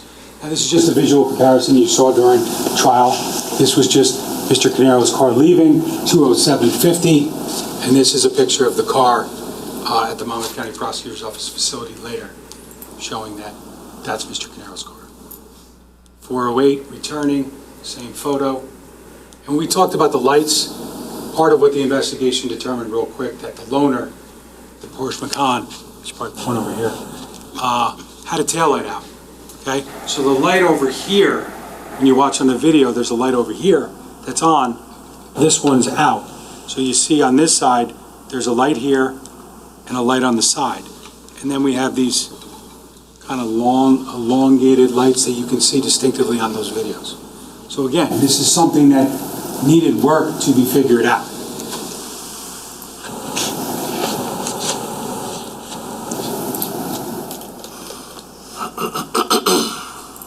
Now, again, in the context of investigation and what we learned and when, and why he would need to flee the area so quickly, once the investigation started in Colts Neck, and they get the generator, they get the casings, and they get, they begin the origin and cause. But shortly before that, while they really can't do anything that day, Detective Zerillo, if you'll recall, he runs like the call sheets from the night before, just because I guess he usually does that in the morning, and now all of a sudden they have this incident. And ultimately he uncovers a phone call in the middle of the night reporting shots fired. And that's where ultimately police are able to track down the 911 call from Mr. Kapoor. And that obviously was something that was very interesting because, you heard the testimony from Detective Cordoma about the slow burning fire. But again, that's not necessarily something conclusively that's that easy to establish unless you have other information uncovered by the investigation, like the ONT line and the generator. So the timing of that, it's going to become the question of is there a coincidence between the timing of electricity loss, shots fired, and then ultimately, the fire itself. So that's where we get to the 911 call from Mr. Kapoor. Colts Neck Police, Operator Ward. Hey, how are you? Hi. Question, do you have hunting in the middle of the night in Colts Neck or not? No, you're not allowed to hunt anywhere in the middle of the night. Are you hearing gunshots? I heard gunshots, yeah. Okay, where are you? Let me send somebody to the area. Following St. River's Edge. Okay, you don't see anything, you just hear it? I was in bed and clearly I heard bump, bump, bump, bump, bump, and then one boom. Just clearly a gunshot. Okay, absolutely. We'll send somebody right over to the area. You said you can't see a car or anything that would be involved or anything like that, right? It's pretty dark. Yeah. Okay. What street are you on, just so we can get a reference point? River's Edge. You're on River's Edge. I live in River's Edge and Following. Just in the steam right. And how many of them did you hear? It was five. Five. And then 2 secondary and 1 more. Okay, let me send somebody where you're at there. Can I just get your name for my record? Dennis February. And what's your telephone number, Dennis? Just for my record, we're not going to call you. That's okay, you can if you wanted to. Okay, and you don't want to speak to an officer, you just wanted the area checked, right? Yeah, I don't care how precisely. I think it would be, if if it was hunting and took out a deer, stick with it forward in Sky Lane. I just don't want anyone else getting shot. Yeah, let me just double check and make sure. No, I don't think if it was an officer putting down a deer, it would go off that much. And I don't see them doing anything right now. Yeah, so it's not an officer putting a deer down. All right, we'll send somebody right out. Thanks so much for reporting it, Dennis. Have a good morning.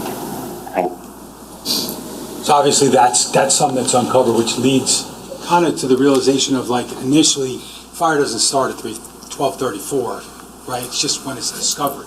It actually occurs, the murders and the fires actually occur hours earlier than that. It's just, for whatever reason, that fire just didn't catch very quickly. And ultimately, the introduction of oxygen by first responders and firefighters ultimately had that fire go from X to Y very quickly.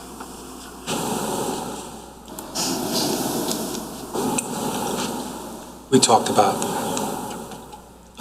about the cameras, obviously, a lot. We talked about how they nitpicked Marino and how he unplugged this and unplugged that. But obviously now we're looking at a situation where, just from the perspective of, we got shots fired at 3:26. We got a fire call at 12:34, right? And we got murders. Now we're looking back as the investigation is beginning, and it's like, we got all these, we got his car leaving and coming, and now it's starting to make sense as to, like, why is this guy shutting off his camera at 2:08 when we have a shots fired call at 3:26, 3:30? Starting to make it look like there's not just an issue with his camera. It's starting to look purposeful. It's a buildup, and it's the police following the evidence, the surveillance. We're not at ballistics yet, we're not at DNA, but they're following the evidence, and it's like, shut off the camera, leave in the middle of the night, shots fired, car comes back, fire at my house, oh, and yeah, shut off my cameras, so you can't see anything. That's before, ladies and gentlemen, that's all before DNA. That's all before ballistics. That's all before figuring out that the guy's up in his room practicing.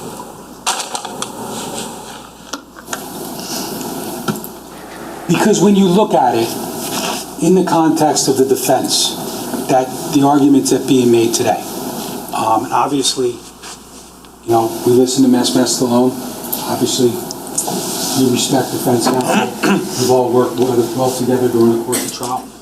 But when you look at what they're trying to argue to you, it's really that Paul Caneiro, for you to find anything other than he killed everybody, he would have to be the unluckiest man in the world, because he would have to shut off his cameras, get framed, but then not be able to prove you got framed because you shut off your cameras. Like, it's really kind of hard to sink your teeth into that. We talked about the cadaver dog, and now we just talk about from the perspective of, by shutting off the cameras, you know, the 4 cameras outside, the one above the DVR in the garage, and then the 2 Wi-Fi. What you, ladies and gentlemen, and what we, as the investigative team and the state of New Jersey, missed because of what he did at 1:28 and 1:31 in the morning is, we missed who took the gun out of his padlocked gun locker in the basement, right? All the guns are kept there, they're locked up, right? I don't know how anyone's getting in there. That lock on there, you saw the lock in the pictures. Who got in the Macan? Who backed out of the driveway? Who then came back after the murder spree, downstairs, right, where all the guns are kept, swap the barrel, take the barrel out, put the old barrel back in, lock it back up in your locker, right? Who transferred that go bag into the Porsche Macan? Like, remember, when you watch the camera, the DVR in the garage, when he shuts it off, it's staring at the Macan, right? So that's just another thing that, like, when he popped the rear of the Cayenne and put the bag in it, we would have seen that. But because of what he did, we can't. But I don't know if seeing it would be better than the fact that he just shut off his cameras so you wouldn't see it. I mean, we could probably debate which one would be more important or more probative of his guilt and all the hindering efforts. Who buried the bloody clothes in the corner of the basement? You know, again, we've been criticized about like transfer and all this stuff, but like, you would have saw it. If you didn't shut off the camera, you would have seen it. Who went outside, set the fire? Who tried to torch the Macan in the driveway? That flash of fire. The one camera is staring at the Porsche Macan. He shuts off the camera because he's about to do these things. Because here's what we're looking at, the Porsche Cayenne. With the backpack, right? We got the barrel. We got the knife. We got the FLIR. He's got multiple spare phones. I could show them to you. We need to. I'm not saying he used spare phones to plug the FLIR into so he could see better. I'm not saying I don't know. I don't know if he did or not. But he had it. And it's like, why is all this stuff in the bag? Why is it in the bag?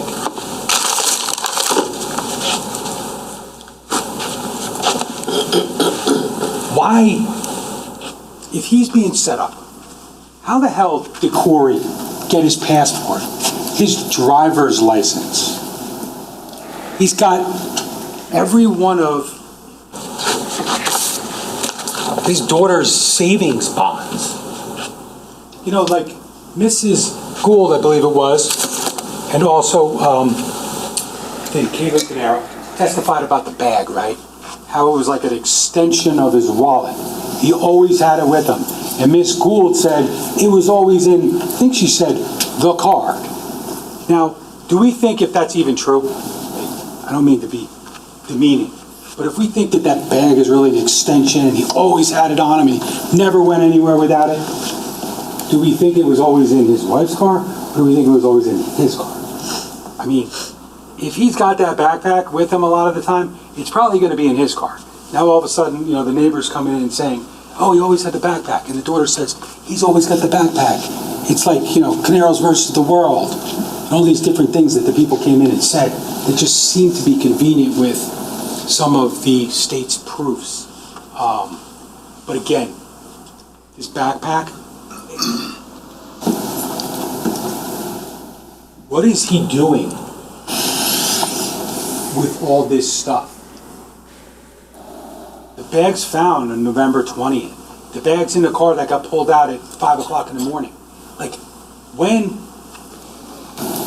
if he was really sleeping and he woke up and he's a victim of a fire, how the hell did he pack a bag? Because he had to have just done it because the barrel's in it. So, like, we know that there was time between 4:08 and when the fire is discovered. And the fact that he's waking everybody up, shoeless, look at me, I didn't have time to put shoes on, kind of thing. It's just perpetuating a fraud. And there's no way that that whole thing was set up.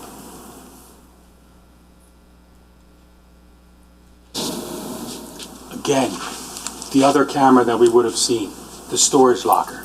I don't mean to belabor it, but like, it's not so much that he shut the cameras off, it's what they showed, or what they would have shown had he not shut them off. That's where he keeps all his guns. That's where the gun is. This is where the murder weapon is, right here. The other one with the laser sights is up in his bedroom, but this is the murder weapon in here. It's a locked storage locker. How is Corey getting in there? How's he getting in there? How's he opening it? How's he opening it again to put it back? You know, why would Paul shut off the camera showing Corey putting the gun away? Because it didn't happen. It didn't happen. It's the ammunition. This is the Fiocchi. We didn't bring all of it in. We have, you know, a sampling of it. But again,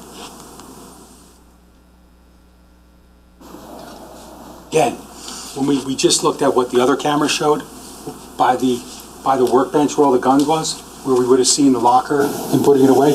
Now we're looking at this area over here. We're looking at the area, the window well is right here. We see a dresser, we saw a bunch of pictures. But this is the way it looked at 1:31 a.m. This is what that, like, the soup of articles Ms. Mastalone called it this morning. It didn't start that way, right? This is it.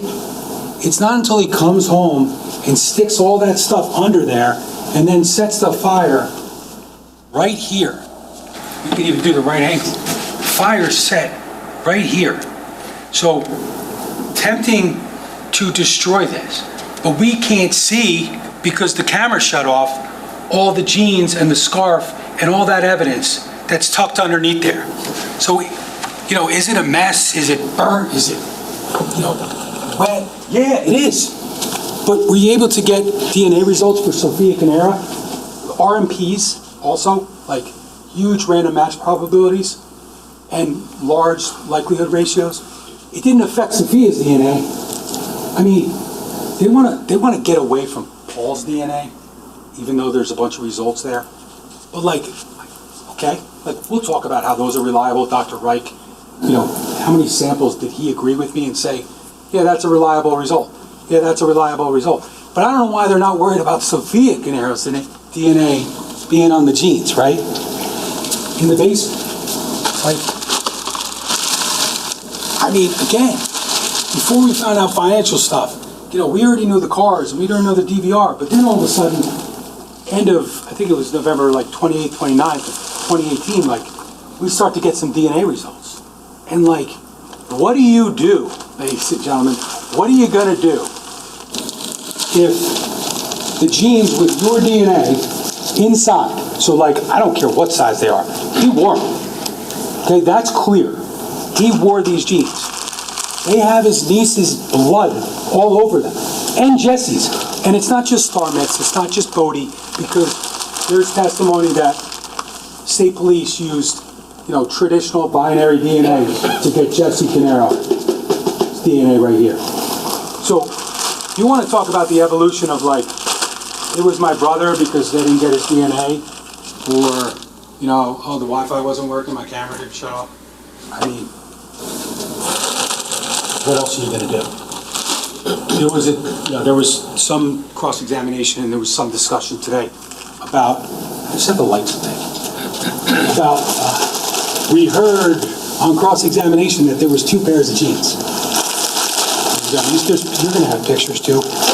This is S231C. This is, I would submit to you, and you're going to have it. I'm not asking you to believe me. This is your job to determine whether or not there's any degree of believing that these in the same pile aren't just a portion of what's missing from these jeans. Maybe there's no way to conclusively tell. I don't really see any difference in coloring. I think we were looking at photos before, and in photos maybe there's interesting colors. But to me, you're missing a label here. Partially burned off. You can see actually the top portion of what's there appears to be missing. And then you got the label right here. First of all, if there was 2 pairs of pants, first of all, what's the difference? There's also a t-shirt, a long sleeve shirt, there's other shirts. But second of all, it just seems like a grasp, wow, we found the smoking gun. There's actually 2 pairs of jeans. There's one. And you can obviously, ladies and gentlemen, anything I say is in evidence, okay? I'm not asking you to just believe me because I'm me, okay? I'm trying my best to explain to you what I think and Miss Wallace thinks about what the evidence shows. And I suspect that that is an attempt to try to create a second person is involved theory. But again, we won't know if there was 1 pair thrown into that pile or 2 because he shut that camera off at 1:31. This again is just the area. You've seen the photos. You saw what it looked like to begin with, and you saw what it looks like now in this photo, S1A110. And ultimately, that pile has been significantly reduced given the effects of the fire. We traced that hose from the outside. Now you can see it from the inside. Exactly where that point of origin is. I keep pointing over there, but you're all looking over here. I'll get the hang of it. This is the basement window right here, so we're looking right outside. Okay? Fire, pile of charred articles.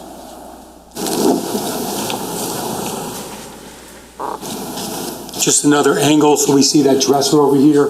This is the area, and this is the point of origin of the fire, just basically within or just outside the window.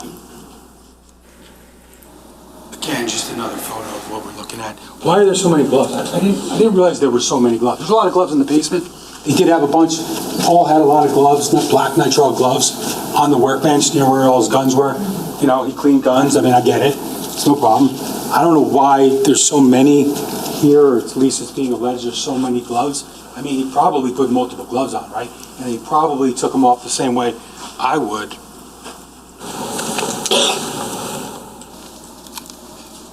That's why there's testimony with the DNA. It's like, we really don't know what's inside, what's outside, because, you know, this would be the outside if it came like this, but it could actually be the inside. There's a bunch of gloves because he's trying to not get blood all over him, right? He's trying not to leave fingerprints on anything in Keith's house. He's probably using multiple gloves, and ultimately, I think you'll find that he's using that scarf wrapped around the knife, stabbing Sophia, because we know from the DNA, and we knew this early on, that Sophia's blood is on the handle of this knife.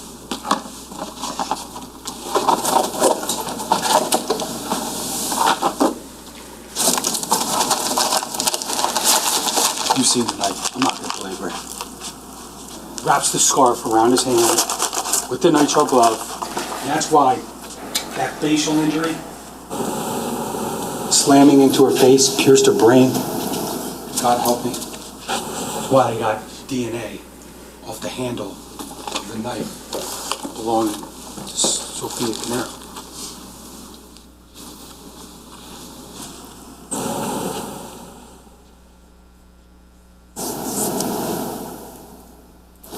Again, just showing you what you would have seen. That's the camera up there. And we got the Porsche Macan with the fire damage right here. And obviously we know he shut off his cameras, and obviously we know that Dr. Gould is his neighbor behind him, and police were able to get camera footage from 19 Oxford. We start with, again, you've seen it. I don't want to belabor this stuff, ladies and gentlemen, but I have the burden in this case to prove beyond a reasonable doubt that Mr. Caneiro committed these crimes. And if I left anything out, or if I went too fast, or if I rushed through it, I wouldn't be doing my job. So I appreciate your patience in this regard, but obviously we're looking at 206-14. And again, we didn't know Paul Caneiro left in the middle of the night because he didn't tell us, right? So police have to get the footage and then ultimately have to make the observations that they make.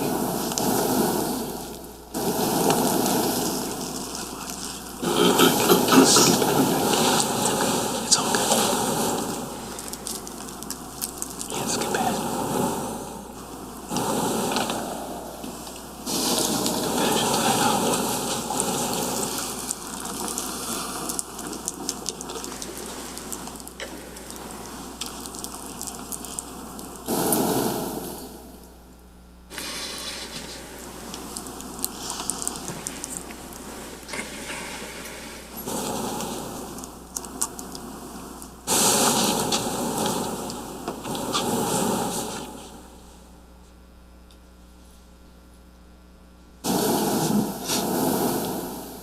Blue 719, obviously we're watching the car backing up, K-turning, and approaching the end of the driveway in Tilton. And then it's going to head towards 30 Tilton, 308 Green Grove, right onto Green Grove. But again, obviously it's not something that we get immediately.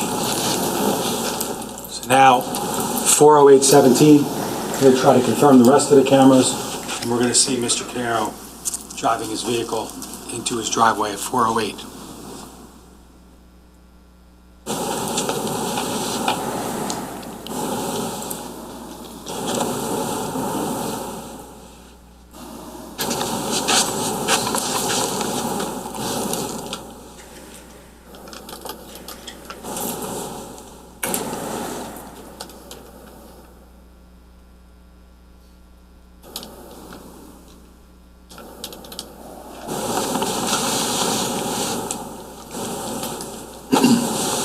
So after a 2-hour absence from the driveway, in the middle of the night, Mr. Caneiro's back at about 4:09.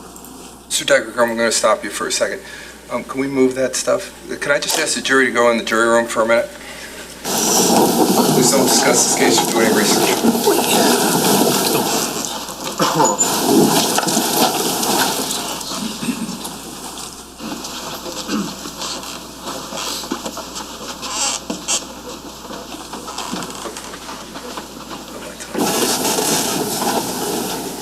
Yeah, can I see counsel?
Not when you're ready.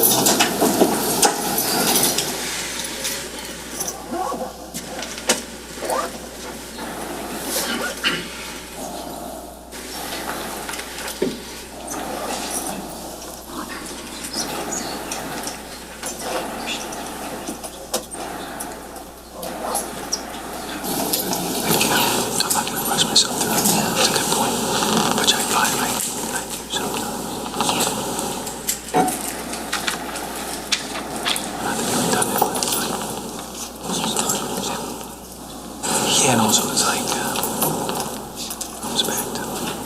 I don't know. I don't have any issue with what he said. Because he said, she see it.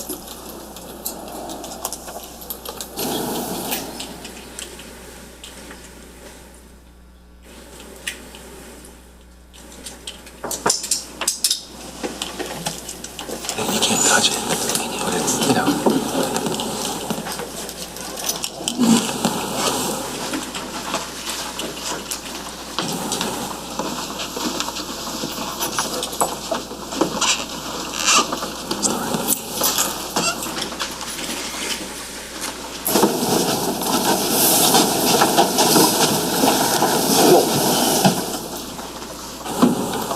Ladies and gentlemen, this is like one of those things, especially for juror number 16 and juror number 8.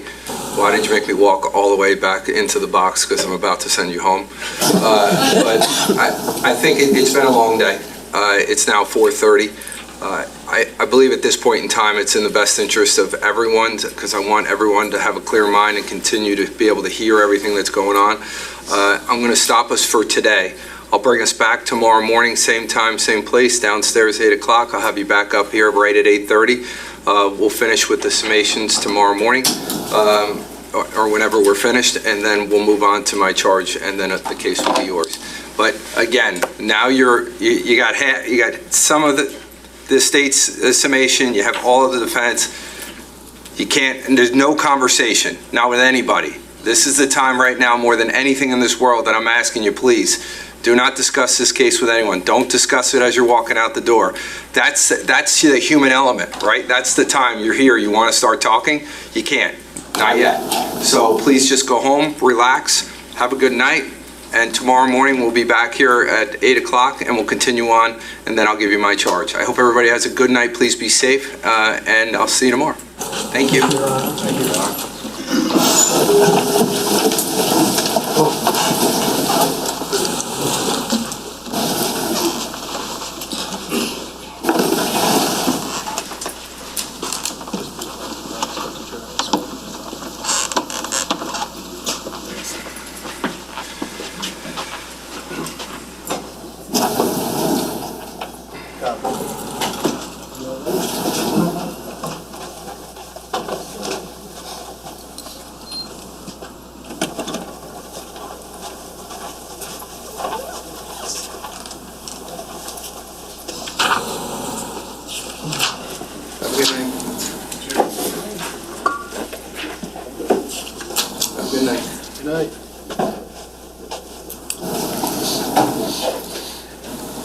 Have a good night.